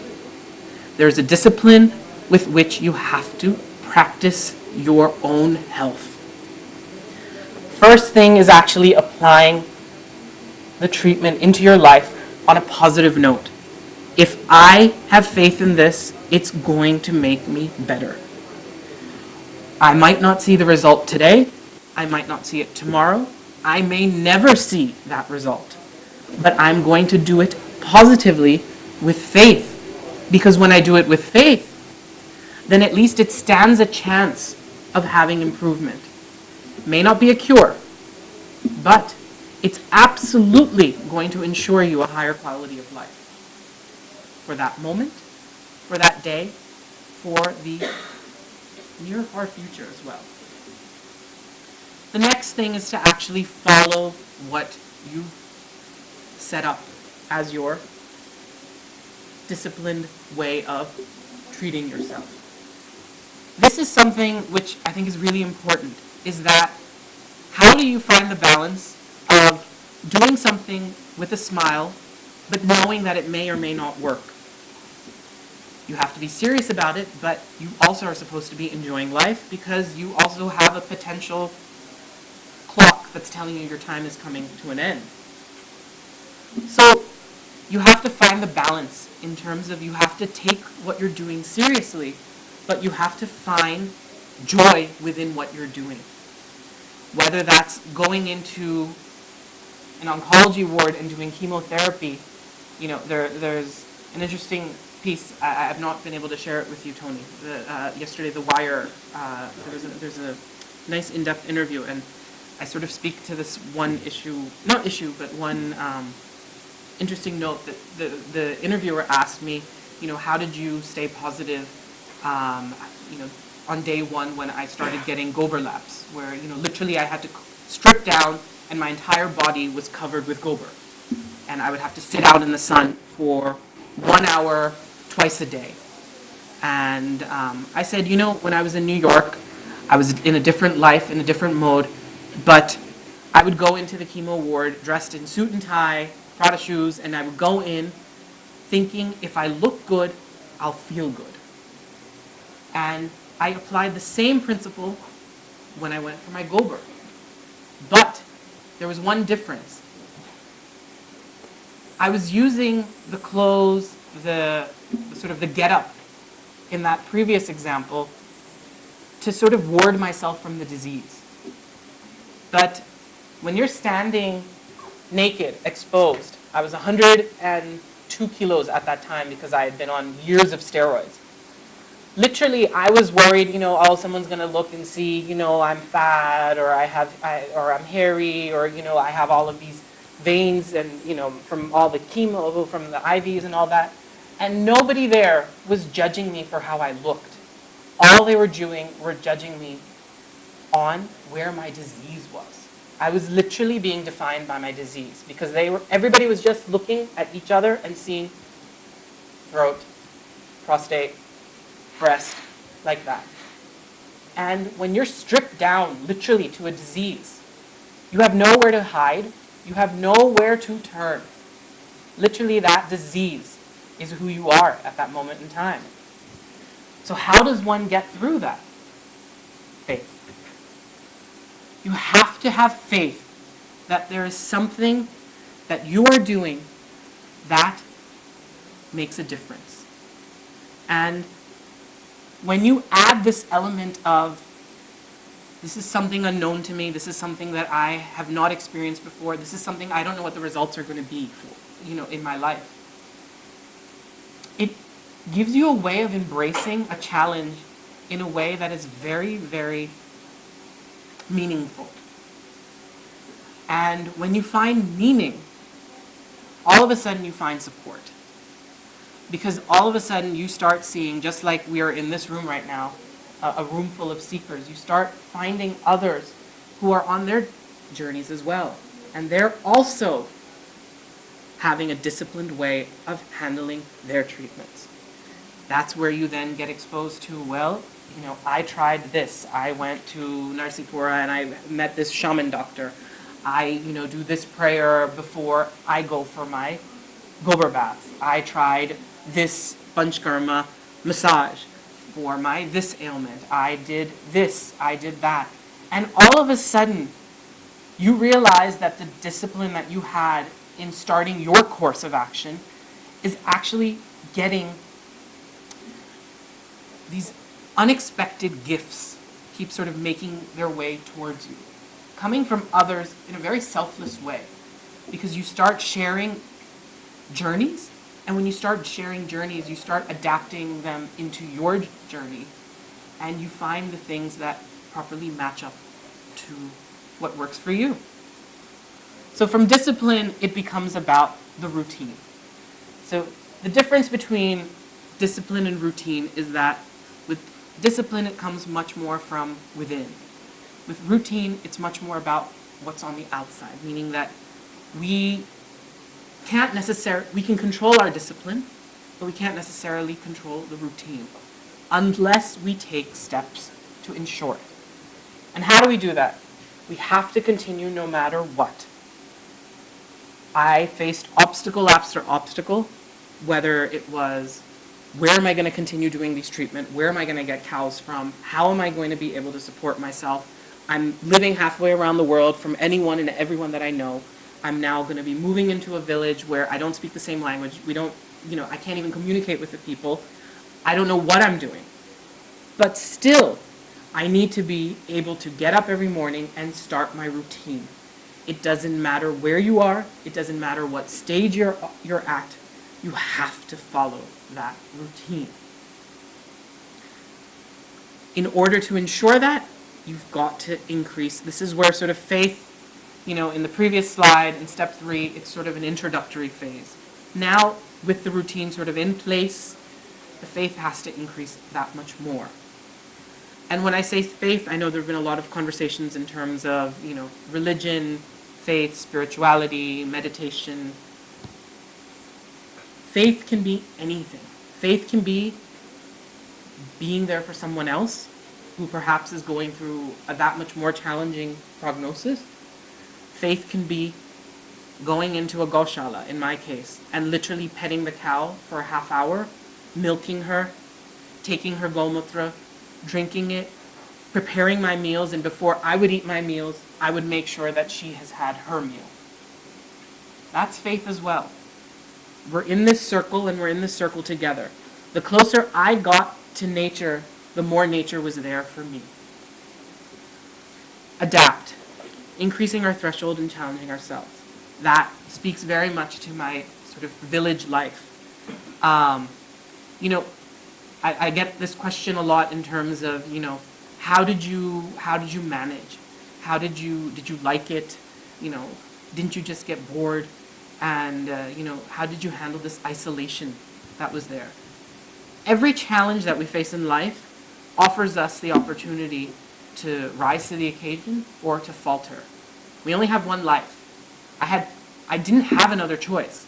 Either I was ready to die or I was ready to live under any circumstance happily, with faith, and frankly, with peace. Think less, where you make it habit, make it automatic. No routine works unless it starts becoming something that you don't have to consciously think about. We wake up every single morning or I should say at least 99.9% of people wake up every morning and decide they need to brush their teeth before they go about their day. It's something that's just been programmed in us. As kids, our parents run around us and say, make sure you brush your teeth, brush your teeth, brush your teeth. Eventually, they don't have to say it.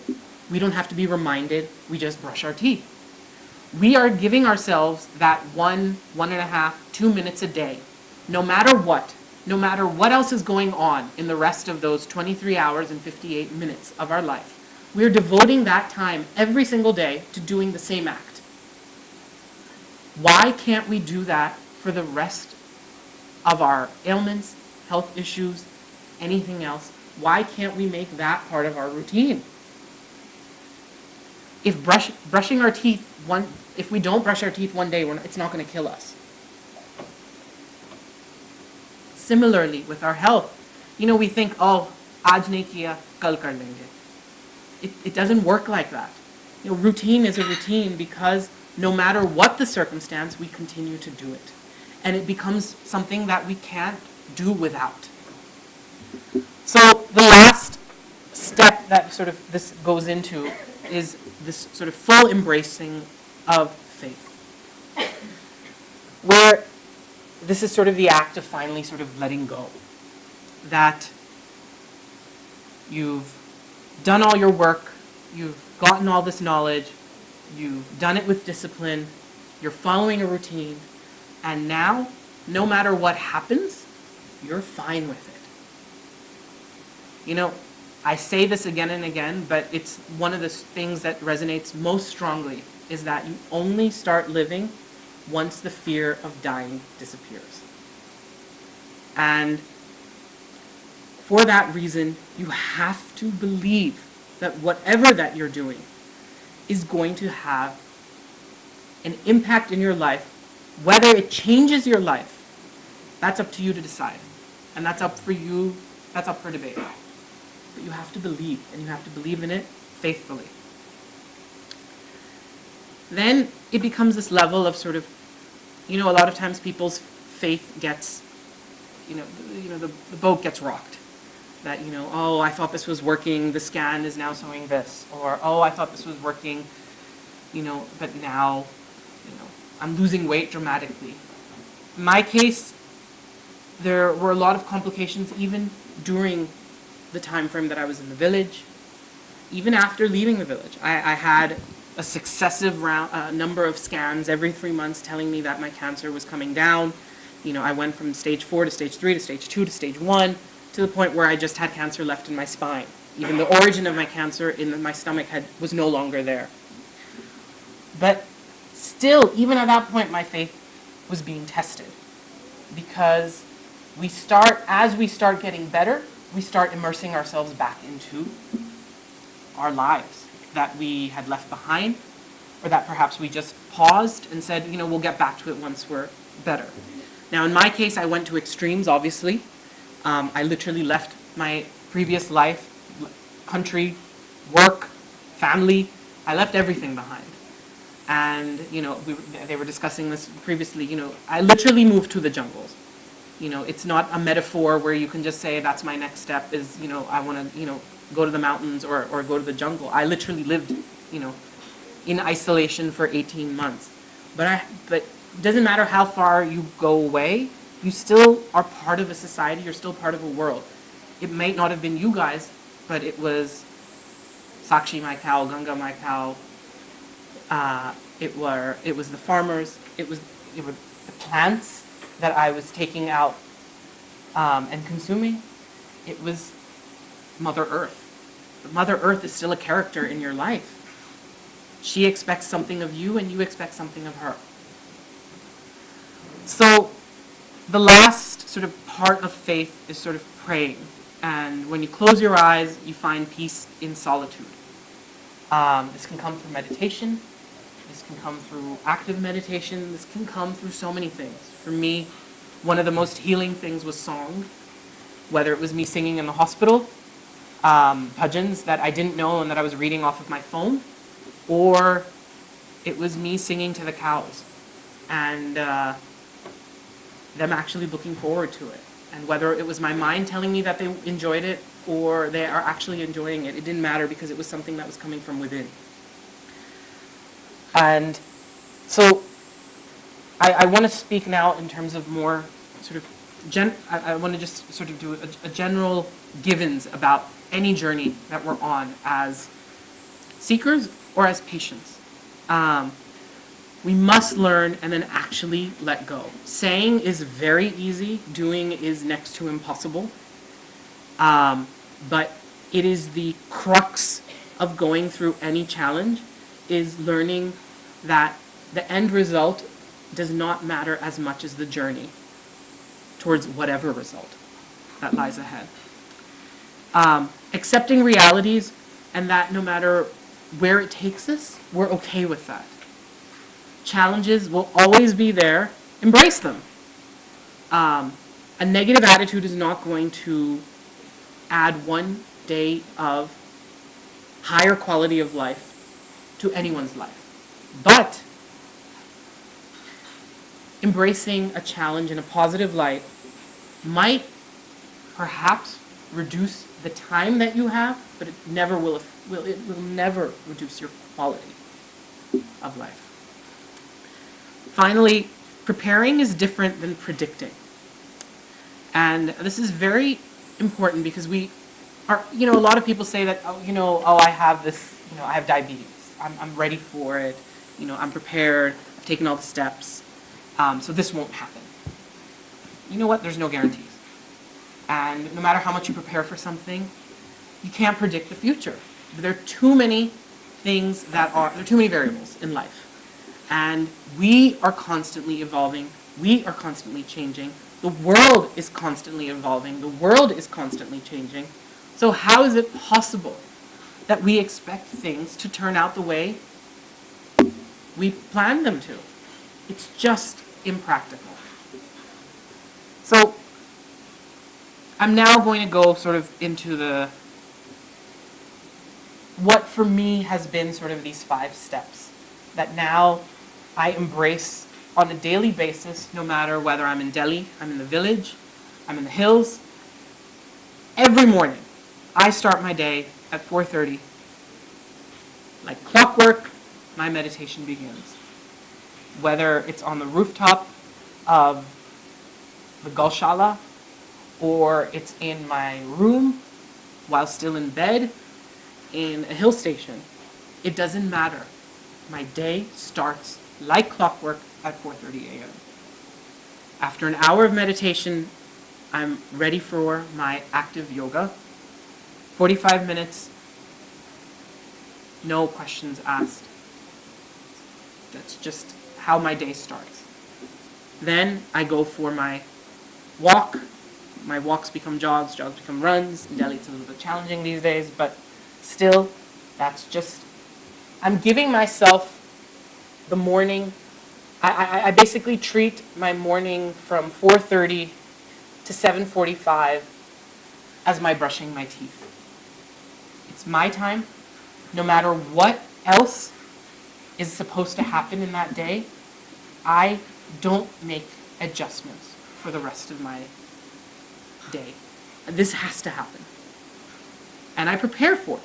If somebody is coming, or if I have to stay late, something the night before, this doesn't change. It just has to happen. After that, 7:45, I'm in the Gaushala, getting the first Golmutra, getting my milk, spending time with the cows, petting them, getting their blessings. Then it's time for breakfast, preparing my own breakfast, making sure that they've eaten first. Then I sit down and eat my breakfast. Then I head to work, trying to avoid any type of transportation, doing it on my own. So even as I'm starting my day and starting my interactions with the world, I'm warming myself up into integrating back into society.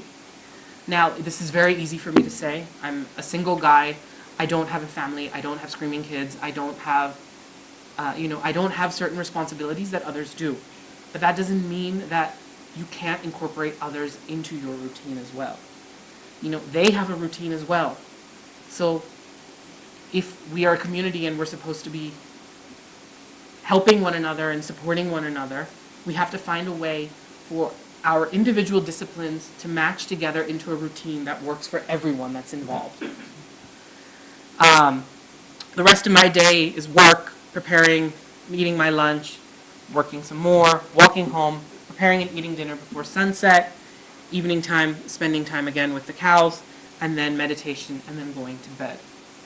I have that a disciplined routine can handle any change as long as we don't let our minds change its purpose towards healing. Key component here is that I can give you specifics and say, take this dosage of gomutra, take this amount of, have this many glasses of tulsi ka pani, don't eat this atta, try having, avoid eating this vegetable at this hour, eat before sunset, try and, do dhyan for this long, from this time to this time. The oxygen is best at this hour, so go outside and do your meditation. All of these things became part of my routine because I was open to the knowledge that exists out there and finding a way to embrace it and making it a part of my day-to-day unconscious thinking. I don't have to think about these things. It's just part of me. That's why it's very difficult for me to sort of say, blanket, do X, Y, and Z, and you'll be cured. Even in my book, I don't use the word cure because I don't believe in the word cure. There is no such thing as a cure because cure means that there's an end. And if the point is that we're trying to live and the joy is coming from living, then it doesn't matter if there's a cure. It's just about living with whatever issues, diseases that we have. And, for me, the most worthwhile experience that I've gathered from this incredible journey that I've been on is that you are your own best advocate. And don't conform to what else is out there, thinking that, we're not prepackaged goods, that because it says, it should fit us, it will fit us. There's trial and error. Some things will go wrong. Some things should go wrong. Because when they do, then only when we fall can we get back up. Only then will we try and explore different options. And only then do we have access to potentially the cure that's out there that might save us. I want to leave the last, few minutes for any questions in terms of any sort of specifics that anyone might have in regards to sort of my journey and to what I've presented. So. Thank you. I had a question. How many months did it take from start to recovery? From the second time around, or Yeah, second time around, 28 months total. After I started the cow therapy, I would say 2 years and 2 months. So. Could you just tell me quickly, because I haven't read the book yet, what does the cow therapy entail and its Sure. So the cow therapy, it's basically all the medicine is derived from the desi cow. So the Indian breeds of specific breeds of Indian cows. They have their humps are larger horns, and they generate very little milk. So it's actually considered very sacred for that reason. That's why the cows are revered. So the treatment involves drinking a combination of the cow's products and byproducts. So it's milk, ghee, yogurt, urine, and dung all mixed together. So the 5 ingredients that put it together, it's called panchgavya. So you're supposed to drink that on an empty stomach. In addition, all your food should include ghee, desi cow ghee. And then in addition, depending upon the type of cancer that you have, because of its healing effects, if you do gober laps, so basically doing, not coating your tumors with gober, the cow dung, for an hour twice a day, for as long as it goes. So in my case, I did the gober dung part over the course of 8 months. To date, I take gomutra every day, the cow urine every day. And, disease, health, cancer, whatever the ailment is, the one thing that I want to stress, especially because we're in this forum, is that when we're looking at alternative forms of treatment and therapies, there's very little downside. And the thing is that it may take time, but remember that because there's very little downside, the benefit of it is that it does become a routine and you don't have to necessarily stop. Everything that I was doing while I was sick, I'm doing while I'm still well. It's just become part of me. Nothing is, of course you change the amounts. I don't need to take the same amount of cow urine that I was taking before, but it's still there as part of a maintenance. And that maintenance is not doing me harm. It's keeping me going. And that continued faith that you have also takes you a lot farther than saying take something for 5 days and you'll get better. Or you have this issue, 7 days and you're good. Why? Because then we stop consciously thinking about our health. And then we get sloppy, then we take days off, then we start eating whatever we want to, then we don't sleep when we're supposed to, then our whole balance goes off again. But if you treat yourself and your body like a temple the way it deserves to be treated, not only when it's sick, but also when you're well, the balance never goes out of place. And so no matter what you come back, you know that you've done your best. And that's why it's important that we have these conversations, because this isn't just for patients. It's frankly for all the patients that I see now, it's not necessarily the patient that I can help, it's their family members who end up changing their lives because they have the time and the luxury for that. What about the other patients who were there in that hospital? What was the rate of success or something like that? I would say 98% of them are all dead. All? Dead. Dead. Have passed away, yeah. So that means they couldn't be cured or whatever it is, or they were cured and they passed or what sort of thing? it means that it comes down to that as long as you have discipline, a routine, and faith, and you do something and you believe in it, you're much more likely to come out of I it. think all these things depend a lot on faith. If you're believing what you're doing, rather than you're just doing it as a tick mark, okay, I've done this, it will drastically, the result will be drastically. This panchgavya, does it come in a ready form or you have to make it yourself? The ideal form is that you should be making it yourself, because the book very much, there are packaged panchgavya products. I'm not a big proponent of sort of packaged, because I strongly believe in that if we're looking at nature to heal us, we need to be as close to that nature as possible. I had an intimate relationship with the cow. You don't find breast milk in grocery stores. You are going to give your child your milk. Similarly, if you're expecting this cow to give you the medicine that's going to save your life, you should know who that cow is. You're not just going to have some random store-bought milk, correct? Now I don't. No, now I don't. I don't take panchgavya at this point. I take the gomutra, but I have cows. Yeah, fresh cow urine.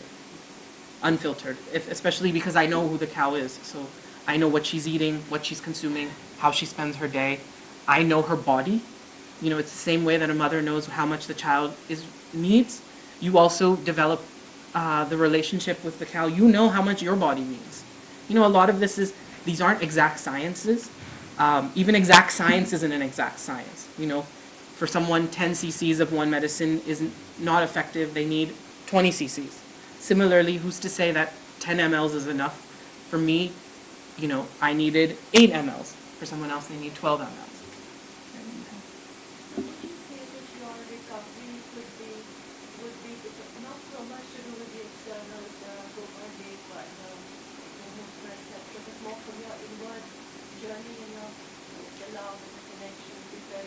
Faith in the placebo effect or whatever? I think it's definitely the combination of the two.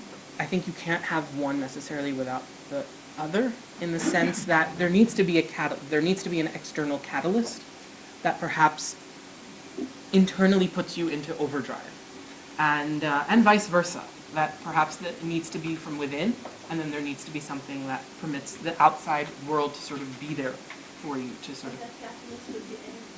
That catalyst, and it's different for each person, I think. I spent 2 months with amazing, beautiful Desi cows at a hospital. They were providing me the same medicine that I got in the village, but I didn't know those, I would pet the cows in the hospital, but there were 200 cows in this Gaushala. I didn't know them intimately, I didn't name them, I wasn't doing anything for them other than, asking for their blessings. But only when I went to the village and I had this intimate relationship, this one-on-one dialogue with the source of my medicine, did it, perhaps she was doing something a little bit special for me because I was doing something a little special for her. What was it that prompted you to follow this path of being integrated with the cows in the nature? Where did it come from? I think I had nothing to lose, for one.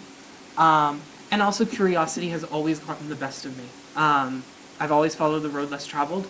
And when you've done 70 rounds of chemo, 2 rounds of radiation, 2 clinical trials, an experimental drug, and you've been at... I'm not asking that. What gave you this idea? Is it known? Is it, where did you learn about it? I mean, it was literally through a conversation, like I said, where I heard about the cow part. And then beyond that, it was curiosity. I think I had no other options.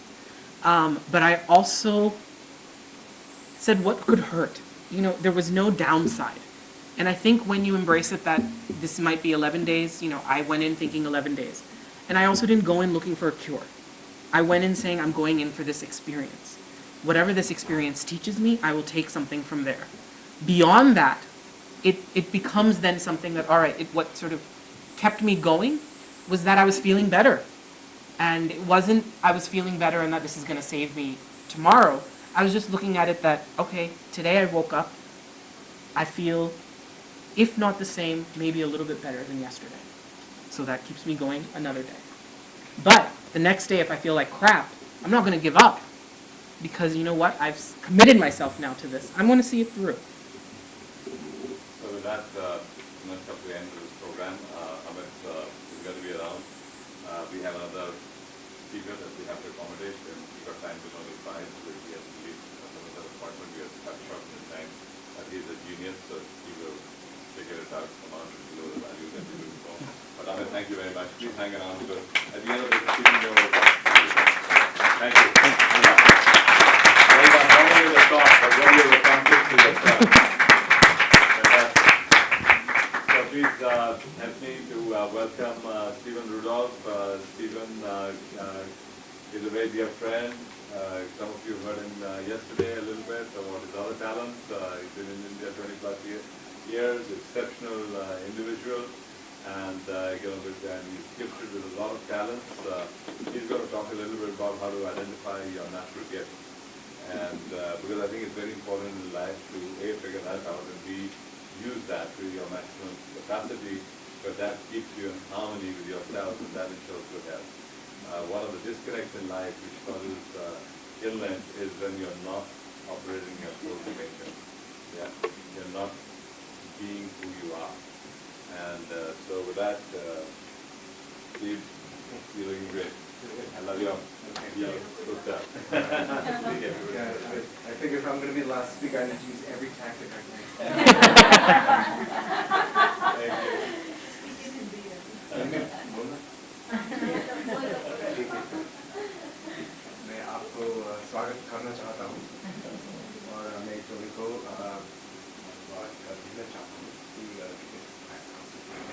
Just want to show you that I can do it. If I don't mention. So I want to, of course, congratulate Tony for bringing everybody together, because I think, seekers are usually the ones who are in the minority, and active seekers at least, and so sometimes we feel a little bit alone in our journeys of seeking, so it's nice to be able to come together to hear people's stories and also to be able to share. Today I'm going to share some things with you. My topic is multiple natures, and as Dr. Henry had said, you're supposed to tell people, you're going to tell them, and then tell them. So told them, so following somehow in that same line. The things I'm going to cover in my talk today are, number one, that everybody has a nature. This is the first thing that I want people to understand. The second is that when you work as per your nature, you're happy. Very simple. Number three, I'm going to talk about how to understand what your nature is. When you say someone has a nature or personality, what does that actually mean? I'm going to give you very specific words, very clearly. It's not something kind of general, or when you're talking about follow your passion or these sort of general words that people use. I'm going to be really specific about what a nature is. And then I'm going to talk about how you can choose the type of work or adjust the type of work you do based on your situation and based on your nature to bring those into alignment. But before we get started, I will, it's a little messed up, and I'll read it for you. A small quote from the Upanishads that says that there is no letter that cannot be made into a mantra. The second line says, there is no root, Jared, there is no root that cannot be made into a medicine. And there is no person without want. But rare is the person who can find their utility and put them in proper usage. So I think it's something that's very important for people who are in any type of educational or even healing practice to understand something about this. There's many types of doctors and psychologists and dietitians who are out there, and people are coming to them with problems, but they often don't realize that the problem stems from the work that, partially at least, from the work that they're doing. And we're going to look at this from a number of areas that I had mentioned before, so we'll talk about the health side of this as well. Okay, so as we get started, I want you to think back to a time, maybe not too long ago, when you were maybe in your teens, some longer than others. And I want you to think about what you were thinking at that time. Maybe you were like 16 or 17, somewhere in high school. You're going to be graduating soon in the next year or two, college, and you were thinking about probably what you were going to become. Do you remember what you were thinking? Some of you can share some of the things that you thought you were thinking. Girls, travel. Okay. Okay. Others? The right photo. I think from our morning, it was a content that in a schooling from when I was going to college, I was asking. Okay. Others? Yes. I used to go to finishing up my assignments and I didn't know what I was doing. Okay, so maybe you didn't have a clear idea. So some people have a very fixed idea, some people don't have a clear idea. I think I've heard everyone say, oh, you're bright, you can do medicine, etc. But somewhere within me, the voice wasn't there. So there was a lot of confusion in those years. I'm curious to know how many people became what they believed that they were going to, or thought that they were going to become. Okay, some sort of process. Okay, but you can see it's usually not a majority. It's usually a minority of people who had an idea that I'm going to become a doctor, I'm going to become an engineer, or I'm going to become something, and then they actually become that. Along this process, things change. We understand the voices and suggestions that come from so many different directions. You come to find out who you really are, and then accommodations. Sometimes you do engineering, but as soon as you get out, you change to follow what you want to do. So there's different routes for everybody. I'll just show you what I was thinking when I was somewhere about that age. Oh, that's an idea. I was about 17 at this point. A friend of mine just sent this to me not too long ago. I'd forgotten about this. So if you'd asked me when I was 17 what I wanted to be, I would have told you I want to be a rock star. And everything, all of my energy was like, I did my schoolwork. I managed to get okay grades, at least to get through, school. So my parents weren't too unhappy. And I went to college. I got into the garage band scene. I started playing music at least, 6-7 hours a day between morning and you were talking about a routine. Everything else revolved around the amount of music that I was playing. So a little bit about my story, what happened. So I'll tell you how I got here and how all of this came about, my understanding about this topic that I'm going to speak about. So after I graduated from the University of Florida, I moved to New York City to find my fame and fortune as a rock star. And I found out very quickly that aspiring rock stars don't make a lot of money. In fact, they don't make any money. I had to get a part-time job to pay the bills. And I was walking down the street one day in New York City and I saw a sign up there that said, wanted English teachers. And I figured, oh, I know English. How hard could it be? And I went and I applied for the job and I got the job. And it was a class that was ESL, so English for speakers of other languages. So my students were from Russia, Poland, or Japan, from all over the world. It was great because they knew almost no English, and it was very easy for me. And I got into the class, it was my first classroom, and I was standing there, and I welcomed the students in, and I began teaching the class, and I found out in a very short period of time, although I had no teaching experience, no BA, nothing, that I took to it very easily. I felt like it was strangely familiar. Like I knew this already, even though I had never done it. I was able to make some jokes, I was able to write some things on the board, and they were catching it, and they were learning, and I could see the process. And it was about 40 minutes into the class, and suddenly I started to get this like warm and fuzzy feeling inside. And it was like the clouds started to part, and some roshni came from the back. The violin started to play. And suddenly some great Akashvani, a voice from the sky, comes out and says, Steve, you're not a rock star, you're a teacher. Okay. And I was really inspired by that. I mean, I remember, I had like chills down my spine, my hair was sort of, I was like, oh my God, I never knew. I was going along all these years thinking that I was going to be a musician, but this is even better. I could do this all the time. There was no need to be like partying and all that stuff. If I could just teach all the time, I was naturally high. That was the best way that I could explain it. So then what did I do? I started going out and getting part-time jobs, more teaching here and teaching there, until I was in class, teaching 9 hours a day, apart from my preparation time. If you've ever taught before, you'll know that 9 hours of contact time per day is a lot of time. But I couldn't get enough. I was like addicted. Because I was absolutely addicted to it. And I thought to myself that, why should I work for somebody else? This is the entrepreneur. I said, why should I work for somebody else, on their timetable? What if I owned my own school and I could be teaching all the time, swimming in it?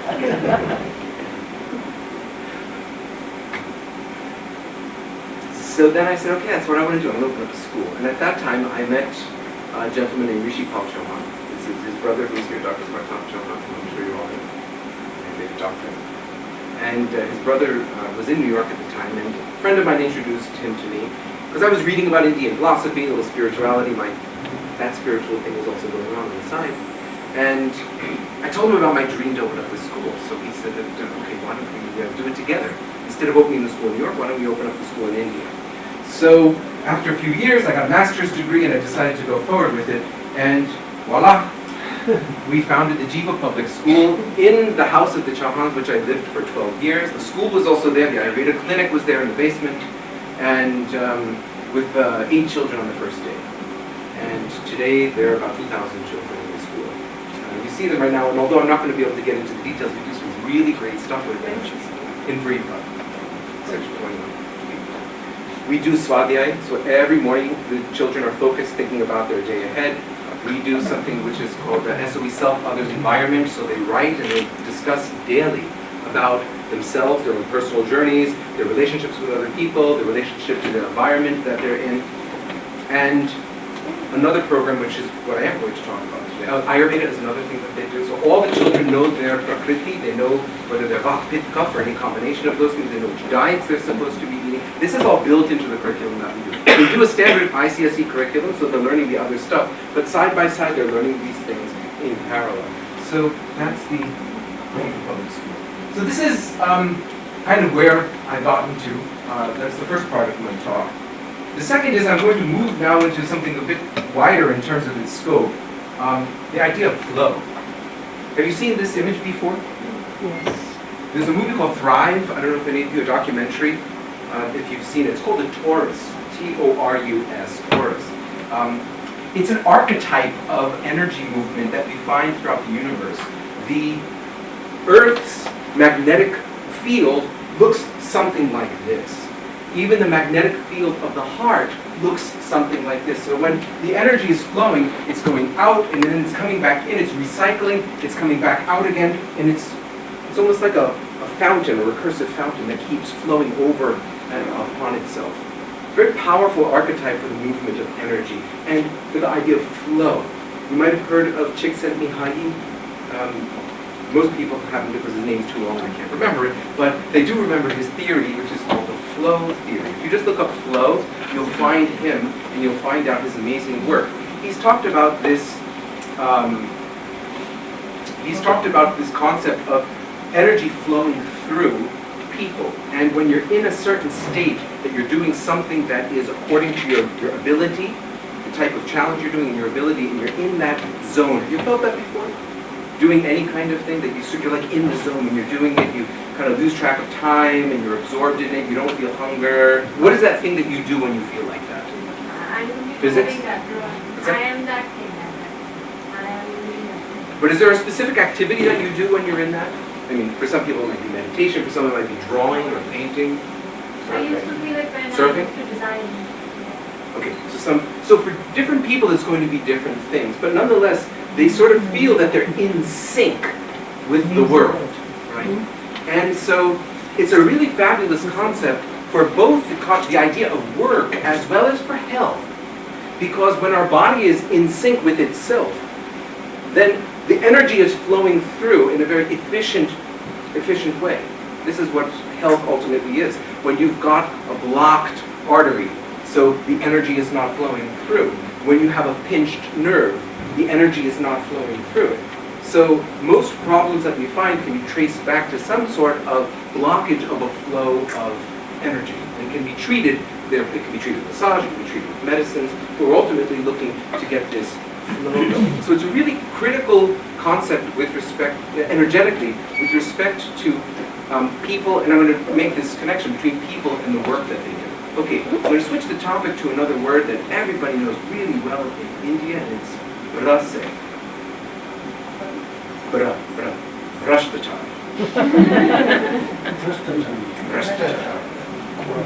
Corruption. What's corruption? Definition. We hear it all the time. Bribery of different forms. Okay. Distortion. Okay.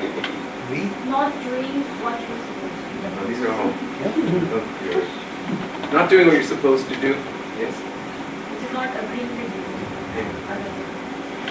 If you look at the root words here, right? Rupt comes from the Latin rompo, rompere, rupi, ruptus. Ruptus is the perfected form, means broken. Cor means completely or altogether. Altogether broken. So when something is actually broken in some way, it's the flow of energy is not going to move through that thing. It's corrupt. So if your body, you're not taking care of it properly, you're going to say that, in a way you're corrupt if you're not eating the kind of foods that you're supposed to be eating, because you're creating that blockage there. Something has become broken. And we're going to find the same thing exists even with respect to the work that we do. And I'm going to come back to this word after just a short time. I'm just giving you a trailer to the concept of corruption. Interestingly, Professor Hegde talked about what was the word that he used? I think it was something about a mathematical approach to life and to science and to healing. Reductionism. Reductionist was there. It was something about mechanical. Euclidean, right? So many of the problems that we're facing today derive from the West, from the scientific revolution. During that time, they removed God or spirituality out of the equation and just began to look at the world only in terms of mechanics. So the time of Copernicus, the time of Galileo, this was the time where people really began to, this problem actually began. And it started to lead toward what I believe is one of the second most problematic or corrupting forces of our world, which was the Industrial Revolution, in the sense that this is the outcome of the beginning of that thought. In other words, how can we mechanize things? How can we speed things up? How can we make things more efficient and more efficient? And the problem that happened here is that in the process, the idea of work also became more mechanized, that people became almost more robotic. We started to lose this feeling of craftsmanship, of people, even in those days, even in India today, you'll still find it. The craftsperson uses his brain, uses his heart in the work that he or she is doing. They are wholly engaged in the work that they're doing. Once you start to mechanize the work process, one person becomes the head, another becomes the heart, maybe, I don't know, some COO and an HR person, and then, the worker is there. Everything starts to get split up, and purpose and meaning start to become lost because we don't see, this person might be putting some screw or some cap or something on that, but doesn't really understand what this piece is or why he or she is doing that. So the flow of energy that's going on starts to become really distorted. There was one Frenchman, Alfred Binet, at the end of the 19th century, who had it right almost in terms of understanding people. Binet was interested in looking at the differences between children to find out what made them unique. And he made some tests. They were some of the first psychometric tests to understand how people were different from each other. My compadres in America somehow, like we always managed to do, co-opted his work and the idea of his tests and started to create tests that would compare people to each other for slightly different, instead of trying to understand how people were different, they made psychometric tests to try to level people to say this person is smarter than this person's not as smart, this one's really dumb, so let's send these people to college, let's send these people to something, let's put those people in vocational. Those tests were known as the IQ tests. So there's a belief that there's something called intelligence, and some people have a lot, some people have a moderate amount, and you have a kind of normal curve, so you have a lot of people in the middle and some fewer people on the ends. So this is the idea of IQ, that it's on a single dimension in terms of its scale. Years went by until the 1980s. This wasn't really challenged very aggressively until one person came about, and that's Howard Gardner. I don't know if you know who he is, but he's a professor of cognitive psychology at Harvard University. He's one of America's most celebrated educators. Gardner challenged this idea of IQ. And he said that it's wrong for us to look at the human spectrum of ability with only one dimension. And rather said that there are many dimensions to ability, or to intelligence, as he called it. He said that there's not one kind of intelligence, there are many, he called multiple intelligences. This was in 1983, in his book Frames of Mind. Since then, there has been a small revolution in education circles. If you go to most B.Ed colleges, all teachers learn about multiple intelligences. Almost all schools in America would incorporate multiple intelligences into their curriculum. Many schools in many other countries also do it. In India, Gardner came in 2012. There was a very big turnout. So people know his work and they're starting to incorporate it to try to understand how people have many types of abilities. These are the abilities that Gardner identifies. They're in all people in different degrees. The first is called bodily intelligence, so to be smart with your body, such as the looker, right? The groschen. Anybody else? Australia? Okay. Why not? Okay. So it's the ability to have balance in the body and control over the body. If you're a surfer, it's something you absolutely must have. People are born with it, yes, it's part of the DNA that's given to you, but also it develops as you use it over time. So all scientists will agree it is partially nature, it is partially nurture. The amount, some will say it's 50-50, some will say sort of 75, some will say 75. So there's differences in opinion to how much has an effect, but they do know that both of them have a role to play. The second is called interpersonal intelligence. So this is like a social ability. Naturally, you see that some people are more connected to other people. When you sit on a train or on a plane and there's a stranger sitting next to you, do you start the conversation, who are you, where are you from, or do you put on your headphones and wish and pray that they don't talk? Which one? Who starts the conversation? All right, who puts in the earbuds? Okay, it might depend, but I'm saying you could. Well, this is also an important point. It's not always black and white. It can be a 50-50. It can be a 90-10. Maybe you have the earbuds in for 80%, but you do want to talk for 20%. I was on a 14.5-hour flight back from America to here. There was a guy next to me. I didn't even catch his name. Didn't even know what he was doing. Happily immersed in my world. It's not a bad thing. It's just who you are, and you need to recognize these things as it comes to work. And we're going to see that just later on. Intrapersonal intelligence. So intrapersonal means self-reflective. People who think about life and think about the meaning of life. How many people here feel that they're intrapersonal? I'm going to guess everybody, because it's probably what brought you here in the first place. But it's not everybody in the world. Logical intelligence, good with maths, numbers, calculation, etc. 19 into 4. 19 into 4. 76. Some of you just got it. Some of you haven't even still bothered to try. But okay, it's been answered. So some people are strong in those. Linguistic intelligence, the ability to acquire and use language effectively. Some of you keep a diary, or you think through your words, and you need words to help you. Learning new languages, right? So linguistic intelligence. The next is musical intelligence. The ability, not that you like music, but the ability to play music or to create music. But some will have it more than others. The last one is called naturalistic intelligence, connected to plants, animals, nature, and the environment. So some people have a greater connection to the natural world. So I'm sorry, this one, thank you, visual. So visual intelligence, also drawing, coloring, painting, you notice details, okay? Color matching. So some people have spatial, you can read a map or things like that. So this is visual. So these are the 8 intelligences that Gardner defined. It's not perfect as a taxonomy goes, but we need classification to help us discuss things in the world. So it's a useful tool. Now, I use this with my own students in our school for trying to understand some of their differences. Why some kids were really good at sports but not good at math.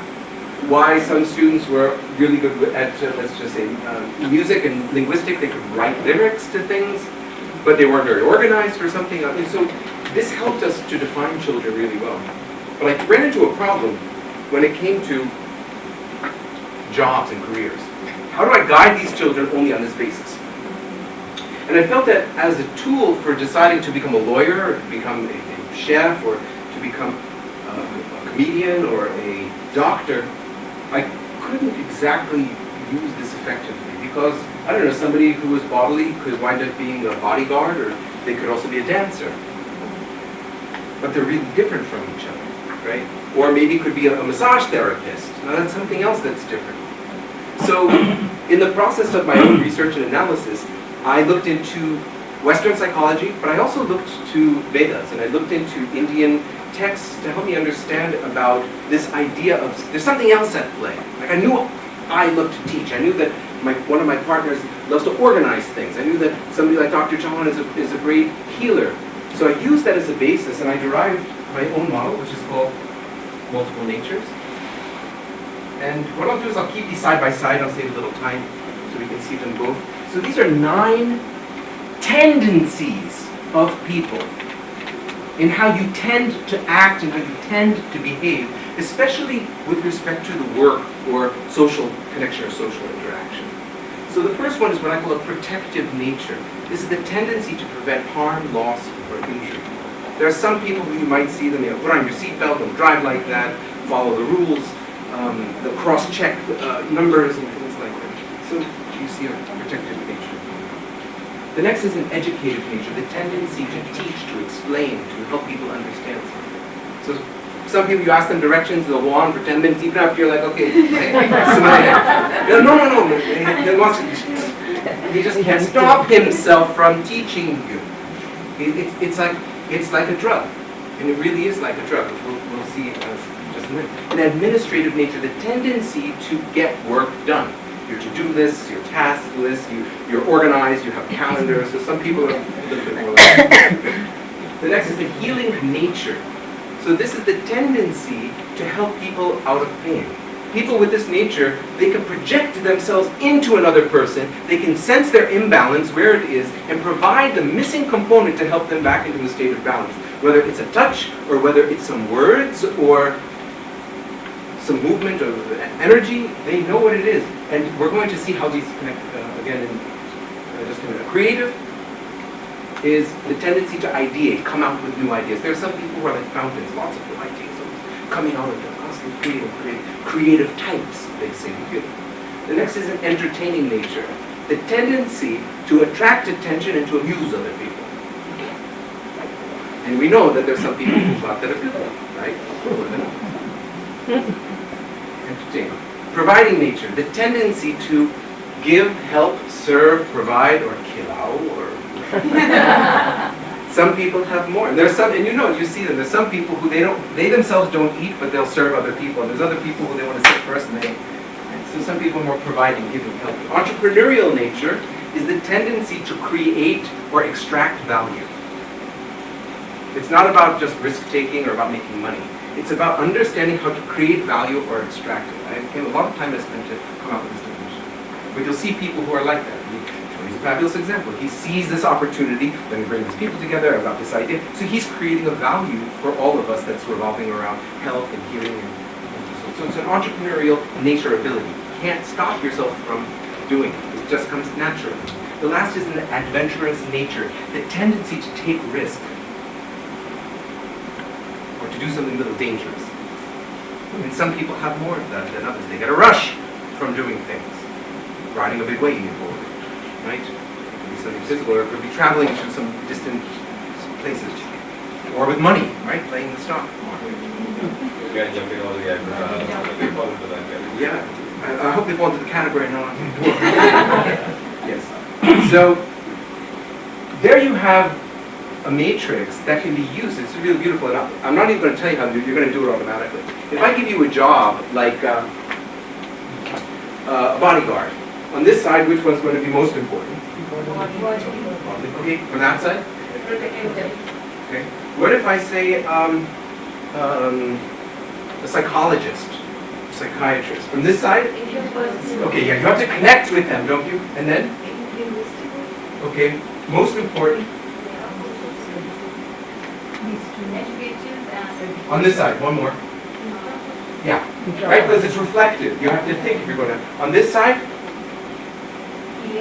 Right. This will be the most important. Others might be second or third. If you have somebody who is not healing, but they're a psychologist, and they have all the other qualities, something's really deficient or missing. You can pick any job, and you could define it this way: an art dealer.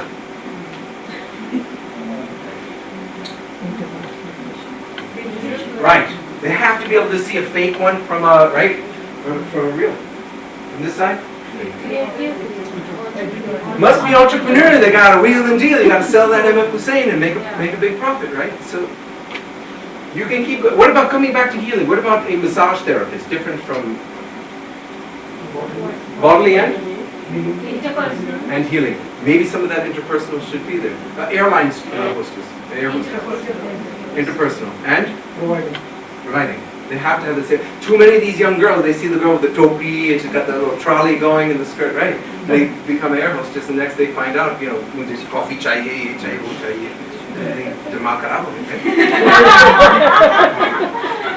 they didn't realize that they're going to have to be taking people's trays and garbage back. Have you seen? Like, I miss this airline and they're walking with this sad place. Right? So let me come back to my term. You got it, right? This is all there. You search multiple natures, go to multiplenatures.com, I'll give you this stuff. You'll be able to read about this and how this works and so on and so forth. Let's come back to corruption. Corruption, in this sense, is basically you have one nature, but the work you're doing is something completely different. He says, according to his clothes and his card, I'm a doctor. Inside it says entrepreneur. So when he comes in and really he's okay, this guy's thinking, man, you know, if I can get one of his kidneys.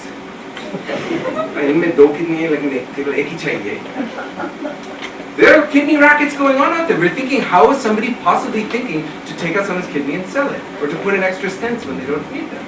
Because he knows that he's thinking how to, instead of dealing kidneys, his father pushed him to become property dealer. This is corruption. Corruption is that when your nature doesn't match what you do in terms of your work, it's like a shoe that doesn't fit. It's too tight or too loose, and it's constantly rubbing against you. It's irritating you. So when your shoe is irritating you, then what do you want to do? You want to take it off. You want to get out of it. So you find ways to avoid what it is that you have to do, and you're doing this for 8 hours a day or 10 hours a day, and you want to get some pleasure out of your day. So what do? You try to get your pleasure somewhere else, and you think that maybe if I get some extra money, that'll make me happy. So this is actually where all of this. So bribes are simply the symptom of where this is coming from. So this is the matrix that I've made. Well, I won't go into this. There's a really cool book which is called Your Happy Chemicals, and it's by Loretta Bruning, and she talks about these different chemicals that are pumped into your brain. Dopamine is basically, it's like a reward. If you see that, oh, that's something I want to do. If you see some, well, you're married, so if there was a girl or some foreign trip would be okay. You would say, oh, foreign trip, I want to go to Mongolia. So dopamine gets released at that time. So when you see something that you like, you get, or email. Why do we check it all the time? So dopamine hits. It releases pleasure into our brain. So if you see the work that you like, and you do it, oh, that's good, I like. So you're getting positive release of chemicals. Serotonin, someone says, oh, you're really good at that. So when we hear that, it boosts up inside our status, we feel good about it. So there's another positive, happy chemical that gets released. When people want to be around us, hey, you're really great at this, work with me, let's be together. Oxytocin. It's part of touch, but it's also part of bonding and association. And endorphins, which is endogenous morphine, which is inside of us, this is from that placebo effect. When we are engaged in something, this chemical is also released inside of us, which works for also for our attention, and it relieves pain at the same time. So when we have to push ourselves through a hard time, this is what's happening at that time. Runner's high and these kind of things are all released from endorphins. But what happens when these aren't released? We wind up getting cortisol in our bloodstream, and reverse starts to happen. We get stressed out, and the body starts to pump other types of chemicals which are not healthy for us. And at an extended rate or extended pace, it destroys the body. I'll only say this, and it's something that you can find extensively. If you read about in Gita, Krishna is telling Arjuna, as Dr. Chahan was saying before, to work as per your nature. So I'm switching, from the biological to the spiritual backing for this concept. The spiritual backing behind this, you can find in Gita. Arjuna is a kshatriya, he's a warrior. He's supposed to fight. He's got a hard task in front of him. He's got to kill family members, his guru, his grandfather. He doesn't want to and says, it's better if I become a beggar. It's better if I run away from here, go into the mountains, become a sadhu. Krishna says to him, listen, no job change. This is what your nature is, kshatriya. You have to work as every man has to work. Every person has to work. Better you do the job according to your nature, even if you don't do it perfectly, rather than you do somebody else's job perfectly. You'll find all these quotes, chapter 2 in Gita. You'll find all these quotes there about people's nature. So he's also pushing him to do what it is that he's supposed to do. He says, of course, don't be attached to the results and do it for me. So he gives him the line about the nerve to be able to do this. So there's also a spiritual implication behind this. So 5,000 years ago, this concept was also clearly understood. The problem is that how do you know what someone's nature is? So what I've done, what is it here? I made a test online, and I'm going to give everybody here, as you walk out, I'll put it outside on the table, a card to take the test. So we have a test which is called the MN test, or the multiple natures test. It takes about 25 minutes, and in the test, you're asked a number of questions. You have to rate yourself on a scale of 1 through 5. So it'll ask you, something like, if I had to draw a diagram of my flat from memory, I can easily do it with a high degree of accuracy. So could you make a map of your flat? If so, you would rate 5 as very high, 1 is very low. So 76 questions like this. And then afterwards, what it will do is that those qualities that I just showed before, the MIs and the MNs, it will show which ones are stronger, which are weaker. The blue ones are stronger, the red ones weaker. And these are some explanations. There's a report. And the interesting thing is that it will also show that which are the careers that will match you. These happen to be mine. It still works for people who are over 60, right? Yeah. And, well, unfortunately, you wouldn't be the oldest guy who did it, because my dada did it when he was 95. But yes, it works for everybody, because your nature is largely consistent throughout your life. And what I found is that nature doesn't change that much. Yes, you'll do something for 5 years or 10 years, and your entrepreneurial might come up a little bit more, your interpersonal might go down a little bit, but it's not that you're going to go from a 9 or a 10 in interpersonal down to a 2, unless there's some traumatic incident, but those are different situations. But I'm saying, generally speaking, your nature is going to be the same, and the software will show you which are the types of work that will best match with you. And then there's some filters there, so you can filter for salary, you can filter for the degrees that you have, or the streams, or the area of work. I made it specifically for students when they're trying to pick which direction they can go, but we have been using it with professionals. And we're starting to expand other types of things that we'll work with corporates as well. And it gives more details. It'll also show you the paths to get to that particular job, so it's a nice tool. And it'll also tell you which colleges will get you there a little bit faster. We do this with all the kids at our school. So every student who passes through Diva Public School gets an analysis of his nature and finds out which direction he or she should go. And it's something really cool. With the parents, they talk with them, and we discuss it, and here you can see this kid actually knows his nature.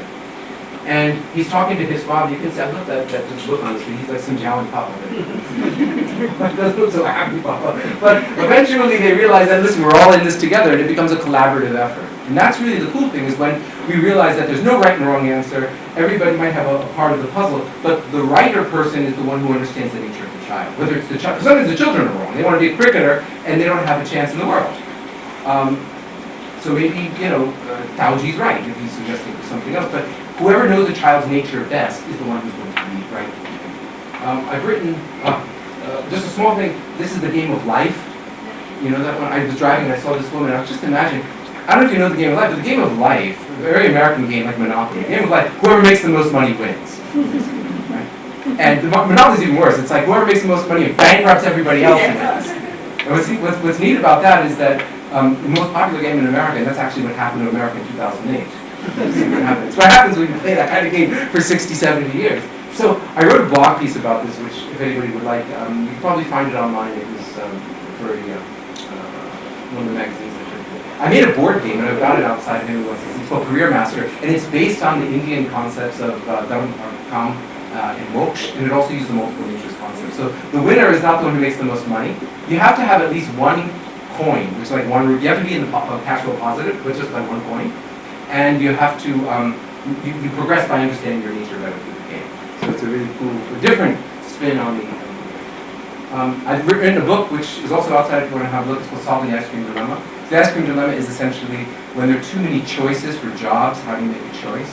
You've done that with ice cream, right? So many flavors, you can't figure out which one to go for. So the book tells you, this is published by the Times Group, the book tells you how to make that choice using multiple natures and multiple intelligences, the MI natures. It's for parents, especially for who've got kids in that age, but anybody could benefit by it. A quick story. This is a mail I got in 2013 from this guy, Greek Sophie. He says, I want to thank you, you changed my life. You came to our school once for a career test, and the option was performing artist. All the options. I love dance, but my parents were against it, and after I showed the results, they got a little okay. Finally, they allowed me, and today I'm the world's best art school. So I felt like really good about that. Okay. So it gets better. Thanks. It gets better. June 27th of this past month, from Simmer Soki, I couldn't copy and paste it properly, but it says, I thank you because you tested, I took up dancing and my parents agreed, and I can say I'm living my dream, learning from senior gurus, meeting legendary dancers, thanks a lot. I'm world's second Sikh Bharatanatyam dancer, and if everything goes well soon, I'll be the first Sikh male Kathak dancer. As I'm learning Kathak also with Bharatanatyam and that from the best possible, was in Chennai, Shekara to Bharatanatyam, recently shifted Delhi to continue Bharatanatyam and also Kathak. Thanks a lot, sir. Get ready? Boom.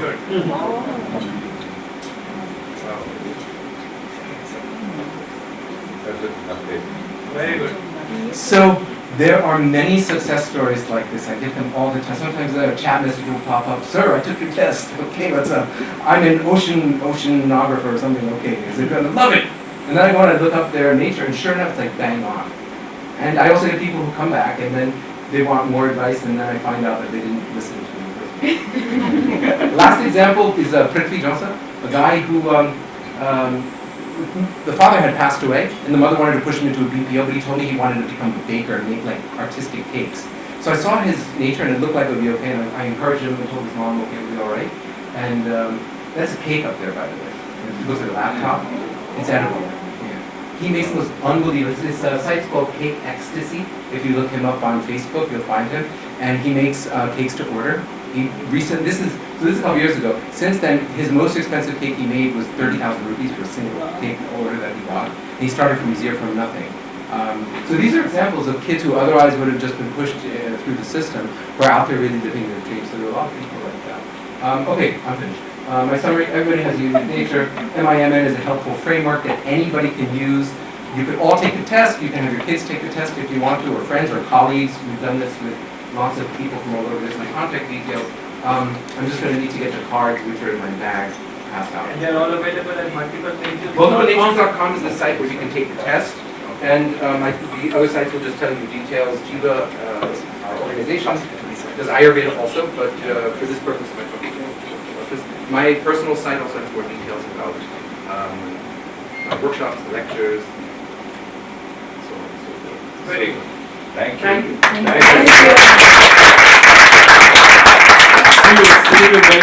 We have to release the hall because the people need the hall. But I want to take 2 minutes just to wrap up. One is that we would like feedback. So when you're building a community, it's important to get feedback as to how you fared, any suggestions that you have. There are feedback forms outside. We're going to get the camera outside. You can go and speak your mind to the camera. You can give us some sound bites that we can share on the website with others, or we can use that for feedback purposes. Please, do that on your way out. आप लगा देंगे some people have already given their comments and feedback, but if you feel like giving something in front of the camera, we really appreciate it. That will be valuable for us. And the forms that we distributed, Yeah, yesterday we got the forms back. Yeah, as this group fill up, getting at least, so typical, corporate kind of conditioning, very strong conditioning as a corporate, product. But as I became older, I had a life where I went through 4 different, careers, distinctly. American Express, 15 years, then Bank of America, 5 years, then ANZ Bank for 2 years, and then Max Life, or Max New York Life, and then we launched it for, actually as an executive for almost 7 years, but I'm still the vice chairman of the company. That's why I had to disappear for lunch with a board meeting. But, as I progressed in life, I did feel that I've done phase 1, which is we've done the corporate responsibility, done the corporate job, as an employee. And I decided that now, what should be the next phase? I think this is expiry date has arrived on being an employee anymore. And I decided I'll pursue a little career on the other side of the fence, which is be on the corporate, boards of a few companies. And so that I did parallelly with my job, as well as when only corporate, directorships for a period of about, 14, 15 years, which is about now. And going forward, I really want to now devote all my time to giving back to society, which is the institute that I'm trying to put into place. addressing the issues that I just mentioned. So it's a very conscious choice of this, and then after some time, I know I'd like to go to the forest. That's phase 4 of life, yeah. So it's been quite very systematic to me, you know. So how did this thing come? Partly it's the, you know, conditioning, you know. I'm a meticulous planner. Some people will accuse me of being over-attentive to detail. That's me, you know, so you have to accept it.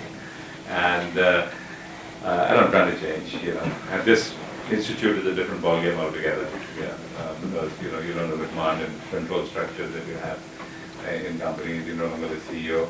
You're actually, you have to deal with all that, even you can't put it on.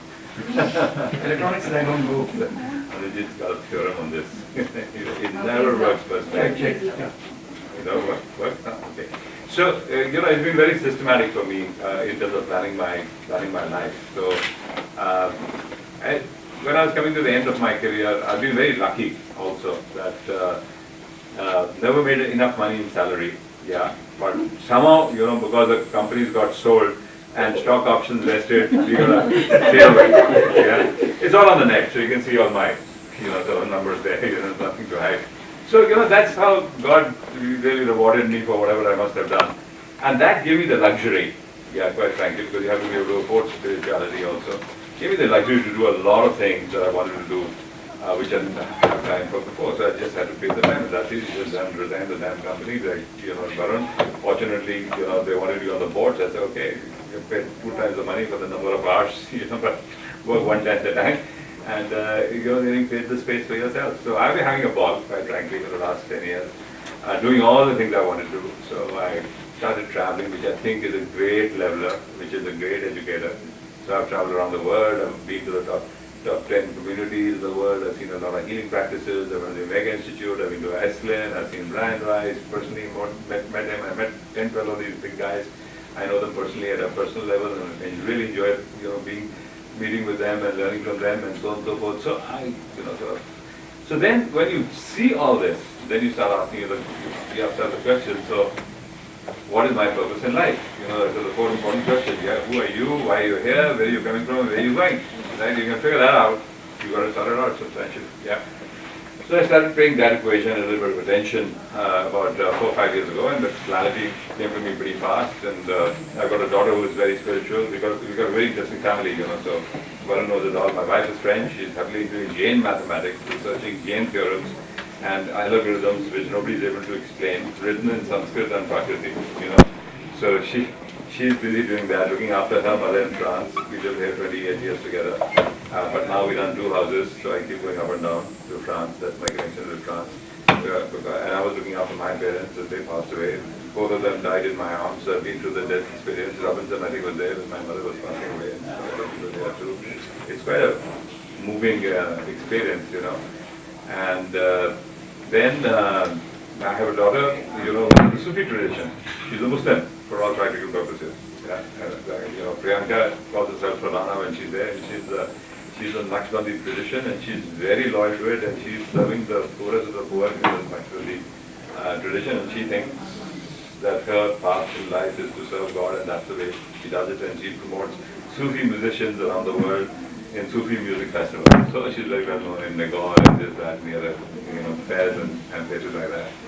And then I have another daughter who's, you know, a corporate employee. Yeah.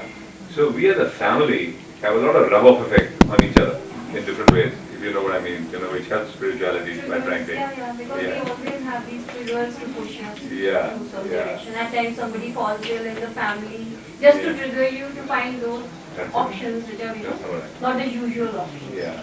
So we've been through all that, yeah, and some people here have really helped me through some of the challenges of life that we have been through as a family, but all for the better. We want progress, you know, to you know, and you know, and things have improved, and all of us have learned a lot. So all this added to my spiritual, you know, understanding and the need to be calmer, accepting, compassion, love.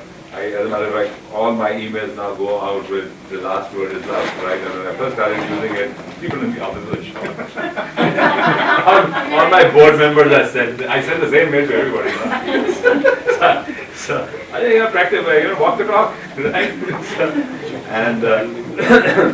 So, been having fun on that front, and so all this stuff, in terms of connecting with myself, what I came to realize was that basically I'm here to help people, and because God has given me a gift. My greatest gift is to be able to see paradigms, and what is the old paradigm, what is the emerging new paradigm. So that's my greatest gift, and that's why I did a lot of things like opening other banks and Kinesiology and all that stuff. Those of you who know my corporate career would know that I was very bold, What exactly do you mean by you have a gift to see a paradigm? Yeah, existing paradigm is the way things are today, and a future paradigm is the way they should be for the better tomorrow. Should be or will be, or you could. Well, then you decide whether you want to make it to be. So this institute is a typical example of that. Yeah. So when I was in American Express, we broke a paradigm by launching the American Express card in India, which is the first card to be internationally used. Yeah, at a time when there were RBI restrictions, we broke that paradigm. So that's what I call a product paradigm. Then I did an industry paradigm. I opened the banking industry 7 days a week, 365 days a year. Yeah, and then I did an industry paradigm when I was in New York Life, and we were the first and only company to launch whole life policies, for example, right? So I've done that successfully. So I have the confidence that I can do one more, right? This is a global paradigm now, right? So there's a different ballgame altogether, a different format of organization structure, completely different principles of how we want to do it. So I want to give this a try, yeah, and I'm very confident now. After my spiritual learning, I just set the intention, pretend it's already there, and it'll happen, right? So I'm practicing that, right? And it's working. Absolutely. We wrote the initial blueprints 4 years ago, and now it's happening. Yeah.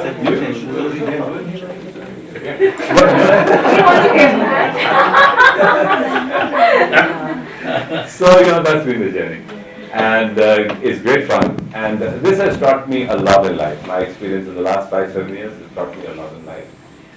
One is that get over fear. Yeah. Biggest fear was, what could happen to my daughter. She's in the Muslim tradition, and half my family, Sikh family, they were very upset with it. Tony, and I can understand partition, they got seen heads chopped off and all that, they don't understand what's happening, So I had to handle that piece, and so on and so forth, And, but every step was a learning, and it was healing, yeah. I got over the total fear, about any loss. I'm now almost over the fear of death. Yeah, I am over the fear of attachment to money. That's why the institute, I'm funding it. I'm funding some other projects also around the world. So like that, there's a bunch of fears which I'm, slowly getting over. And I've taken great accountability for my own self and my own health, and I've shared with you what I'm doing on my own health. My results are great. I'm really good about that. So I have learned a lot in this whole process. I really feel I have progressed quite a lot. And I find that is very much what my spiritual growth is all about. Yeah. So I feel I'm becoming more autonomous. Yeah. I still, the corporate conditioning does come in the way, because I'm still very particular about time, for example. So when Robinson is going 15 minutes over, I'm getting worked up. Lunch is not late on time, 10 minutes I'm getting worked up, but it'll change, But I feel, some of these things I believe are non-negotiable in life. I feel in the spiritual world, people take too much liberty on the guise of spirituality, to be so-called over-relaxed, which I don't agree with. I've seen people like Sadhguru work. They have got a bunch of people who work with them as volunteers, 10, 15 people. And many of them who I personally know, they're very disciplined. They work very hard. They're on time. Discipline is very important. There's no substitute for discipline. You want to be disciplined, that's all right. You can be, you can do what you feel like. But if you're part of the system, whatever system it is, then discipline has to be there, including your own health and including your responsibility to your whatever, people you have in life. Those are some of the learning. Still learning.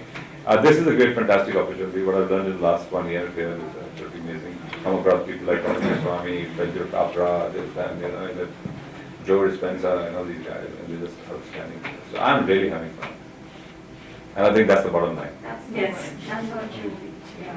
तो मुझे कुछ होता है क्या करते हो? Ash. Ash में dash. फिर शुरू कहते हैं इसका क्या मतलब, मैं जवाब सोचो, फिर पता चलता है कि वो क्या करना चाहते हैं, फिर विपुटा मतलब बात ना कि ये कर सकता तो हम भी कर सकते हैं. If I can add that little value to the guy or girl, that's great. So that's the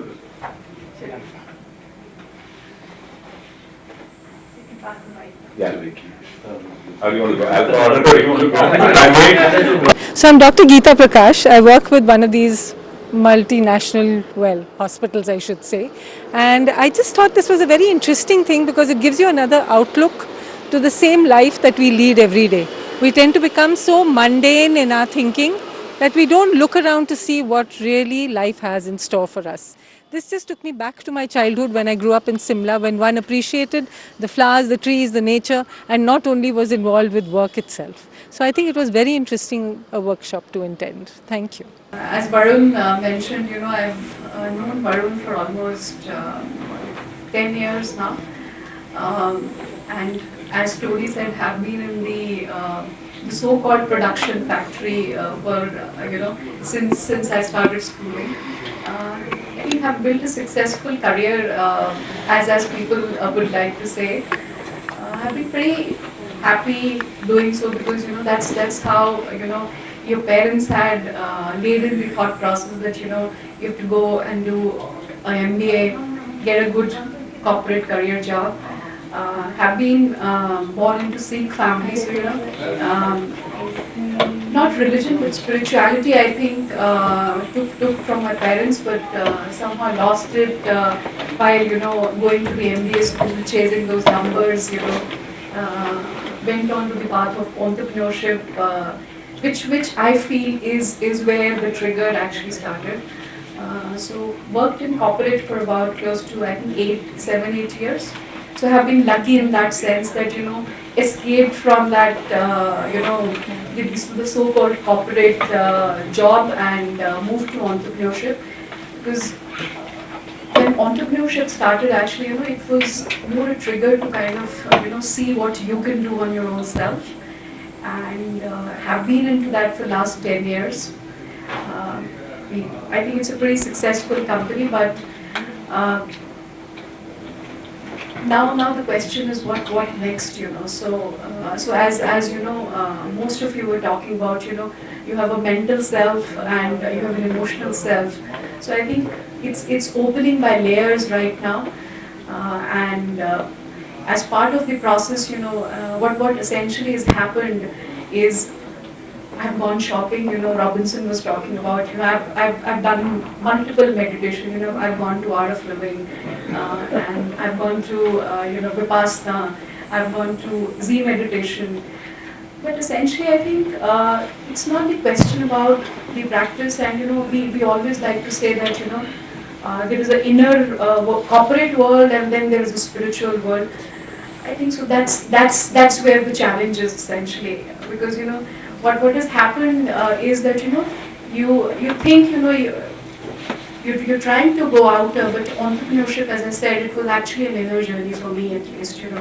I also became a mother during that time period, and both entrepreneurship and being a mother when it happened together, I think it was the most beautiful experience for me. So what started to happen was, when you look at an organization and a child, you've actually kind of, you build in more compassion and that nurturing ability which you have. So I actually go and recommend to people that in case you have to start a spiritual journey, and please don't go and say that I have to go and meditate and I'll sit alone or probably run to a jungle. I think I've done all of that.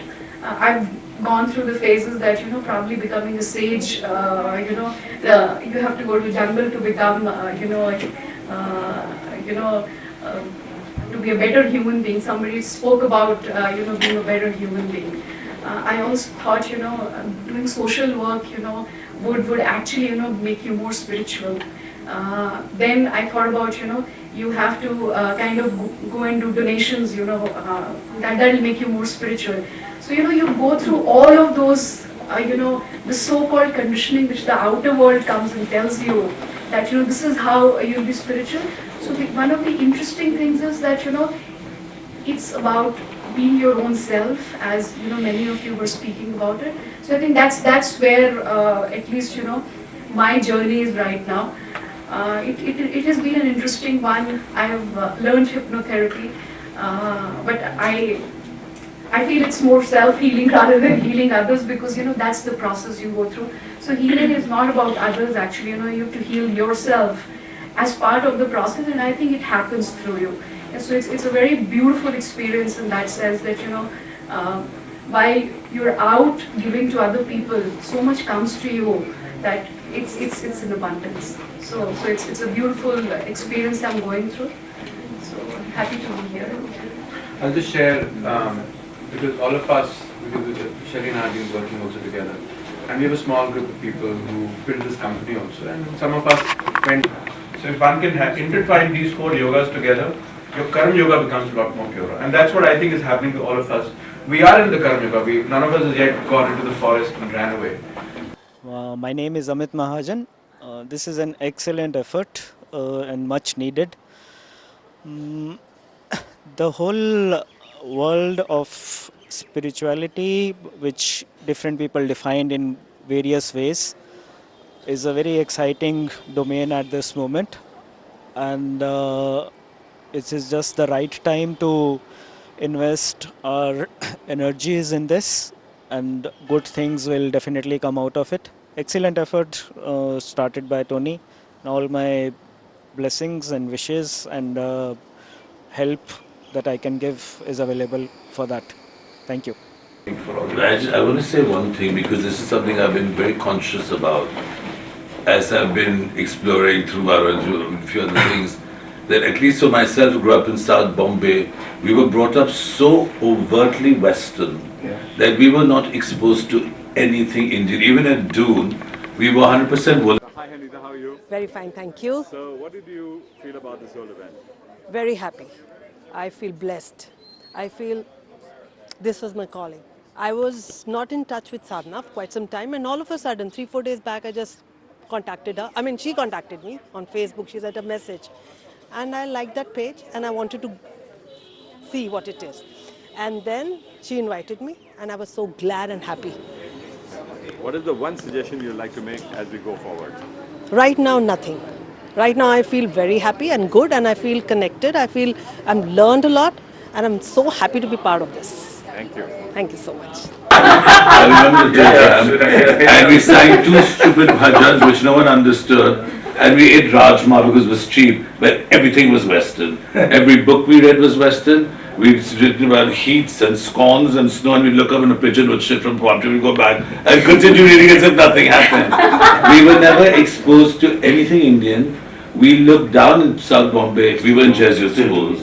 We looked down at Hindi. I mean, we thought, the staff, we really were, and I only see it now, that we were literally... How do you feel about the event?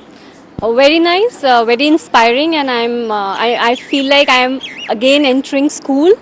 I love learning and I love growing while learning, and it's like, like-minded people, like-minded souls coming together, and it's like each of us don't need to reinvent different wheels, One of us has studied something, other has studied something else, and we can share and learn together. And in fact, that's the most interesting thing about TQIW, that as the consciousness of the earth is rising, we call this spiritual ascension. So more and more such groups are coming together, and particularly, so the reason behind it is that as a group, we can rise much faster. Because as an individual, it might take me ages and many lifetimes to do so many things. But as a group consciousness, I can learn what you already know via you very quickly, via that oneness, via that connect. And I think it's most beautiful. So I really enjoyed being here. One suggestion for the future? Suggestion is that we should keep up the spirit and keep calling new ideas, new people, because that's how the group can grow together faster. New minds. So that disconnect with the self in the way we were brought up, and this is meant to be privileged and elite of this country, We were very privileged. I'm shocked. I saw that film Master yesterday. I thought, oh my God, I can't believe we got so lucky. And We it watched was Masan, sorry. See, we can't. So Vandana, what did you feel about the event? I think the event was fantastic. The quality of the presenters, people from all over the globe sharing their experiences. But what I felt was that ultimately, even though there are hundreds of paths, they just melt into as if they were all emerging into one. Right? The goal is one, the paths are different, and it's so beautiful just to see and hear everybody's journey, that how they're converging.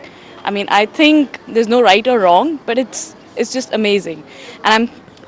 All the time when I was hearing people, I said, thank you to God all the time for all the grace that, and I strongly feel that one doesn't always need a negative situation to pursue this journey. And my message is probably that,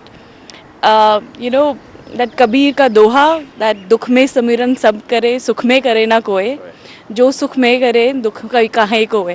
So I think it's not about people who have a problem that they need to come and pursue this journey, but people who really, as in, seeking, or even in normal life, because spirituality and normal life and being an integrative and holistic life, I think people like who move in this direction can even enjoy more of life. Good. Thank you. I don't have time to move. It was that brilliant. The thing is, like, he's in the enchanted circle. I moved out of it, so now I'm forced to see all these things. So Ben, what do you feel about your trip to India and TQIW? As you know, this is my first time to India, so it was an incredible trip, especially to come here and see such unique people gathering together with a common frame of mind. It was always, a really special experience to be in the same room with people who are fundamentally in the same paradigm. And I can sense that this is really the beginning, just in virtue of the fact that everyone is so excited about it. You can see the way people are talking after the sessions outside the room. There's a lot of excitement and enthusiasm, and I have no doubt that this is going to grow into something that's really big and really important and will impact a lot of people. Thank you. I want to get I run this studio, and all the time people will come to me and say, we only value machines, and they always wanted to speak to me in English. And I'm like, look, you're screwing my English up. Why don't you speak? Hi. Tell us, how did you feel about the event? Personally coming from a medical background, like my father is also a doctor, my sister is also a doctor, my grandfather is also a doctor. So I've never seen such a holistic approach towards healing, to be honest. Like in the past 1.5 years since I've known Robinson or you guys a little bit, I've started making an approach towards that sort of holistic healing. And by attending these 2 days of the Quantum Institute of Wellbeing sessions, I feel that like there's something which we still don't understand, but it still works wonders, and it can it's more of a holistic and more of a very different sort of approach to which we have never even given a thing. We have thought about it before, and something like combining Ayurveda with allopathy and quantum healing and bioenergetics, it's amazing. I mean, something which I believe it's the way forward and should be like this. If I give my personal experience, I have allergic rhinitis, and I've taken antihistaminics, I've taken steroidal sprays, and steroidal sprays really made it worse because I started having recurrent sore throats. But in the last 2-3 months, I started having ginger and honey, 1 tablespoon in the morning and before sleeping, and that kept me asymptomatic for a long time. So if I don't take it for a week or 2, I start feeling the sore throat again. So yeah, it's wonderful. Thank you. Thank you. Hindustani, no. And so the other problem is that in India, if you... How do you feel about the last 2 days that you spent here? Well, in one word, amazing, really. When my friend first told me that this is gonna happen, it's a 2-day and we have college from Monday to Saturday. So I thought I'll attend on Sunday, and that too half day, and then I might go to college and study. But that half day that I attended on Sunday, I was like, I have to come back here, because even even I know my parents won't allow me, but so I didn't tell them. I was like, I have to attend it. It's so amazing. It's completely mind blowing, so to say, and that's just it. No other words are coming out of my mouth. Thank you. There's no other country in the world that I know this happens. You can't work at a hotel, you can't work at an airline. There are many things that I can think of this, which if you think about it is an absurd, and everything follows from that. So we're still colonized and we still look to the West, and because I just felt it was more Indian than Bombay. And I know Vicky from, the last life I know Vicky from is when we were in design school, and then I lived free for like 2 months on the floor and went to school. And that's certainly the only life we know each other. He's great fun as well. Basically, so I moved to Delhi because I felt it was more Indian. Getting into design, and I must say I had it very easy. We were first movers. We just wrote an upgrade. We were not able to drive through Kutch, and it took me to things that I'd never heard of or dreamed about in my life, because I followed a book called Vishwakarma by Martal Singh. Going to see I discovered what, and you can't generalize India, but what India was from a non-westernized elite crafts capital and the fashion capital, and had a summer and a winter for whatever reason. I love Delhi. No one can Bombay from can understand that I moved here, but I like the seasons. I like, so, I built a business here, and about 4, 5, 6 years back, I began to start going through some kind of, he looks at you and thinks you're successful on this and that, have all these assumptions, and inside I really went through a point where I thought I was going through hell. Clients are thugs, would you say, so, it's a weird kind of engagement, because you're never quite sure, because that doesn't, to do this Isha Yoga program on the Kriyas, the inner engineering, and I thought it was a very interesting program, and I made a vow, even though I was traveling. I did take care of you. Yeah, he did, yeah. So I see the difference in him because I knew him from before. I saw it in Deepak Bedi, one of the other people, and so I thought I must go. So I did that. I began to feel like, not that I was on any spiritual path, but that 44 minutes or whatever that I forced myself to sit and just, so that noise, that vibrational noise, that's all it did, was now kind of slowing, and it about it. And but then I began to feel like I'd hit a wall. I did another wonderful course at the ashram, which was amazing, called the Bhavya Spandana, which is about ego bashing, which is also, he had a show or something. But I have to say, I did not find the 5 days of silence at all difficult. I was very happy to stay for 10 days. And all these things, it forces you, once you're out in that noise, the first step is to just start stilling yourself, because only then can you, I think, and this is my thing, is that only then can you even start absorbing something. If you're kind of bouncy or antsy, or, we are ADD, I get up and I've tried to stop doing it. I'll roll over, or I'll get up to do it at 3 in the morning, and I must check my emails, like my life depends on it. Like some catastrophe is going to happen before now at 6 a.m. All this has to stop. It's just making us crazy, I've more or less stopped reading the papers. I feel really stupid at dinner. But anyway, since I barely go to dinner, that's not an issue. And I feel like I'm just studying a